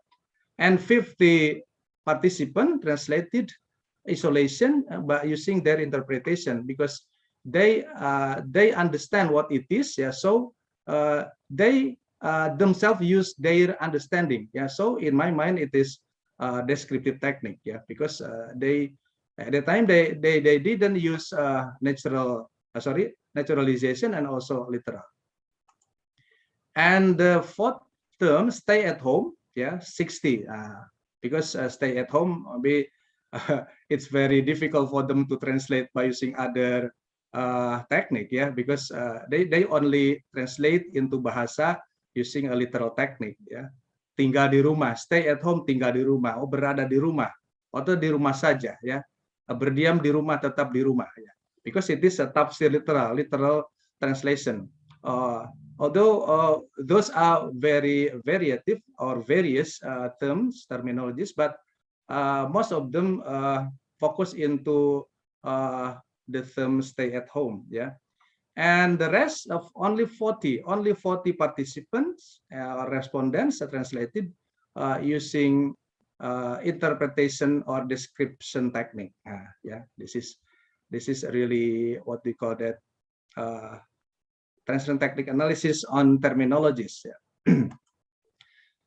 How about the term number 5, swab? Yeah, swab mengetes. Yeah, only 15.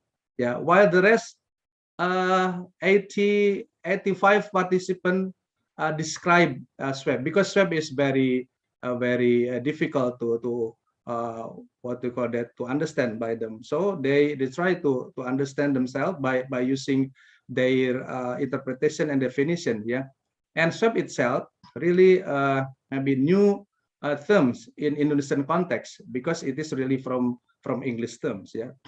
Maybe it is new term for Indonesian people at the time to know and to say or to use the term swab or kata swab. Yeah. And for the term number 6, masker, Ibu Haslina said that masker in Malaysia or Malay language, what we call it, tulatif, what we say beside topeng, yeah, tulatif. Yeah. Is it tulatif, Bu? Pelitup. Pelitup, sorry. Pelitup. Pelitup, ya, pelitup, ya. Pelitup or pelindung, ya, maybe pelindung in bahasa. This 45 participants translated using literal technique into topeng, ya, because masker is topeng for mask, ya. Masker penutup muka, penutup hidung dan mulut, penutup wajah, kain penutup wajah, pelindung wajah. It's literally translated from masker, yeah, because they know masker, yeah, by using this term, they really what we call that familiar using topeng atau penutup muka, yeah, although it is not the standard. It is not standard for us to say penutup muka or topeng, because topeng is different from masker we use in pandemic era. So only five participants use borrowing technique. Yeah, they only 5 participants borrowed a masker. Yeah, in my mind, it's very simple if we use masker. Yeah, because maybe around the world, people around the world know masker. Yeah, without explaining that things. Yeah, the people or all people will understand what it is. Yeah, but only 5 participants use masker for masker itself. Yeah, really borrowed originally from the source language. And then 50 participants translated into alat pelindung diri dari droplet yang akan masuk atau keluar dari area pernapasan. So it is like a definition or description of masker. They understand masker, and then but they know it well, but they want to say using their interpretation. It's okay, no problem. Yeah, they never use masker, but they try to understand it by interpreting that terminology. And then number 7, work from home. Yeah, work from home, translated literally, yeah, into bekerja dari rumah atau bekerja di rumah. So there are 70 participants. Yeah, many participants translated, because it is really translated into bahasa by using literal technique. Yeah, it's very easy. Yeah, while the rest 30 descriptive techniques or description technique. Bekerja dari rumah agar tidak berkerumun di tempat kerja. Yeah, it is what they say. Yeah, for work from home terms or terminology. And then the term number 8, self-quarantine, isolasi diri. Now we have new terms in bahasa, isoman, isolasi mandiri. Maybe it is new term maybe many months ago, because there is no karantina mandiri, really isolasi mandiri, because karantina or quarantine really provided by the government. Yeah, it is really very formal. Yeah, but isoman, isolasi mandiri maybe what we call that the same as self quarantine or karantina mandiri, karantina diri, gitu ya. And then 80 participants translated using CALC, karantina mandiri, using it is CALC technique, because self into mandiri, and quarantine into karantina. And then the last or the rest 10 respondents, translated by using their interpretation. And terms number 9, pandemic. Pandemic translated into wabah using literal technique by 20 participants, while naturalized into pandemic, 10 people or 10 participants, and many people, translated pandemic into what we call that other definition or description, because they interpreted that term into their understanding. Wabah penyakit, penyakit yang menyebar luas ke seluruh benua, suatu penyakit yang telah tersebar di luas suatu wilayah. Okay, this is what I've found, what we call that in my mini research. And then the last term, social distancing, 25 participants translated, using literal technique, untuk menjaga jarak, perbatasan interaksi massal, jaga jarak sosial, and 25 participants translated by their interpretation using descriptive or description technique. Okay, ladies and gentlemen, those are my findings from 10 terminologies or from 10 terms, popularly or famously used in Indonesian context. And if we see one by one, from each terminology based on the source, and then dictionary, and then also public or survey and alternative convention, so there will be different what we call that definition and also meaning, because according to dictionary, lockdown, because dictionary itself, has the meaning, of lockdown, For example, here an emergency measure or condition in which people prevented from entering or leaving a restricted area. This is maybe taken from dictionary, but when we compare it to the public opinion, it is translated into penutupan, karantina wilayah, and also it is really it is my suggestion for the government to make a convention or alternative definition or terms, because many people need, which one would you like to use best for their what we call that usage, in their daily life, because by using the alternative solution, maybe making or creating a vocabulary list, or at least a mini dictionary, in related to COVID, maybe it can be said a COVID dictionary, because it contains some terminologies in relation to the COVID pandemic. Okay, well, because maybe it is just a discussion, every terms discussed one by one, and then I try to compare what it is stated in the source, and then dictionary, public or survey, and also convention. It is just the comparison between meanings from the different sources. Okay, maybe I want to present just by skipping all. It's okay, no problem. Because it is just the meaning comparison. Really the same as what I said before in the finding section.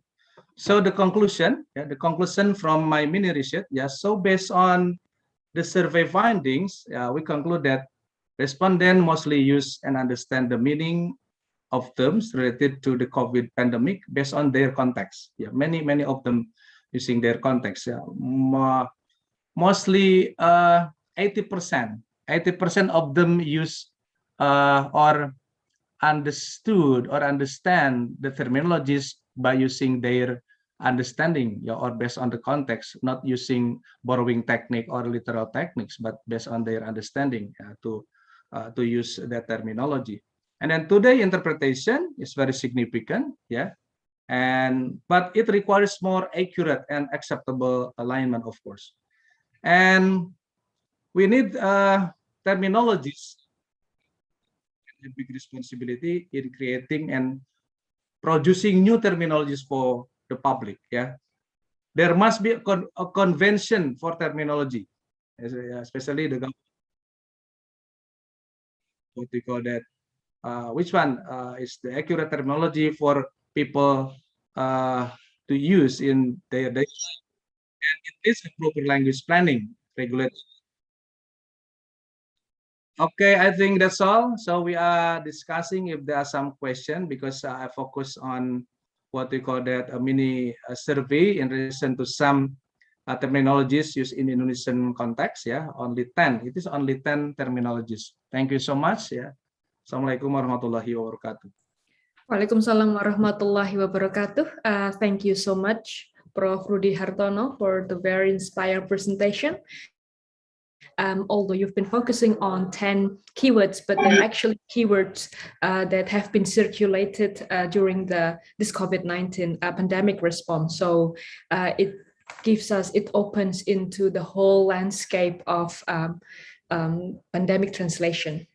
Okay, I'm sure that you've got many questions. Everyone, please, you can raise your hand virtually, and we're going to invite you to the spotlight of this Zoom meeting. Or if not, then we're going to look into the chat box.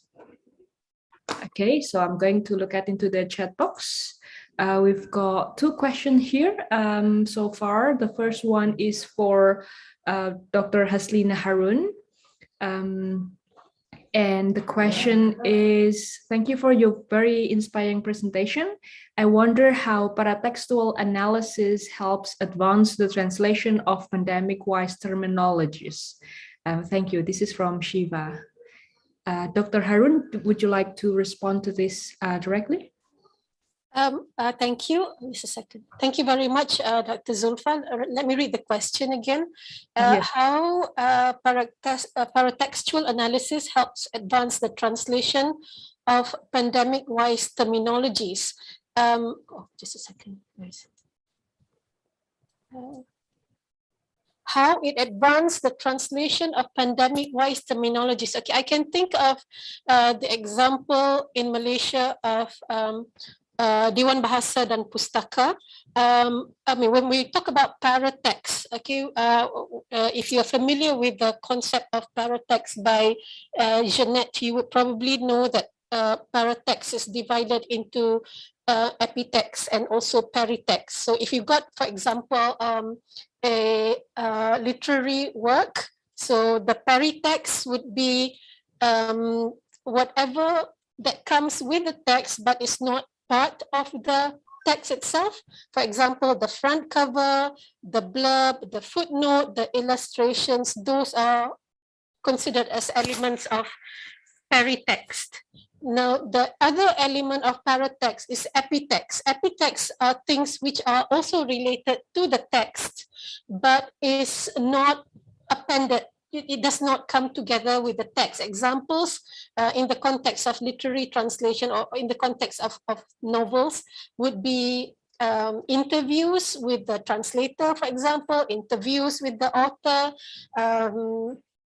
reviews of the book, any publicity material, those are epitext. Okay, so in the case of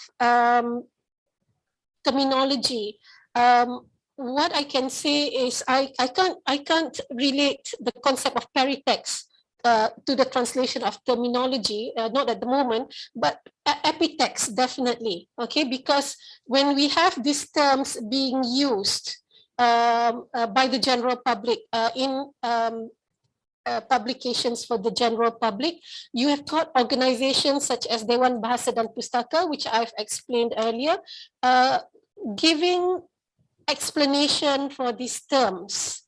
Okay, providing the definition, providing the Malay term, helping the public to understand that yes, for these English terms, there is a Malay term, right? So yes, if you want to do paratextual analysis, you can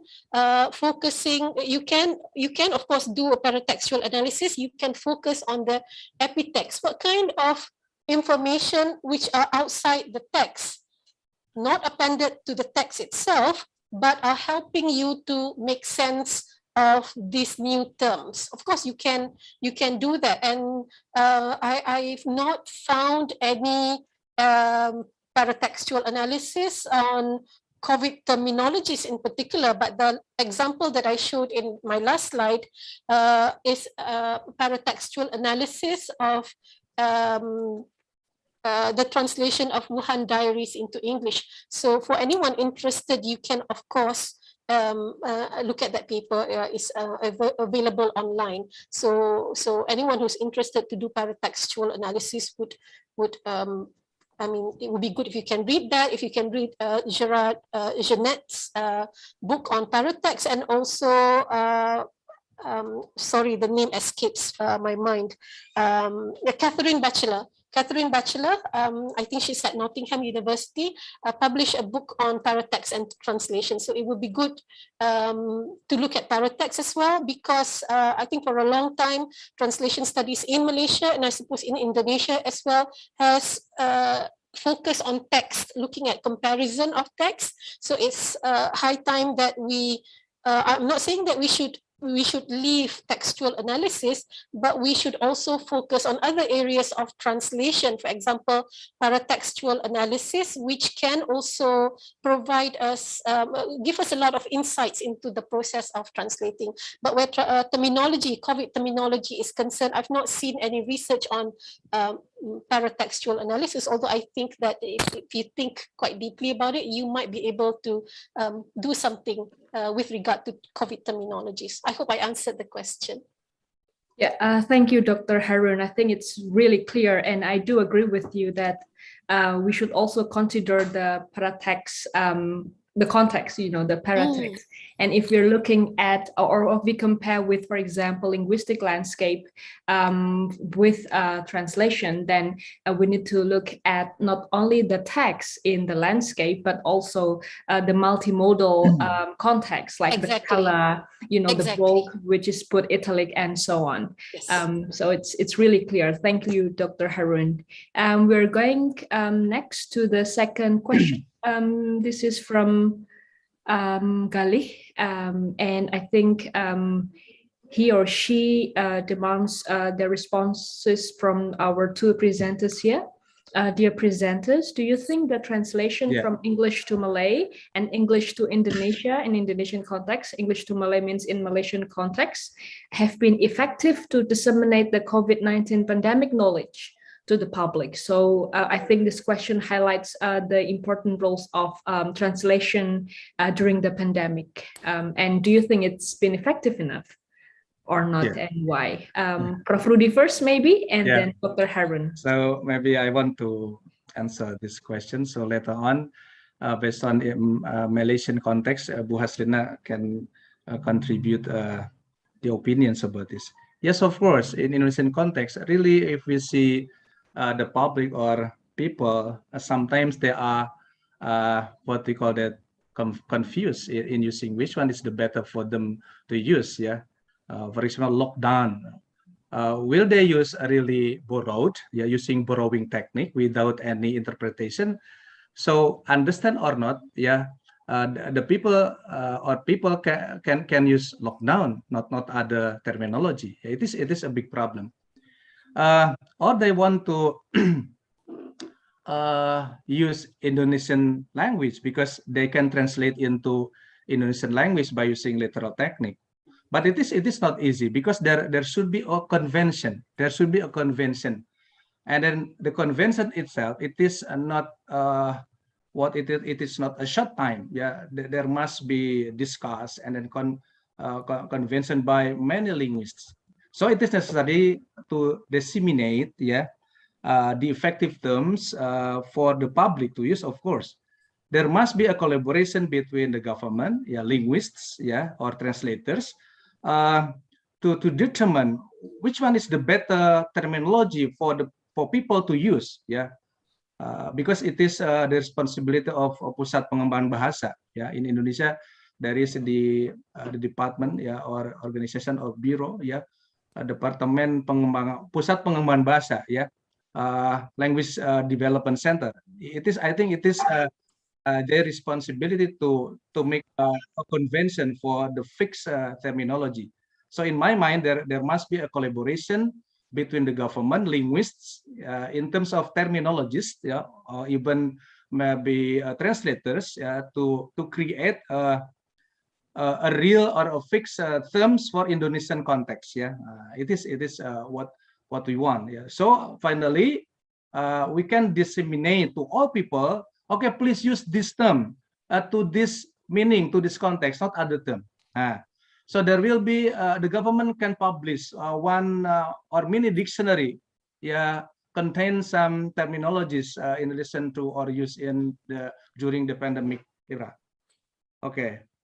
It is for the first or the second question in relation to dissemination, terminology dissemination. There must be a collaboration in my mind. Thank you. Yeah, thank you so much, Prof. Rudy. And yes, there have been inconsistencies as well. I think in the way the government translates the words, like previously we have PSBB and now we have PPKM.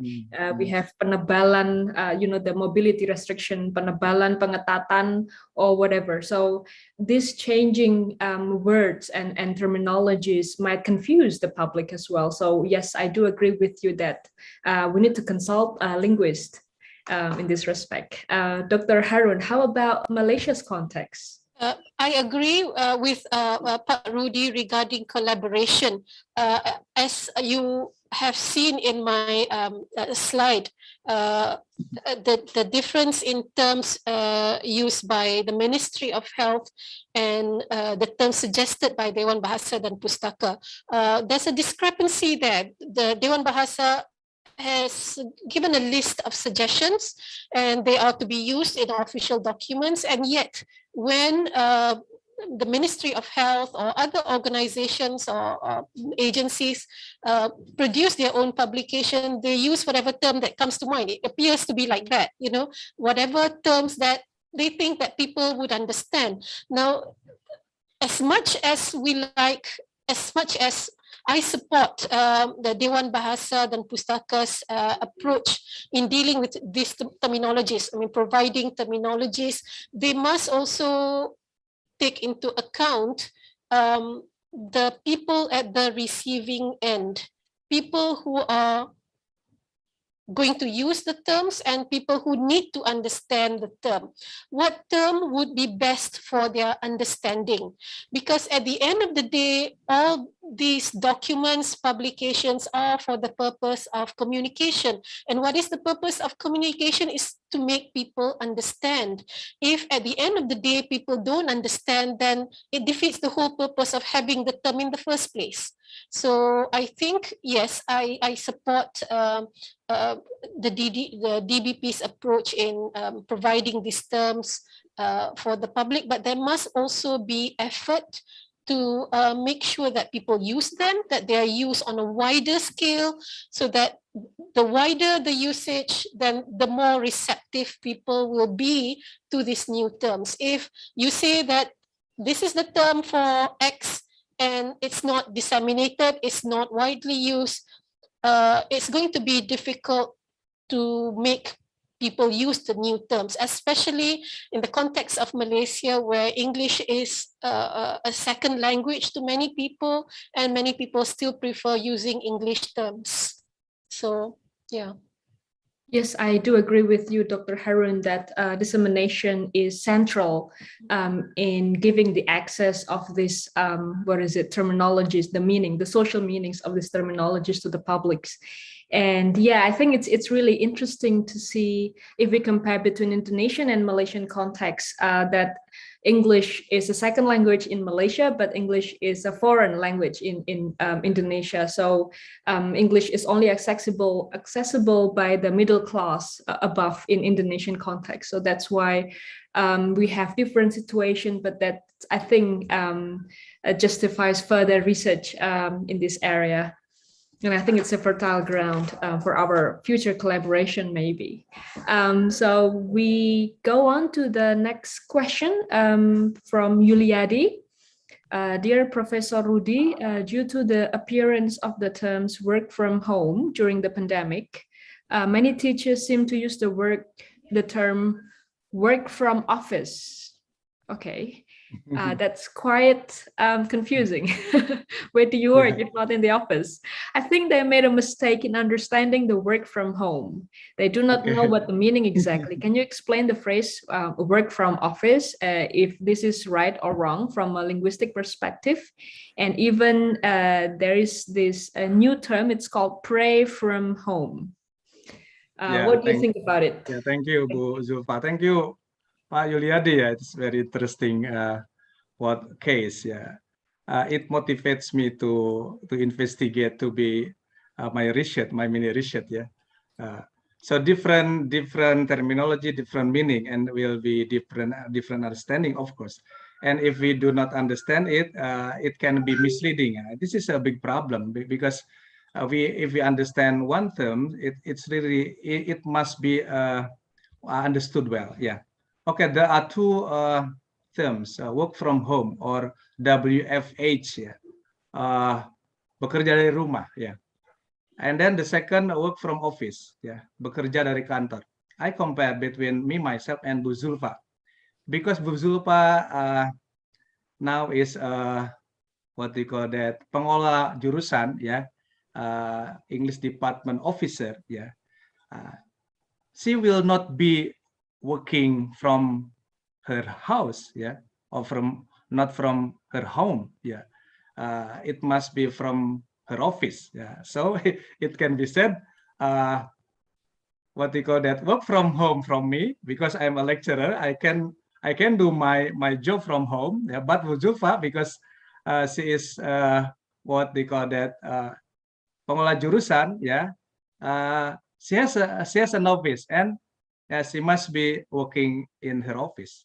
So work from office, yeah, it is the terminology for Bu Zulfa, while work from home, it is the terminology from me. Yeah, both have the same meaning in my mind. Yeah, but maybe it can make you confused, because both are confusing terminologies. But in my mind, as far as both of us work in our own place, yeah, it can be so we work from our own places, yeah. Understood or not? is it correct or not? Yeah, yeah. Because yeah, when we see the different meaning between work from house, work from home, really, yeah, all people do not go to their office or factories or companies. They can manage and control, yeah, their job from their home, yeah, because they can use the online system, yeah, to do their job. But not all people can do that.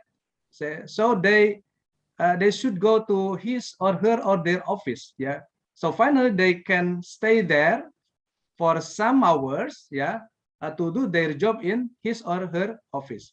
So we can say that they work from, yeah, their office, yeah, work from office. Yeah. Although in my mind it is different terminologies, yeah, home and office. So if someone does his or her job in their office, yeah, I think it is not or there is no what we call that, work from home. Yeah, really, yeah, working from their office. Yeah. Is it also confusing answer? Pak Juliadi, yeah. Yeah, Pak Now Juliadi. pray from home. The third terminology of pray from home. Yeah. So you pray for all people from home because you cannot go somewhere. Yeah. You cannot go for tahlilan. You cannot go to the burial to see or to what we call that to go there. But please pray, yeah, from your home for the people pass away. Yeah, although they are your parents, you cannot go there. Yeah, you only pray from home. It means that you do not, or you what do you call that? Yeah, you are not allowed to go to the burial. Yeah, you only stay at home and pray for your friends or family pass away. Yeah. So, but maybe some of us, will go to the burial, to the grave, to do their job. Yeah, it's like what we say, working from home or work from home and work from office. Work from office for officers, while work from home from workers. If they can do their job from home, it is what understand from those terminologies.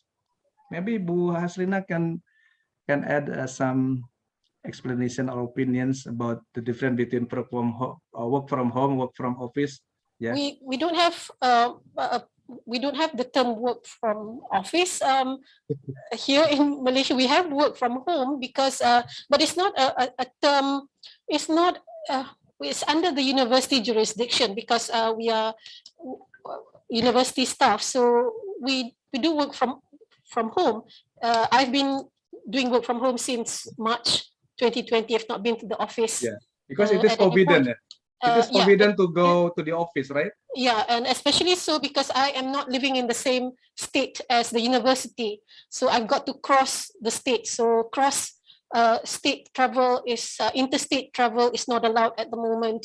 So we all work from home, and my son is studying from home, and I suppose that's the case as well in Indonesia as well, and we call that PDPR, pengajaran dan pembelajaran di rumah. So PDPR is a term that you mentioned PDPR, and anyone who has children in school, teachers, parents would know what PDPR stands for. It's pengajaran dan pembelajaran di rumah, as opposed to them going to school, going to a class in the normal way. Yeah. Right. But as maybe in the different context, or because they are officers, they must go to their office because they should do that. For example, maybe policeman or a soldier or any other officers. Yes. They must go there. They cannot do their duties from home. Because of the nature of the work, they must go to the office. In the case of the university, only I think only 15% of the university population is allowed on campus, and even then it's limited to people below the age of 50. No history of.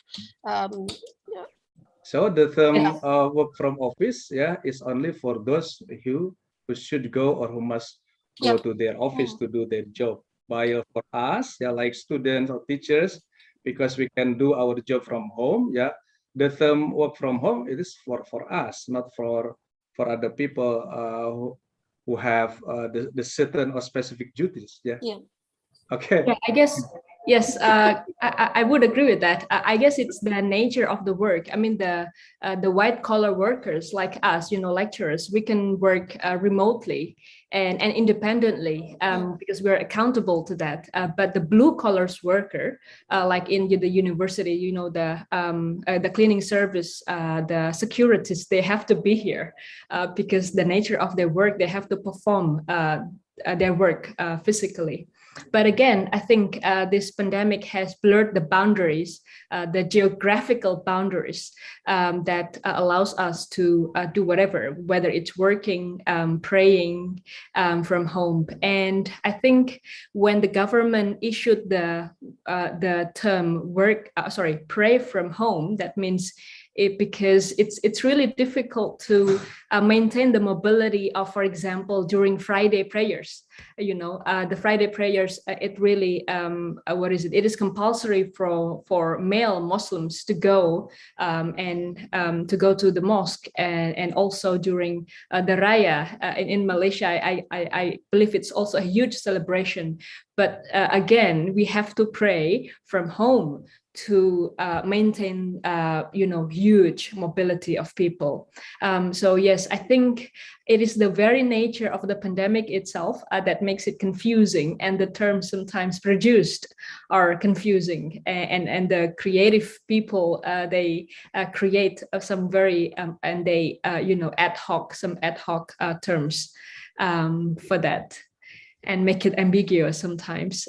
So yes, so we leave it here due to the nature of the pandemic itself.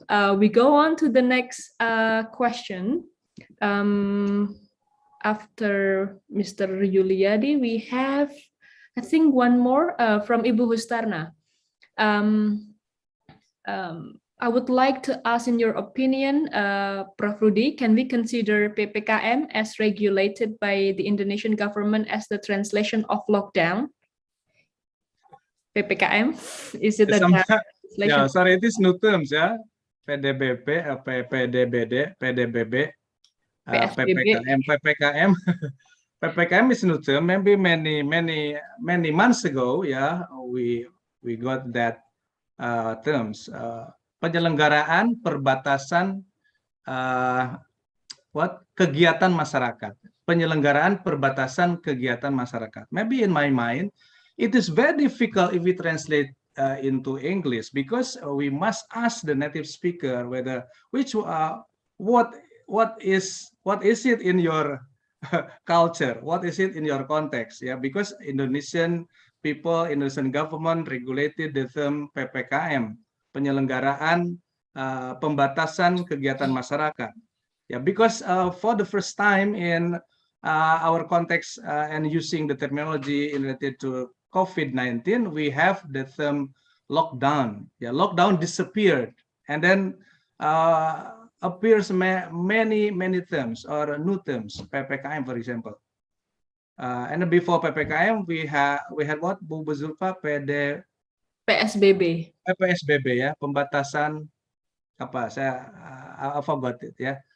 So PPKM, penyelenggaraan pembatasan kegiatan masyarakat, ya, can be translated into maybe it is just what we call that taken from or adapted, yeah, from lockdown, maybe local lockdown, yeah, local lockdown, not national lockdown, because every regency, yeah, every regency has a different decision, yeah, because not all regencies, not all what they call that provinces are, and not all sub-districts, yeah, what they call that, use their terms or do, yeah, that activities, yeah, maybe it is only some districts, yeah, use, yeah, what they call that, or what we call that do, yeah, PPKM program, yeah. So in my mind, we can translate into English local lockdown, yeah, in my mind, but I don't know, yeah, which one is better, because we should ask, yeah, to our government to disseminate, to know, to make a convention. So everything, yeah, in listen to terminology, yeah, is our responsibility, Bu Haslina and Bu Zulfa, yeah. We should have a contribution, yeah, to determine which one is the better for the people, for our public, in order they cannot be confused, yeah, to understand one terms, yeah. Maybe someday we can do a collaboration, research collaboration, yeah, to do which one is the better for our people, yeah. Yeah, and I asked a colleague of mine who is a translator, and the Association of Translators in Indonesia translate the PPKM as the emergency public activity restriction. So it's the word emergency that makes it urgent. Yeah. It is a literal technique, Bu Zulfa. Yes, yes, indeed, indeed. But yeah, in New Zealand, in Australian context, they only have one word. It's lockdown. Lockdown. Once they activate lockdown, everyone knows without having to create new terms for that. And we go on to the very last question because of time restriction, not mobility restriction here, from Bu Wuli. She is asking a confirmation about the appropriate translation of WFH, work from home. Is it bekerja di rumah or bekerja dari rumah? It's the preposition. Is it preposition? Di atau dari ya, Pak Di? Yeah, in my mind, work from home, bekerja dari rumah. Not di rumah. Because dari rumah is different from di rumah. Yeah, dari rumah we can use online system. Yeah, everything can be done. Yeah, can be operated, managed, organized from our home, not in house. Yeah, in our house or not at home. Yeah, from. We can operate, we can, for example, manage, organize everything from, not in, dari. Okay. Thank you so much. Bu Aslina, do you have? Yep, I agree with you. It's dari rumah, dari rumah. Even in Malay, yes. Yep, it's dari. Okay, thank you so much. We still have 3 minutes, so maybe 1 minute each for our presenter to give a concluding remark or some last words for the audience. We start from Dr. Harun first. You might want to wrap up. Thank you, Dr. Zulfa. Thank you to the committee for giving me this opportunity to be with you at this conference. I enjoyed the discussion. I am able to learn many things about things in the Indonesian context, especially with regard to terminology. And I know Indonesians are very creative and innovative when it comes to coming up with new terms, which I am in awe of. I think there was a term that Rudy mentioned just now. I can't remember what it was, but it's a blending of two words. I can't remember what it was, but I'll consult Pak Rudy later on. But yeah, in my mind, Indonesia has always been very innovative and creative when it comes to creating terms that are easy to understand and therefore beneficial to the public in terms of their understanding. So again, I thank you for giving me the opportunity to join you in this conference. I definitely learned a lot from the discussion, and I hope there will be further collaboration between UNES and also USM, especially in the field of translation research. Thank you. Yeah, thank you, Dr. Harun. Prof. Rudy, you might want. Yeah, this is little my closing remark. Yeah, in my mind, we can do that. Please be wise to use terminologies, but you can do a translation or interpretation based on your understanding. I think that's all. Yeah, thank you so much to our speakers for their very inspiring and enlightening presentation. I would like to end this session by going back to what Dr. Haslina Harun presented. And now I'm quoting that COVID-19 is history's biggest translation challenge. And we do hope that by bringing up the experts of translation into the table here, we will have some hopes that we're going to end this pandemic really soon. So thank you so much, everyone, for staying tuned with us from yesterday until today. And thank you so much for your very participation so that we had a very vibrant discussion today. I returned my role back to the Master of Ceremony, Ibu Kirindra. Thank you, Ibu Zulfa. Thank you, Prof. Rudy, and also Dr. Haslina Harun. Thank you very much. It was such an enlightenment from you all. So we would like to present certificate for Dr. Haslina Harun here. Thank you very much, Ibu Haslina Harun, for your participation as a plenary speaker in this conference, and also for Professor Rudy Hartono. Thank you, Prof. So you are not only become the chair of this conference, but also the speaker in such a hard work. So we really thank you for that. You're welcome. So I say thanks so much, yeah, and a lot for all participants and speakers, yeah, from Indonesia and overseas, yeah. So we can see again next year, yeah, in the 11 ELTLT, inshallah, yeah. Thank you so much, Bu Haslina, for your participation and also for your coming today. Yeah, we can do the next joint research or what academic collaboration, yeah, to develop our translation issues, yeah, in our research. Thank you. Yeah, please be regards from your USM family. Yeah, to Ibu Hasuria. Maybe Ibu Hasuria is here. She was here earlier. Yeah. Bu Hasuria, how are you, Bu? I'm fine, thank you, Professor Rudy. Congratulations, yeah, for another ELTS conference organization. Yeah, I'm glad Tina is with you. Yeah. But I think Ibu Hasuria will also take part in this ELTLT as a reviewer, ya, Bu, ya. Yeah, last year, 2019. They're supposed to launch a book this year, but it seems that it is not yet complete. Yeah, so we hope to have another launching next year, inshallah. Thank you very much. Well done. Congratulations to all. Give my best regard to your friends and family in Penang, Malaysia, Bu Hasuria. Yeah, Dr. Lelani was here also just now, and also Dr. Chow, Dr. Wan Rose. Yeah, right. Thank you. Right, thank you. Assalamualaikum. Waalaikumsalam. Thank you. Okay, well, ladies and gentlemen, thank you very much for your coming for these 2 days in a row. We have presented a link for you participants to fill. So for the presenters, we will send you the certificate within 3 days. But for the participant, it will be automatically sent into your email right after you fill in the link. So if you are a presenter and then mistakenly fill in the form, it's no problem.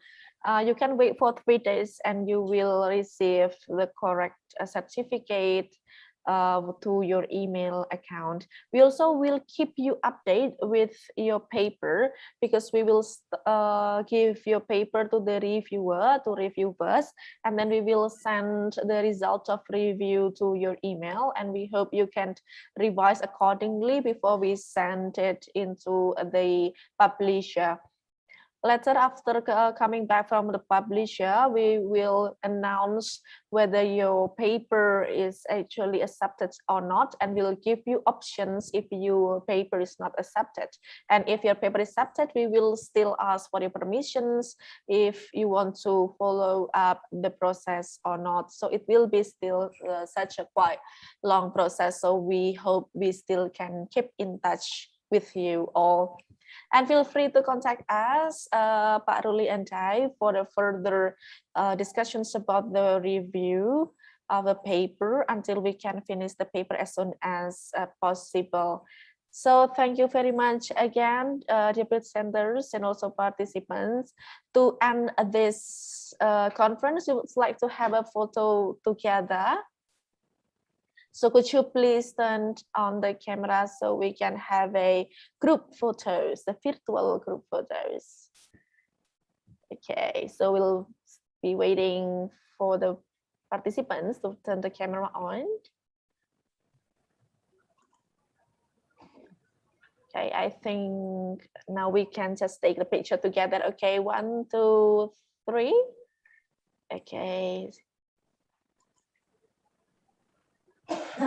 Next. Okay, we have 4 pages here.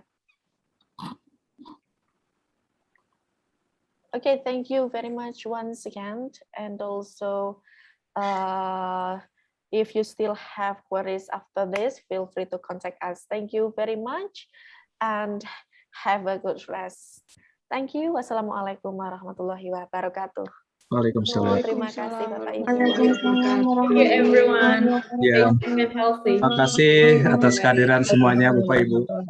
Sampai jumpa di. Terima kasih Bapak Ibu, terima kasih UNES. Yeah, thank you very much. Silakan.